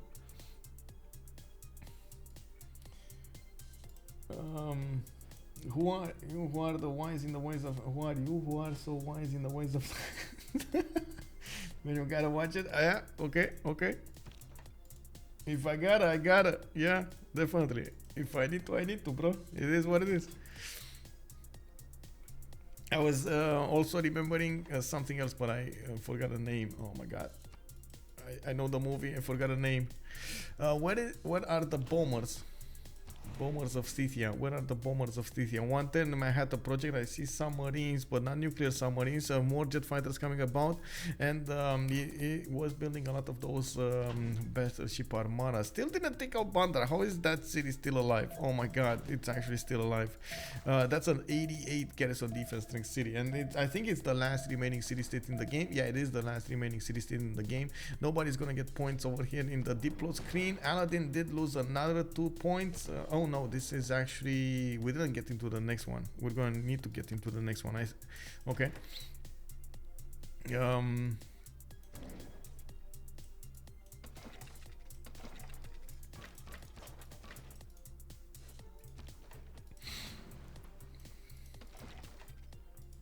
Okay, Mapuche coming up with artillery armies with Gallic help. He is going to try to punch through the defenses of America slowly but surely, going around those jet fighters and taking down the city centers with the bombers from afar. We do have 3 bombers that are starting to work on Washington's defense. That city does have Victor inside of it, and it's 101 strength, while he has a few anti-air guns, but they are focused on the units, not actually on the city center. You would need at least 1 more. We did have Birex managed to finish Big Ben, and he did manage to get a big chunk of gold over here back on his territory. He's getting a few broadcast centers and switching to nuclear power plants. Bandar Brunei finally did get taken down, and America is gonna have it. By the way, is there a limit to these games, like how long they can be? Because it looks like this is definitely gonna go long. This is gonna go long and high and wide. Like this is gonna happen. None of them are actually gonna let go of this, and I feel them. Like this is amazing, right? We definitely need to see who's gonna be the winner of this matchup, and we do need to see them winning straight up. Oh my god, this AT crew army is doing so much damage. He just needs to cross that river, and boom goes the tanks, you know. Carrier really saved himself big time. He knew he would change the name, change ruling, and decided to throw quals and not play in CWC to not have to change his name from God Gamer. Yeah, I think he's actually, how to say, his registered name is God Gamer.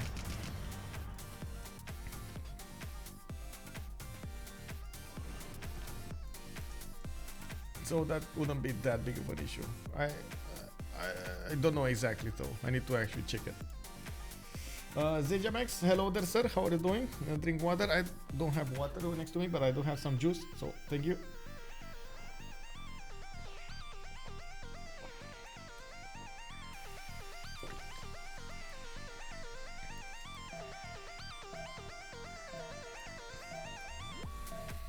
I'm actually curious what did happen over here. Did any...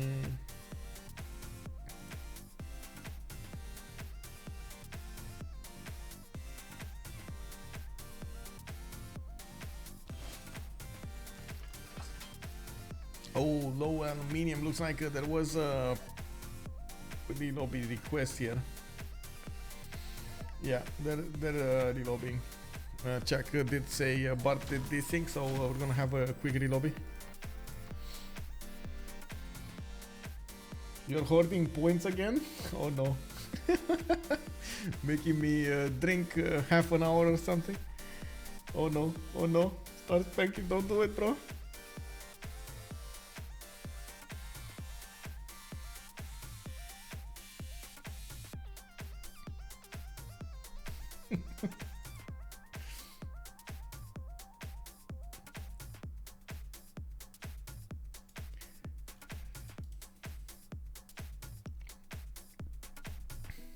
Give me a second, let me figure out where the link is.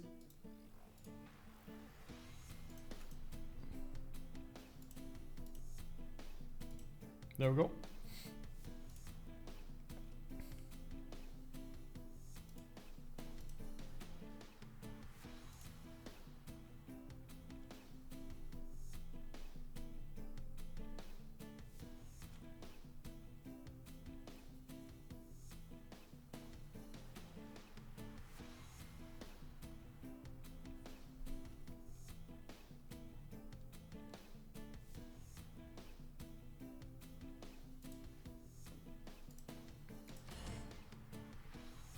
And to fix the 0 MS should be fine. Yeah, I got it. I got this.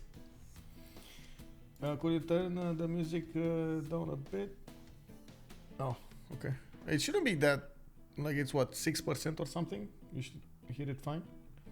What do you think about City Center's additional yield setting? I think it's a. I think it's a bit too hand-holding. Like the game is a bit too hand-holding, if it makes sense.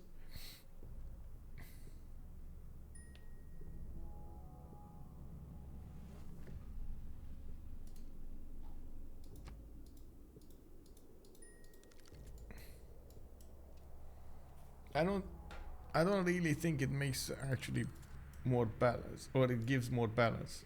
It's faster, sure, like a little bit faster, sure, but it's also easier, and I don't really agree with easier.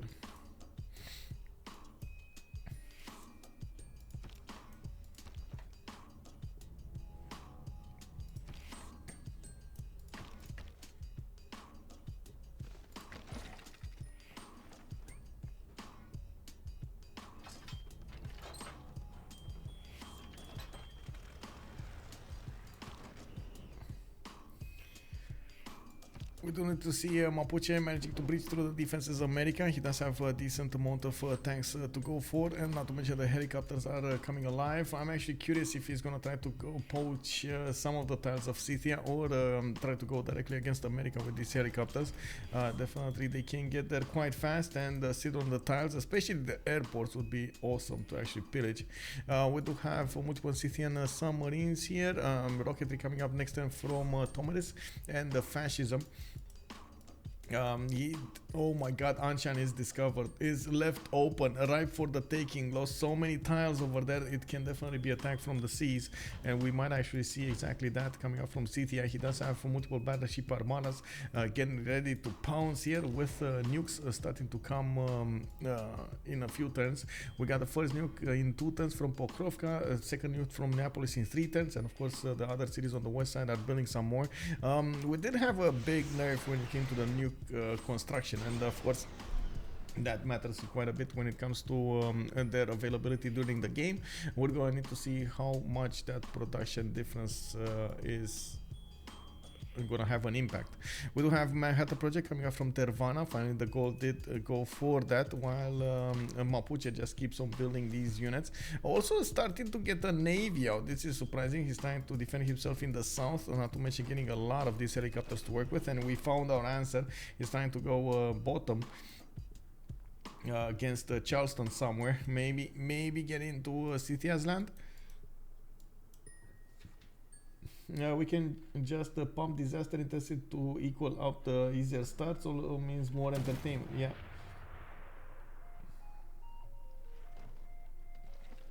Hated buff some civs like Russia means counterize settle lose a lot of the value. Same with settling yellow land. Yeah. Oh, you're talking about the plains, right? These are yellow lands for plains.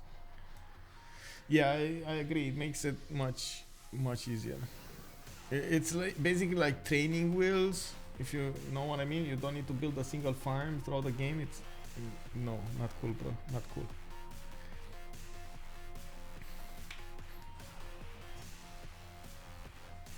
I think there's a reason we're not playing. How to say? How was that? Extraordinary starts or what? Legendary starts? Yeah, legendary starts. You know. They're not consistent, nor do they actually require skill, knowledge, and so on. I think a lot of the players throughout the communities do like to, even if, yeah, sure, some of the issues they don't want to do over and over again. I do believe knowing like the extra knowledge they benefit from experience, they do like to use that as much as possible against their opponents, and it usually means the difference between somebody winning and somebody losing. So I do believe something like this goes against that kind of how to say advantage. Anyway, it is what it is. Who's going to launch the first nuke? It's probably going to be Cynthia, but honestly, if he's going to get the first one, I don't know if he's going to launch the first one. I do see a few military engineers getting on the east side, and they can definitely put up I would say a nuclear silo. He's getting like a rocketry in one, and of course he's going to have nuclear silos along with it, the missile silos. So I believe this could be a thing. We might see all of this getting demolished. Oh, data warning. Wait, what? What?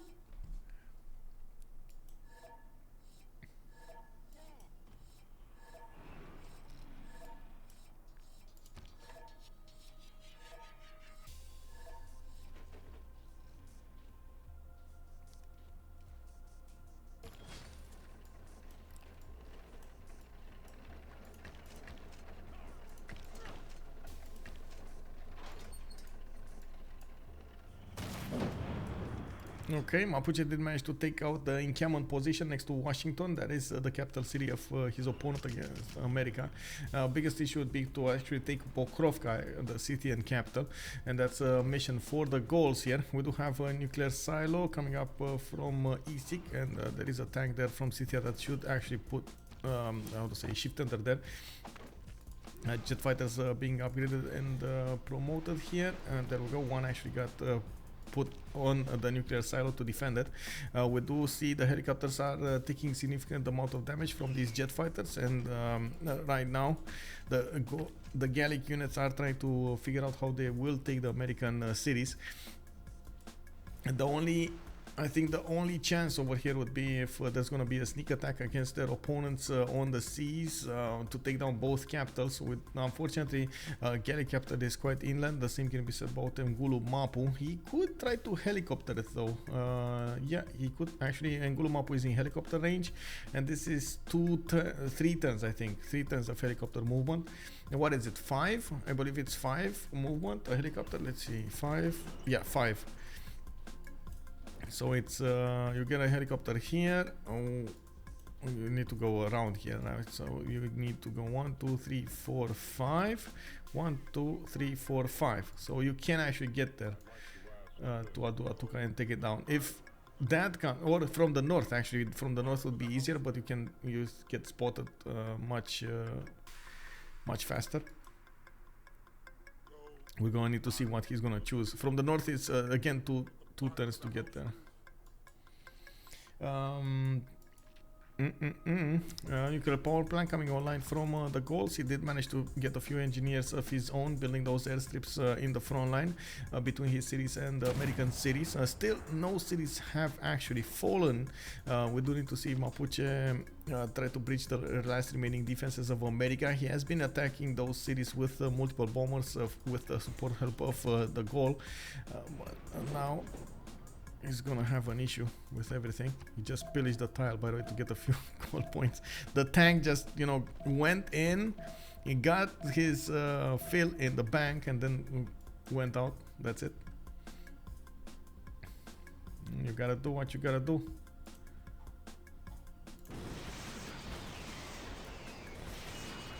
Oh, that's one helicopter down.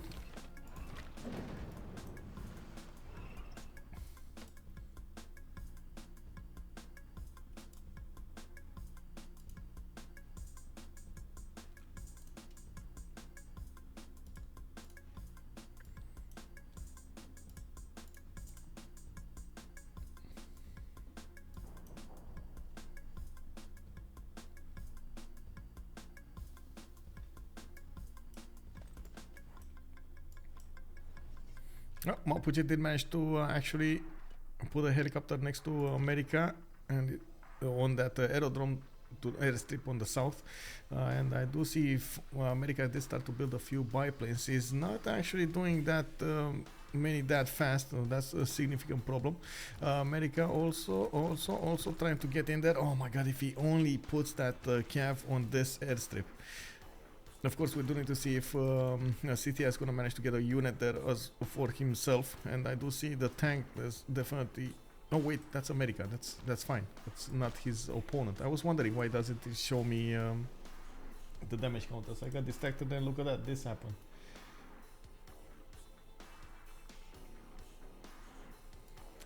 Wait, shield mode, shortcut, what is this? Shield mode is a tool to customize and preset a powerful safety setting that could be activated to stop hate from being sprayed. Can activate shield. Okay. Interesting. I didn't know I have a shield mode. Wow, okay. Well, Washington is definitely going down, even with Governor Victor inside of it. And these artillery armies are managing to deal the necessary damage against it, and slowly but surely that city is going to be toppled over. We do have Scythia also trying to defend as much as possible New York. The Gallic 80 crew armies are doing the damage against the American tank horse and slowly pushing from the north, while we do have that nuke available for Tomaris. The biggest question would be, where is he going to try to launch it? I did notice he's going telecommunications. That means he's going to discover nuclear submarines soon, and he does have one of them at least that he can upgrade into a nuke sub that could allow him to take out Ngulumapu and take over that city, and of course try to take out Gol. Gol is the most dangerous one, and that's actually, I guess, a big question. Does he know about this Manhattan? I don't think he knows about Manhattan project in Nirvana. Yeah, I don't think he knows about it. He doesn't have vision over Atuka also. We're gonna need to see what he's gonna do with the nukes here. Very big question.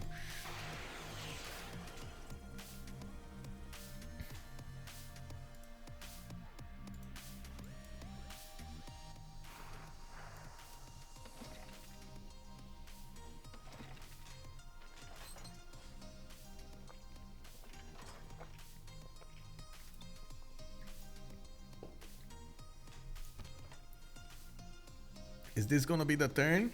Looks like Washington should go down. I can't see the damage counter, but I think it should go down by the looks of it. This is so weird, by the way. I hate this. I hate the fact that I need to scroll on another unit and force the computer to reconsider. There we go. It's 121 against 95. It doesn't show, if it doesn't have a unit inside of it, it doesn't show you the damage counter. It's weird.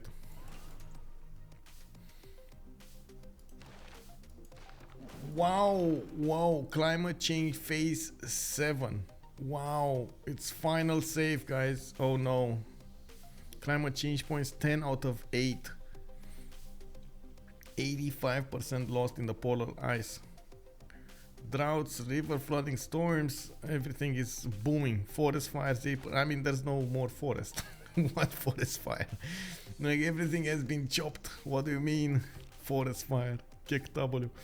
This is actually a problem for Mapuche because he's gonna lose his spy inside of the city of Washington, and it's not like he can actually keep that city. He will take out the government parts of his opponent, though. That is going to be a good plus. And from what I can see, we do need to check out if he's going to manage to push through the remaining defenses of America slowly, especially without Governor Victor giving an extra +3 there. He does have more strength against his opponent.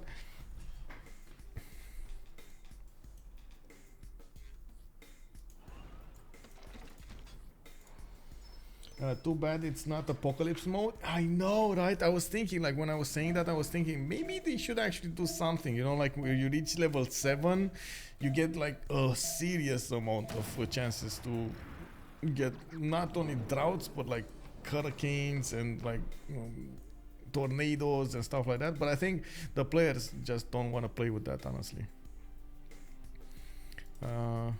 Let's go for autocracy, because I don't think anybody's getting there. I really need to go to the toilet. Autocracy. I really need to go to the toilet.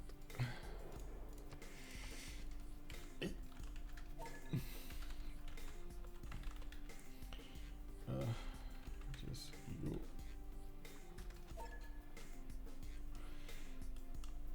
Go B. Oh man. Be right back. I really need to do it. Oh my god. Give me a second.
You know, I would love a chaos tournament so much. Put on zombies, apocalypse, and if it was up to me, also a wonderful terrain yield randomizer. That would be amazing, actually. We did have that in the CCC, by the way, in the Clan Championship Cup. I'm not sure in which version, but I think even in the last one we did have something like that. We had the zombie apocalypse or something like the. I don't know, the apocalypse mode or something. It was, I would say, something like Iron Man, Last Man Standing, something like that. Quite amazing to watch.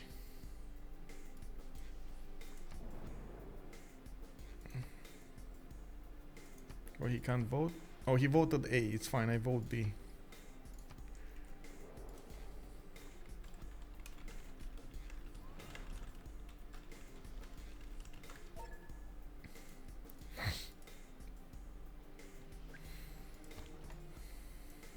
Okay, Mapuche coming up over here. He's still not taking Washington. You see, he's just doing as much as possible, as much damage as possible around that city, but not actually taking that city. And I still need to see where those nukes are gonna be dropped. I don't think anybody, like, they didn't drop a nuke while I was away, did they? No, Scythia still has 2 of them. He's getting another one in 2 turns, and I do see he has quite a few calves in the water. Mapuche's helicopters are also over there. The Scythian nuclear submarine armada is gonna get there soon, and we got a few missile cruiser armadas also going towards the northwest. They're going towards Anshan. He could try to liberate that city. Not sure how much advantage he will get from it. Yes, some diplo favor, which at the moment is kind of at a premium, but he should do it while he's very, very close to the next World Congress, and yeah, that's not gonna happen. I had the project coming out from Dervana in 2 turns. I do see that the city is 108 production, while Atuka is on 87. Ratumakos also 82. Okay. The Scythian jet fighters are making quite a bit of a splash over here against these Mapuche units. They are taking down tanks and managing to ravage these helicopters. This is gonna be quite painful for both of the armies. We do have Mapuche with a serious advantage trying to go against this because of the numbers. He definitely has a lot more units to put on the field than America and Scythia. Scythia did split his attention between going on the seas and going on land, which is causing a bit of a problem for him. We do have these missile cruiser armadas managing to take down the units of the goals from the coast. Especially these helicopters are going down quite fast, and we do need to see if Scythia is going to manage to take down cities here, especially with his nuclear submarine armadas. He's not taking it for a reason. Scythia can nuke inside of his cities. Yes, that is true. Gumball Z, not to mention losing the spy, and of course the city would flip anyway, so it just would cause more problems.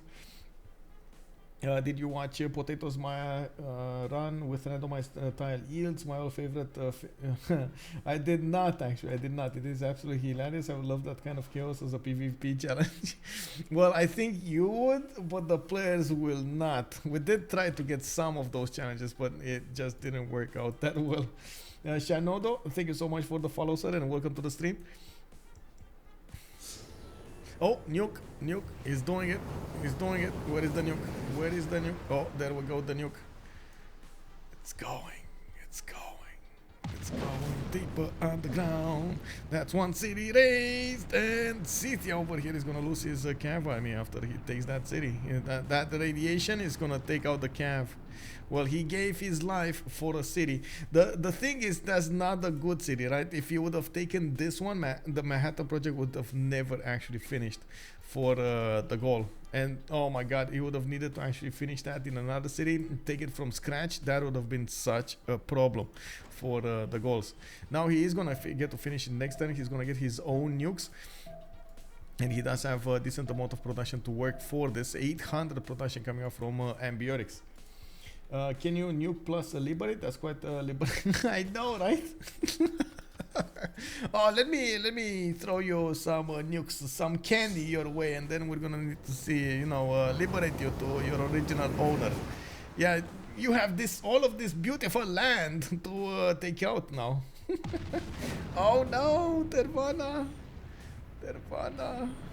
that city should have been taken down last turn. It wasn't, and now, well, it is what it is. The mushroom cloud just dissipates, and Dervana is no more. We do have these units of Mapuche getting attacked by multiple jet fighters. The helicopters are dying left, right, and center, but still quite a few artillery corps with tank armies are there, picking up the slack. We got him working on New York this time, and it does look like the Gallic 80 crew armies are still standing tall. These Scythian jet fighters are focusing to take down the helicopters and the artillery armies rather than anything else. Much faster units. Another one goes down.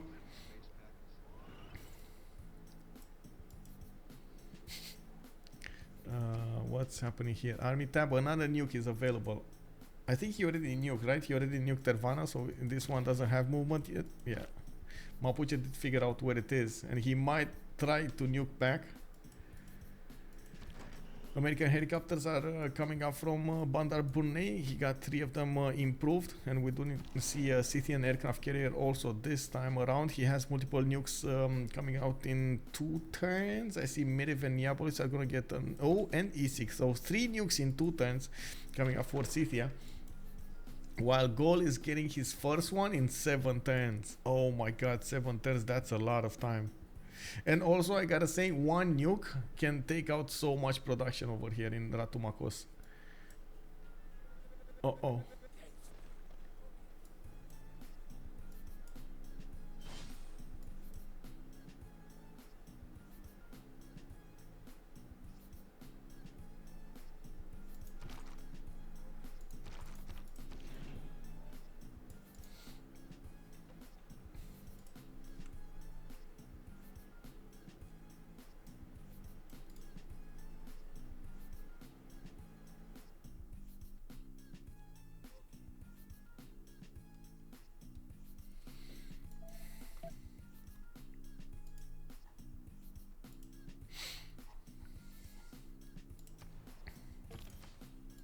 Okay, let's see. Where's the nuke landing? I don't see actually more Scythian units getting in there, and I do see Gol trying to defend himself with multiple helicopters. Okay, now we got another nuke going somewhere. Anshan is gonna be the way. Yeah, Anshan is probably gonna be taken down, and we got a liberation coming soon. There we go. Liberate. Boom. Easy peasy. Getting that science in. Not gonna help them that much, but it's still gonna get the science goal. The Gallic helicopter did not manage to take that city 110, and it doesn't look like the other one can get there fast enough. You shouldn't actually keep the helicopters in radiation because they lose health, but you can put them much closer so they can actually attack the city center afterwards. Looks like Gol is also putting some builders to work in Nirvana to clean up that radiation. We got the city center repairing next turn, and still working on his own nukes. Now that was, I think, the last. No, he has another one. Oh my god, he still has nukes. Okay, let's go Scythia. Let's go get more nukes. On this side, looks like the northern city of America did get taken down. Isik is under attack by those jet bombers and of the goals, and I do see a lot of helicopters are coming around here.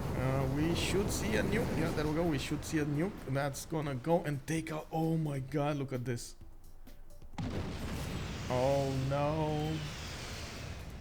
Oh no. So many planes disappeared right then. The bombers. The bombers.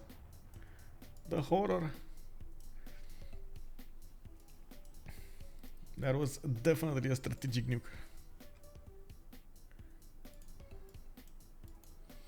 That second nuke is a mini. Gol lost his government.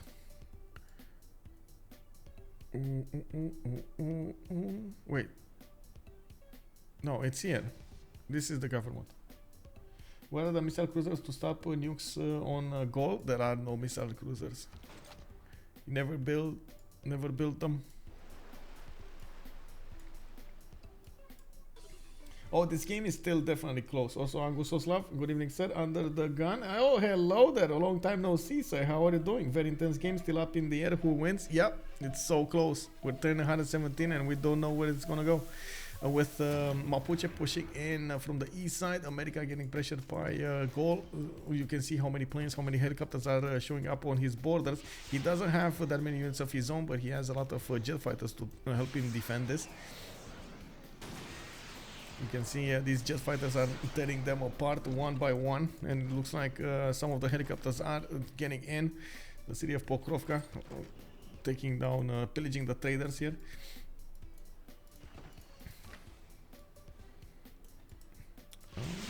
Those fighters, man. Oh man, all of the fighters did get moved. Okay, we got the bombers in the new one, in the new airstrip, and we're going to need to see a goal and get those fighters back in. One of the fighters, did they just die? Or oh no, they got repositioned. He repositioned all of them. Okay. Okay, nuke. No nuke? Where is the nuke? There definitely is a nuke somewhere, but I can't see it. Oh, do recorder on. I see. How did he... Oh, he had another one. Oh my god, this one we didn't see. This nuclear submarine from the south. I didn't see this one. And of course, Senabum is gonna be taken down now. It looks like he's tearing apart the Gallic Empire. Just because he got first to nukes, and it looks like definitely Gaul is gonna have an issue getting back on this next turn, or this turn. Was this turn? I think this turn, right? We got 3 nukes available for Tomeris. He just has 2 of these nuclear submarines to attack into his opponent. 1 normal, 1 armada. More nukes coming up next turn. Makeup is gonna get 1, and of course he put new ones in production from his other cities. He's just gonna throw the nukes against his opponent, see what sticks.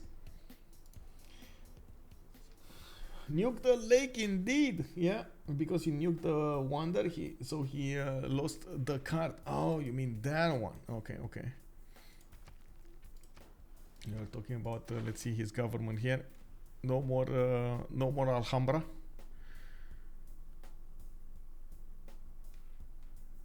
Still has democracy though. Oh, that's what you're referring to, right? The Alhambra.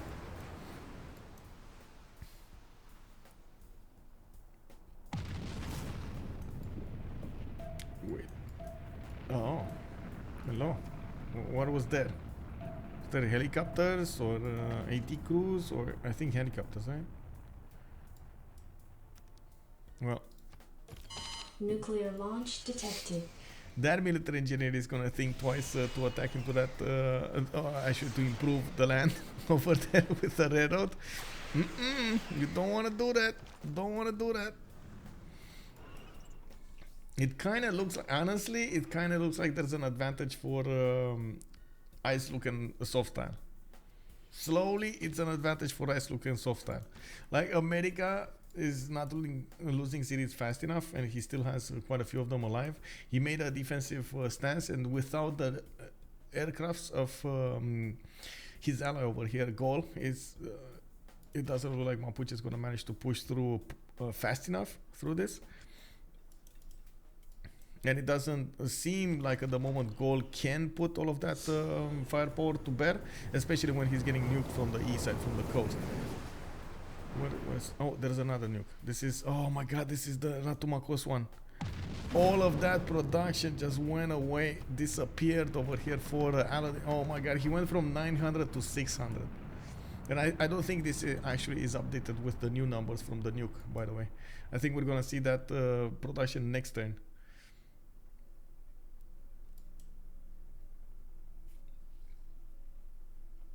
Just a helicopter? Yeah, well. American helicopters are getting in there, and it does look like Tervana did manage to rebuild walls, get the production, get that going. He's trying to get those units to take out the cities and of course raise them.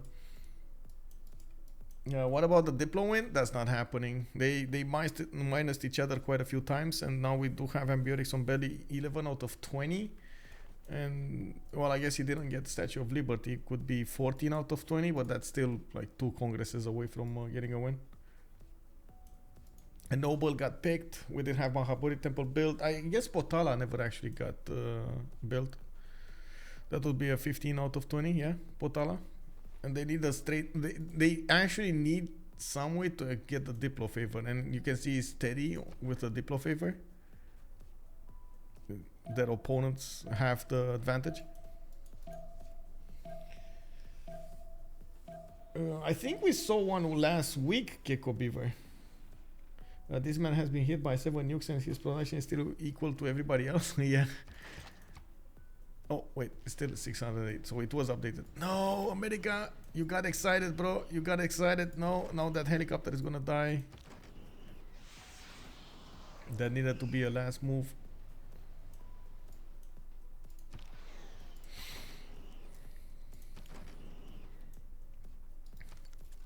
Well, I guess he can throw a nuke over here somewhere to take out Mapuche's units.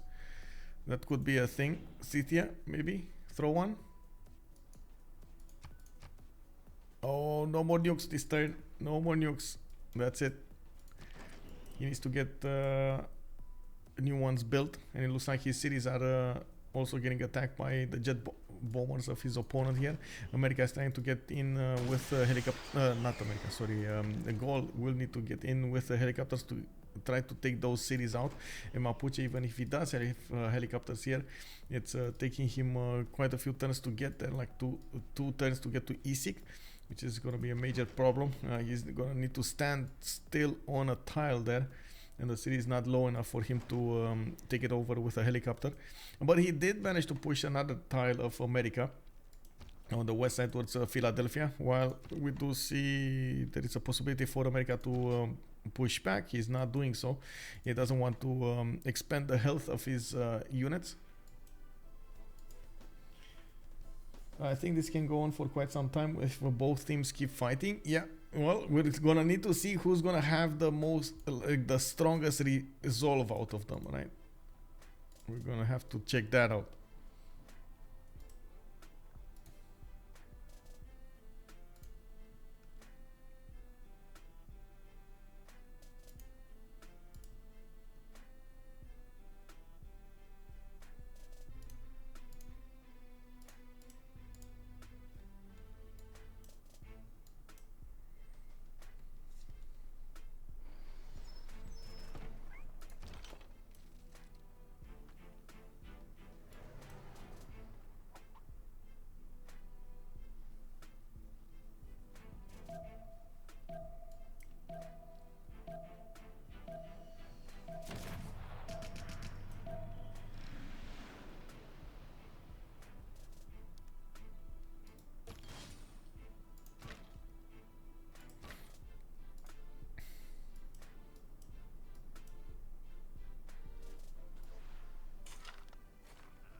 Yep, that helicopter died. I mean, that helicopter died. Oh, okay. We still have quite a few more turns here. Democracy did gain a wildcard policy. Slot military do not provide their citizen bonus. That doesn't matter at all. And Aladdin did get 2 points. It really doesn't matter at this point. We do have Scythia actually with a way to take Summer Obliva, while this Cinnabon is not going down anytime soon. We do need to see if he's going to manage to get in there with more nukes. I believe this turn, Scythia did manage to get another nuke in. Really curious, where is he going to throw it? America is trying to get those helicopters to the north to probably take out the city of Cinnabon and then keep on going towards Aduatuca. The nuclear submarine did reposition towards the north of the Gallic nation, so he can throw that nuke in Aduatuca soon. He should actually throw it now, because that city center is building up nuclear devices. He needs to be careful how many of those tiles, how many of those cities he lets Gaul use, because definitely that's going to be a problem. We do have Gaul coming up with quite a few artillery corps to attack into America. Finally, America did get a few biplanes out, and one of them at least is helping him defend this one tile choke. Mapuche, surely cannot push through with just the artillery through there, but definitely he would need support of the Gallic nation to go here. These jet fighters do make quick work of the biplanes. They just need to get in there actually to attack them. And I guess we're gonna see some of those airstrips getting built, and of course the jet fighters getting repositions, deployed, attacked, and so on and so forth. It will take a while, but he's gonna get there. Just a matter of time. The biggest question is, do they have that time? Angular map is relatively easy to take. Wait, I see. Oh, I see. Divodurum taken down. Interesting. Oh, he still doesn't see Aduatuca, right? Wait a second, he doesn't see Aduatuca. I believe, yeah, there we go. He doesn't see Aduatuca at all. Like, we know it's there, but he doesn't know it's there. He doesn't know where it is.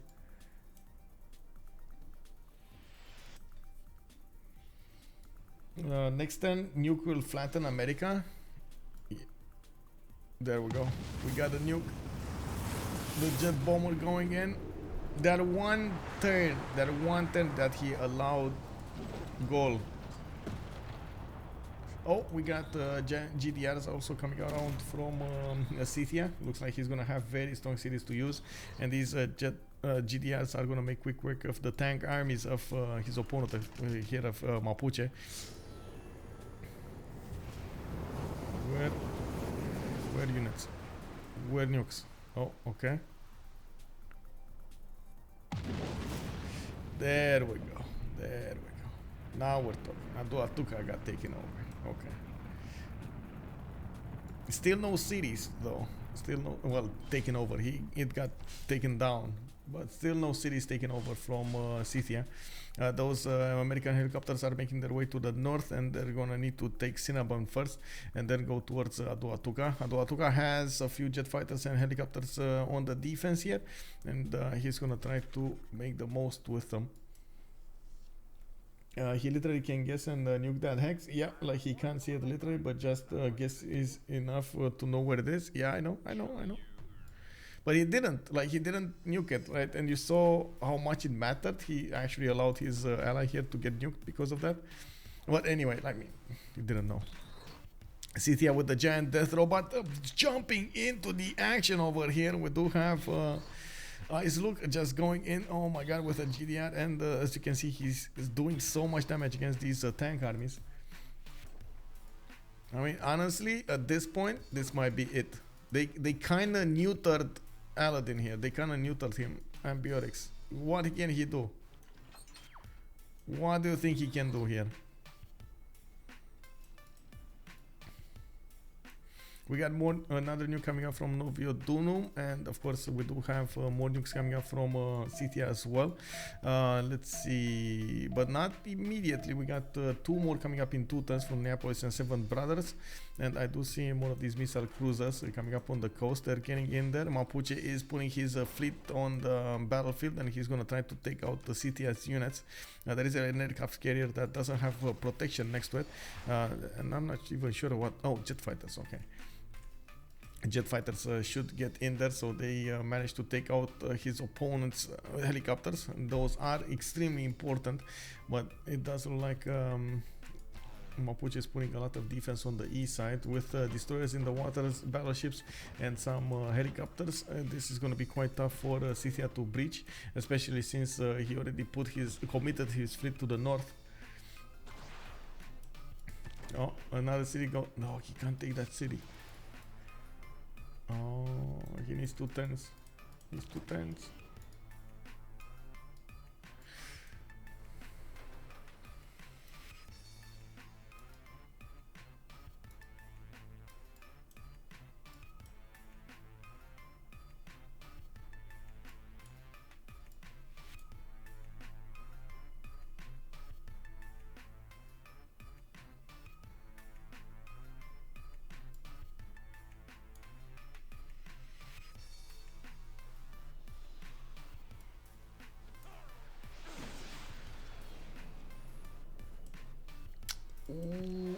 Ooh.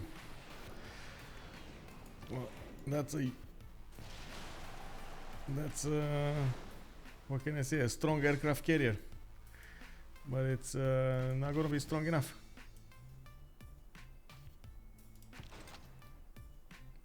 Not to mention this destroyer armada is gonna take out that nuclear submarine. Needs to shoot those nukes before he has another nuke now. Now, what are Scythia's bonuses? Never play them. You get an extra +5 against wounded units from the beginning. You get a unique unit, the Saka Horse Archer, which is gonna have the same speed of a horse and have ranged attack, but it's quite weak on the defense. You do also get the Kurgan as a unique improvement that gives you some faith, some gold, and production. Extra faith, extra production, I believe, from the Pashers. What do we get? I think that's about it. Oh, Washington did get taken over. Scythia, oh my god, Scythia reclaimed it and liberated it really quickly. Took out also all of the army of Mapuche here. He's one-shotting each of these tanks quite easily for him.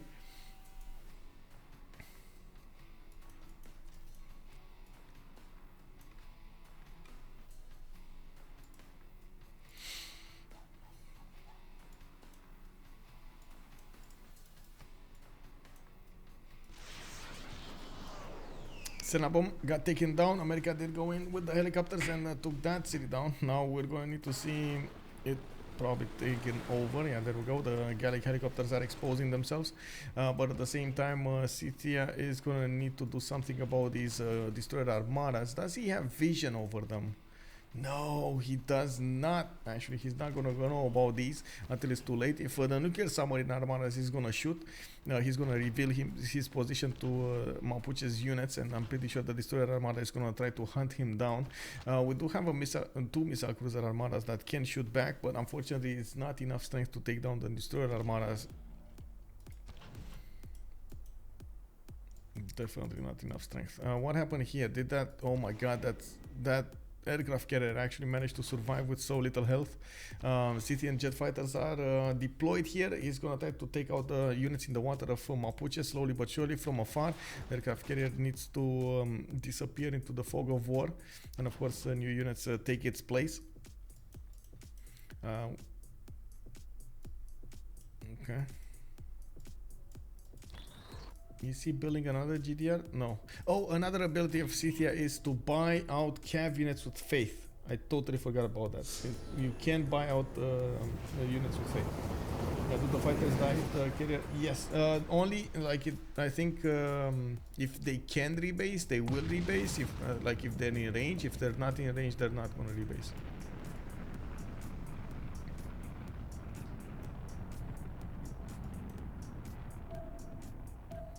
Oh, he lost his Gov again? Oh.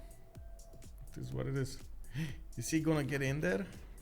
He can actually try to... Oh no, actually not gonna happen. No, the walls went up. Oh my God, America's helicopter corps were just 1 point away from getting in there.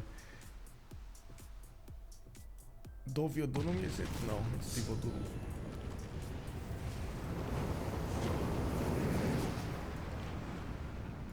Yeah, looks like Mapuche's destroyer armada is about to go down in any case. Okay, that wasn't enough.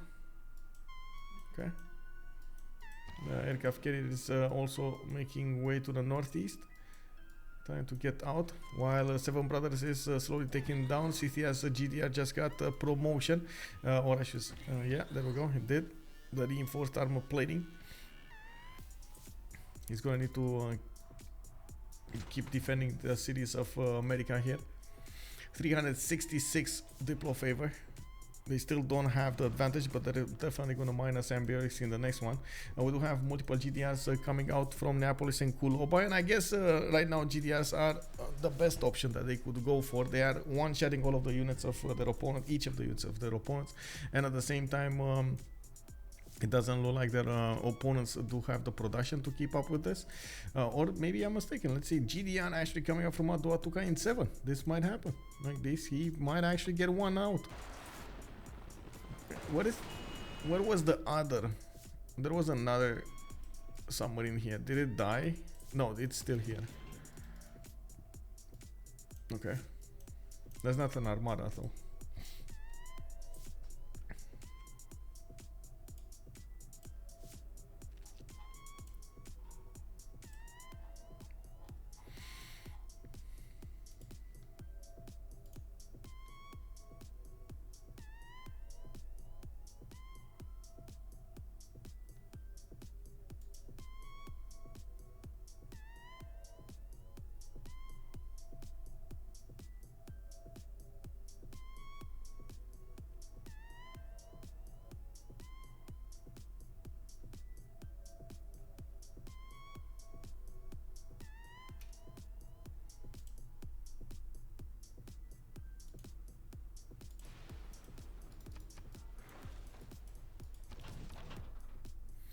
Okay, so crisis averted. Scythia's nuclear submarine is still alive.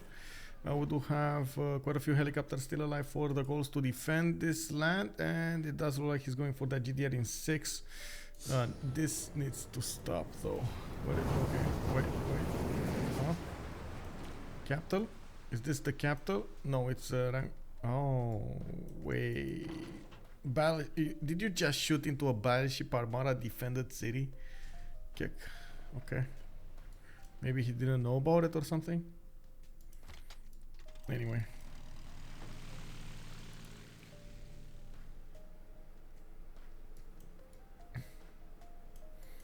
Yeah, I mean, sure, but still, he should. This needs to disappear, right? Whatever happens, that needs to disappear. No available warhead. Dun, dun, dun, dun, dun, dun. Well, we do have nukes coming up next time. We got a few more GDRs, and I do see at the moment the GDR did move to the north. Okay, so maybe this is gonna be the way for him to get in there. He's gonna get these GDRs to work for him. He can definitely flip Vilnius back, liberate it, and get more Diplo favor alongside this. Well, we're gonna need to see what Scythia is gonna do to actually win this game. Scythia and of course America all together. No generation. Yes, uranium should be available only through mines. Yes. I don't think we made it available. Is it available through BBG? I don't think we made it available through BBG. Oh. Do we have mines, by the way, for uranium? I don't see them.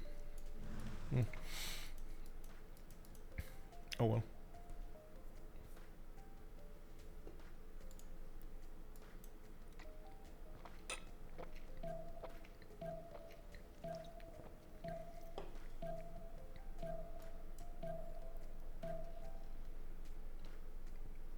The resource is scarce for the East team. I think he had uranium. Like at this point in the game, it's kind of hard to actually see where uranium is because most of the tiles did get covered up by a lot of districts, and sometimes BBG just doesn't tell us it's there. Like looking at, for example, the army tab over here, we do have them actually with a decent amount in their banks, 50 and 41. And we can take a look if this number goes up and down each turn to see if they actually have or not.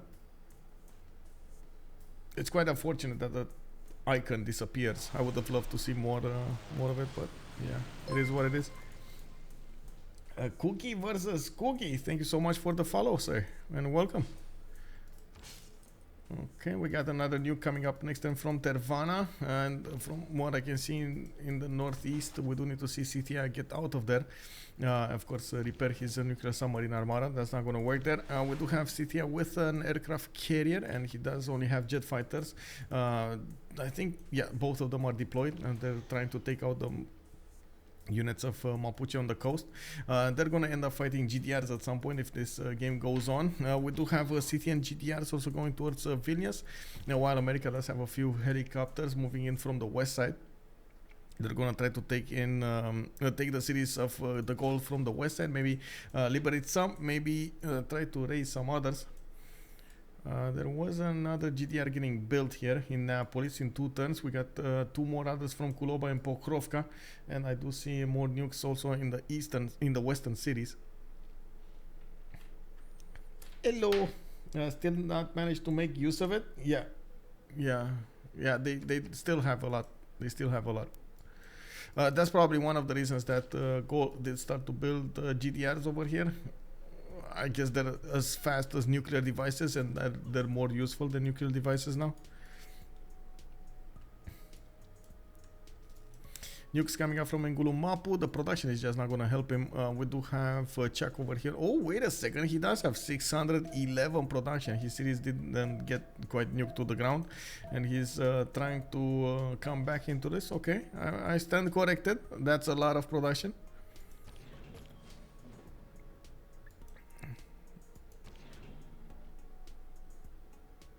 Oh, this nuclear submarine is gonna die.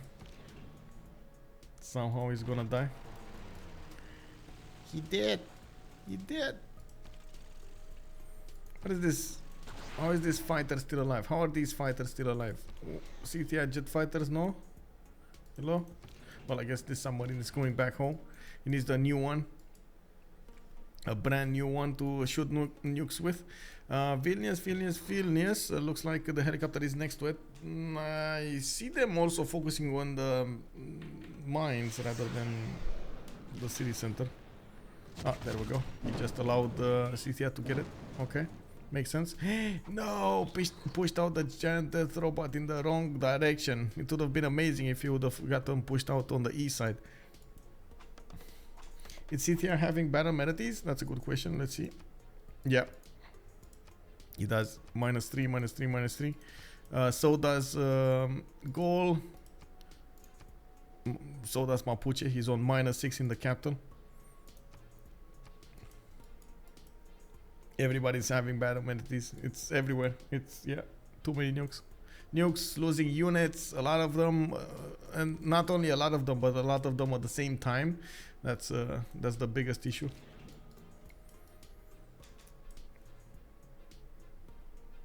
Everyone is unhappy. Yeah.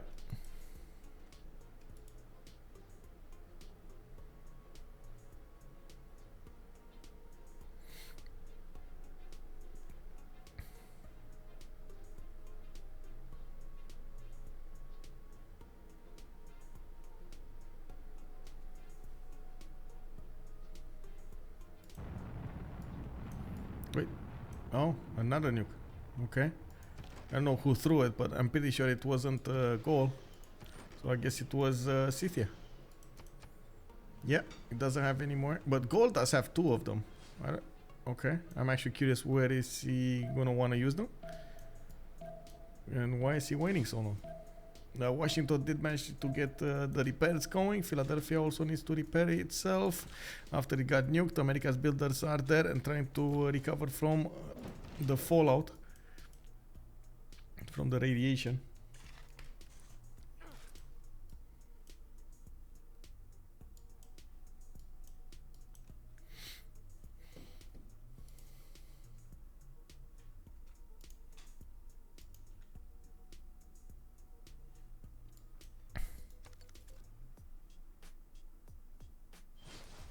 And then, oh my god, this one moves so much. Mapuche did manage to raise another city here, and well, it's gonna sacrifice the tank though for it. It's fine. We do have him with still 3-4 more cities, and Bandar Bunei as a city state. Now we do need to see Cynthia move on towards the Divo Durum. Now he doesn't have enough movement on this GDR to get there, but he's slowly getting closer. I do have also Cynthia managing to get a few units over here to the north to work on those others. And with where is his, oh my god, did his, no, it's still there, aircraft carrier. I was thinking maybe it got taken down, but no, it's still there. He needs to position it to repair it in one of his cities, otherwise it's yeah, it's a dead carrier. Just one pokey, one wrong wind, and that is gonna go down.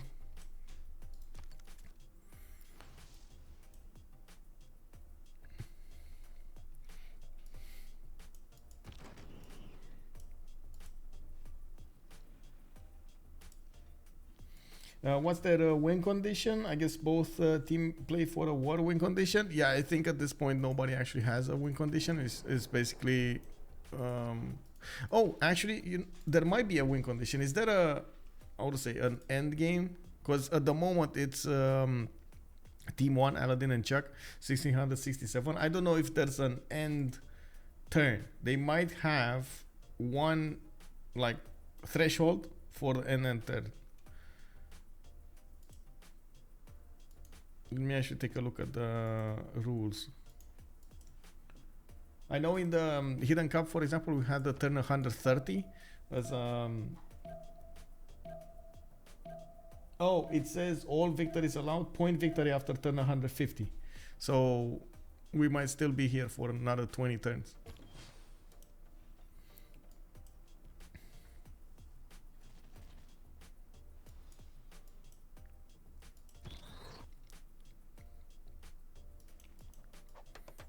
Okay, where is this going? This is going towards Samoro Briva. Okay, that's another city that can be taken away, but that's such a like useless city to take out from take away from Gol. It needs one of the core ones if he actually wants to be useful. Okay, America is taking prisoners and then deleting them now, while Lafka Mapu is getting under attack here. Unfortunately, he's not attacking the units. We do have the GDR getting in there, and that was such a useless attack. Oh my god, that is such a strong city. That GDR did attack, didn't do anything to Lafkin Mapu. Okay, it is what it is. We do need to see also if CTI is going to manage to repair his nuclear submarine armadas to keep on shooting, or get some jet bombers over here on the east side to get in there and of course take down the remaining Gallic cities. We do have Mapuche managing to get a few more of these destroyers on the in the water, and with the battleship armada he's defending his shipyard place in Rango Mapu. That city can actually build units and cannot get nuked. We got Manhattan project coming out from Ngulu Mapu. One settler actually being built from Puer Mapu and Willy Mapu. Interesting, he's trying to expand at this moment in time. I guess these are going to be used to attack his opponent here. While ChucK is trying to get in there and... oh, I see Scythia. Scythia, hello. Getting settlers. Oh, this is to nuke his opponent. He's trying to nuke his opponent here. Okay, I see how it is.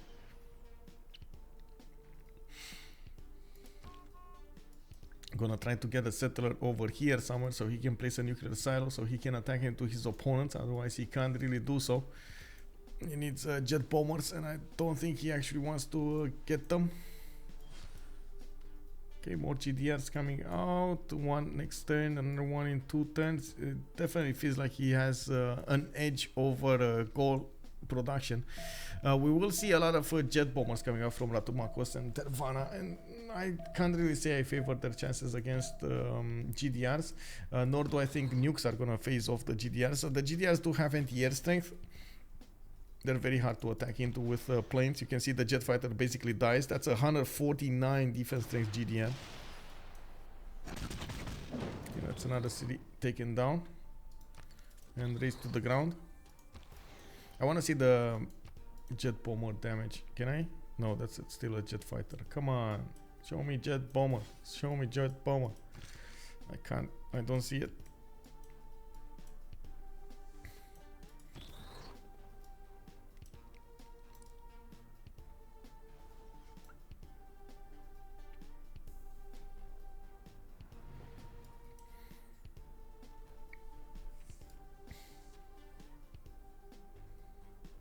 Wait, where did the helicopter from here go? Did it get deleted by Scythia or did it just move back? Is this the helicopter? No, I'm pretty sure I saw this one move from the east to the west.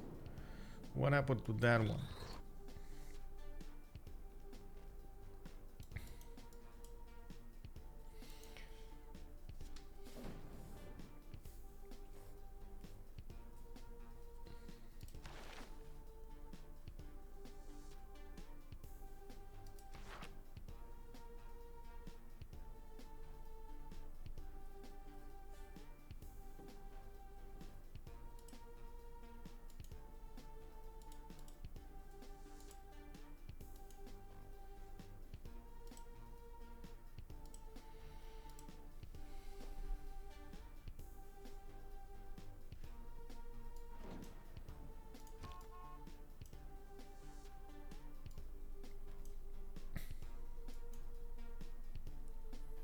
Well, tick tock, tick tock. T minus 19 turns.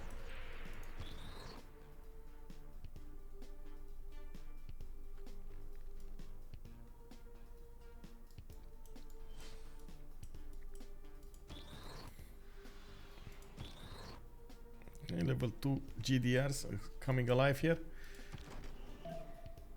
Where's that settler going? South, south, south, south. Okay. Interesting. Do have a military engineer with him.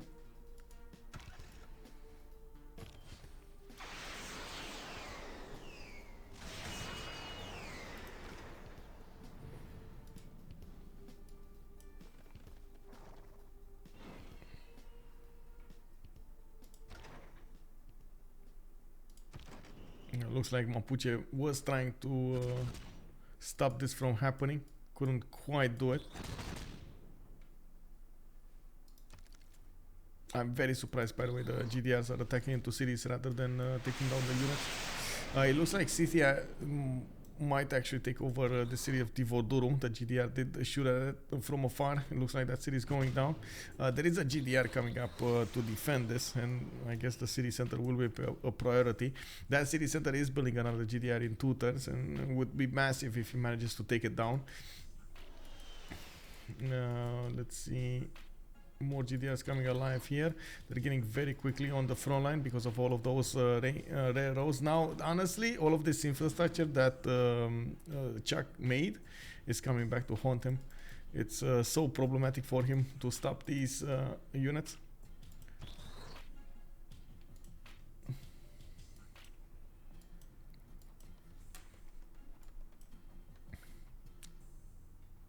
We have anybody going for anything else? No, 50 out of 200 culture for Aladdin. Definitely not going there. We got a nuke though. Somebody's shooting a nuke somewhere. Where is the nuke? Is it from here? No. Where's the... Oh!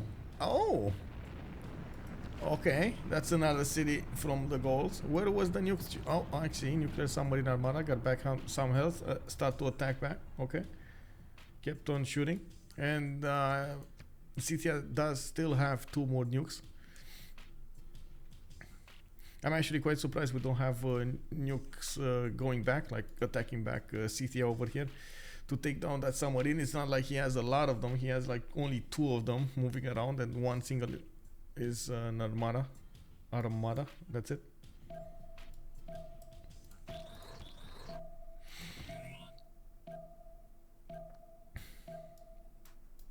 The biggest question is Scythia gonna focus the city down, or is gonna take down that try to take a stab at this GDR?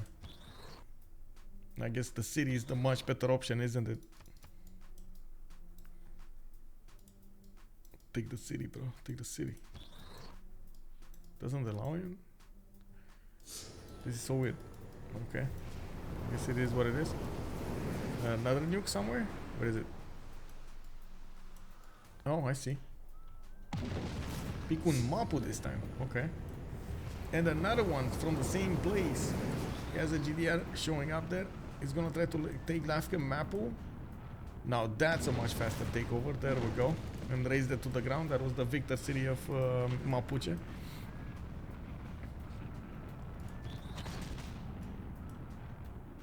Now Mapuche has a few helicopters of his own, and we do see these GDRs of Scythia are making a little bit of headway into his 300 fortification strength, 113 cities, but still we do have quite a few GDRs coming alive from the goals, and it does look like he's pushing back against the Scythia. Will he have enough production? That's something that we're gonna need to figure out.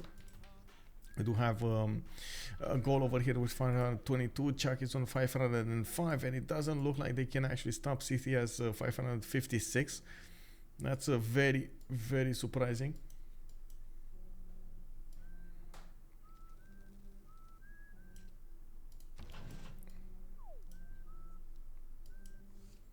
GDR duel, yeah, exactly. That one Gallic city, yeah. If that was a name picked by a player, it would be banned. Yeah, exactly. Exactly.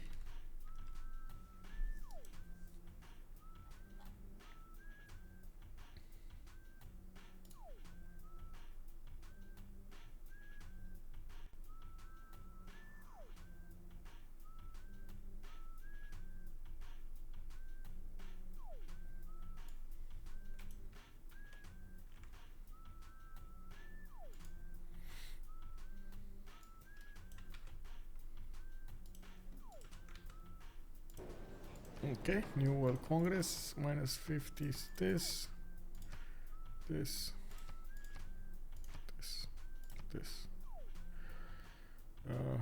gold.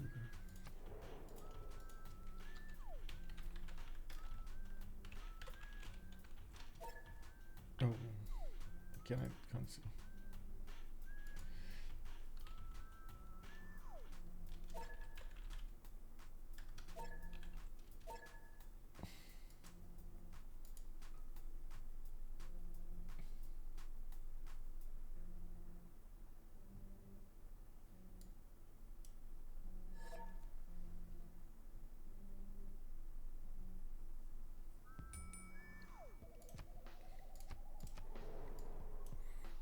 Oh, that was a fast. You can imagine how little they care about this. Well, that city is gonna be raised to the ground, and it does look like. Let's see what happened in the World Congress. Oh, GG. Though its face may change IceLuc throughout the did it. ages, IceLuc actually did it. We have a written from GG the from hand of the Aladdin from Bartsake. He called it. ChucK and Bartsake gave this to IceLuc and SoftStyle. We got the winners By over your here actions going this forward day, to face off T-Tube and Hazagi in the next. ensure our- Wait, whoa. It was Damori and Tidits. I'm sorry. Damori and Tidits, and they're gonna face them off in the finals, and we're gonna need to figure out. Oh my God, what did they do? Unbelievable game, unbelievable performance coming out from Cynthia. We did have ChucK pushing in, almost taking down America, got stopped by Cynthia's jet fighters. We did have also the magical production over here of Gol, managing to get a lot of Air Force over there, managing to push some, but then got stopped by the nukes of Cynthia. Those extra turns that Cynthia did manage to get over his opponent, unbelievable. Let's jump in, by the way, in the chat over here with them. They're gonna talk a lot in French. I'm sorry about that. This is the French community. We're gonna have to deal with it. I think it is very important for the French-speaking viewers to actually have listen to this. So let's go and take a look at what's going on here. Putain. Hello and GG. Oh my god. Yeah, thank you. Why did you CC now? I know you still had some fight in you. Why did you CC now? Because production congress. We double production on Congress and we already have 3 GDR and we can buy them because we have more gold. Yes, they was minus We are bankrupt. 150 GP. Oh, We are my bankrupt God. right now. Yeah, that one too. And there was a chance if we got enough GDR, maybe ChucK join me and we 2v1 because SoftStyle is out of the game. But not with this congress. Yeah, that Rough Rider push was rough. dude, this land is unpashable. I just made it because I want them to prod some unit to not be free sim and Vraiment une game de fou. Hein. C'est trop cool. Ouais, elle était cool. And but yeah, land is unpashable for me. We have they have mountain. ChucK is ready to save me. We have water between ChucK and me, dude. Yeah. Come on. Big GG to SoftStyle and IceLuc that win mouse carpet No, for No, yeah, un tapis de souris. It's top one. C'est le top.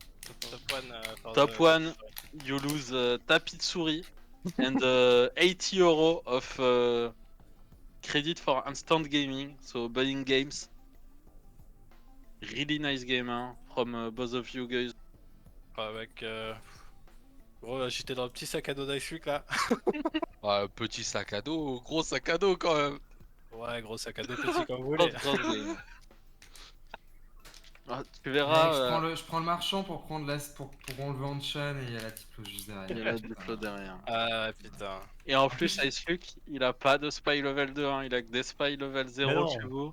Si, il en a un level 2 chez moi. Non. Ah bon? Non, Non. c'est juste qu'il avait la diplo en fait. Il avait Ah le ouais. marchand de la diplo. Et moi j'ai un level 2 chez lui. Ouais, et Il du a quand coup, même t'as- plus 3, non Non, c'est Soft Non. qui a un 2 chez toi. c'est Soft qui avait un level 2 chez toi. Ouais, moi j'ai 2 spy niveau 2. J'avais un spy niveau 1 que j'avais mis sur Anshan avec l'espoir de virer 4 émissaires et il est mort. Et il est mort. En ayant réussi la mission par contre. Non.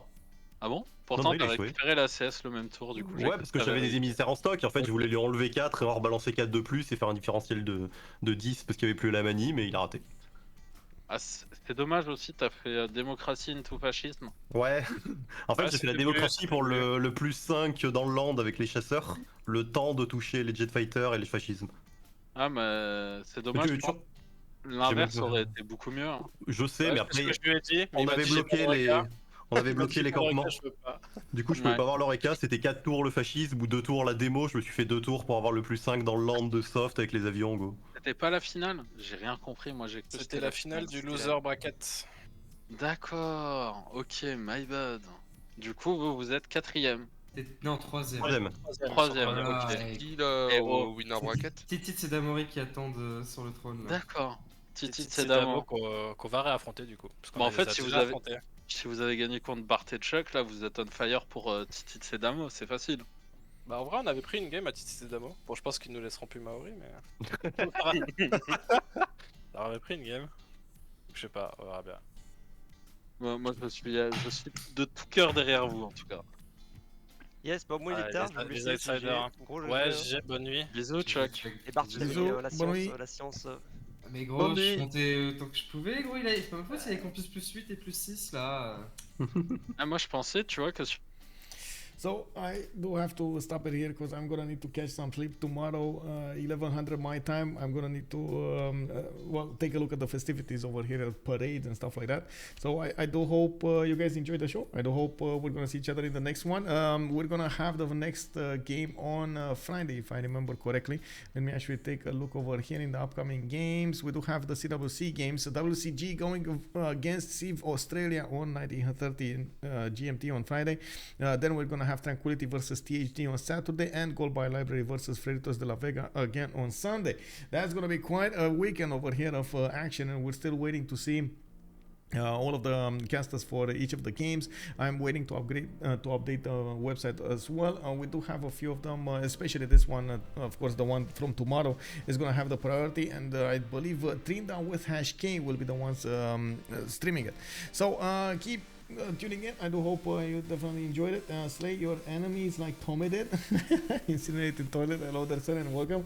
I gotta say, I keep seeing this slay how to say expression, and I'm a bit confused about it. Like if somebody says slay and points of something, like I'm thinking, okay, what do you want me to do? Like chop that?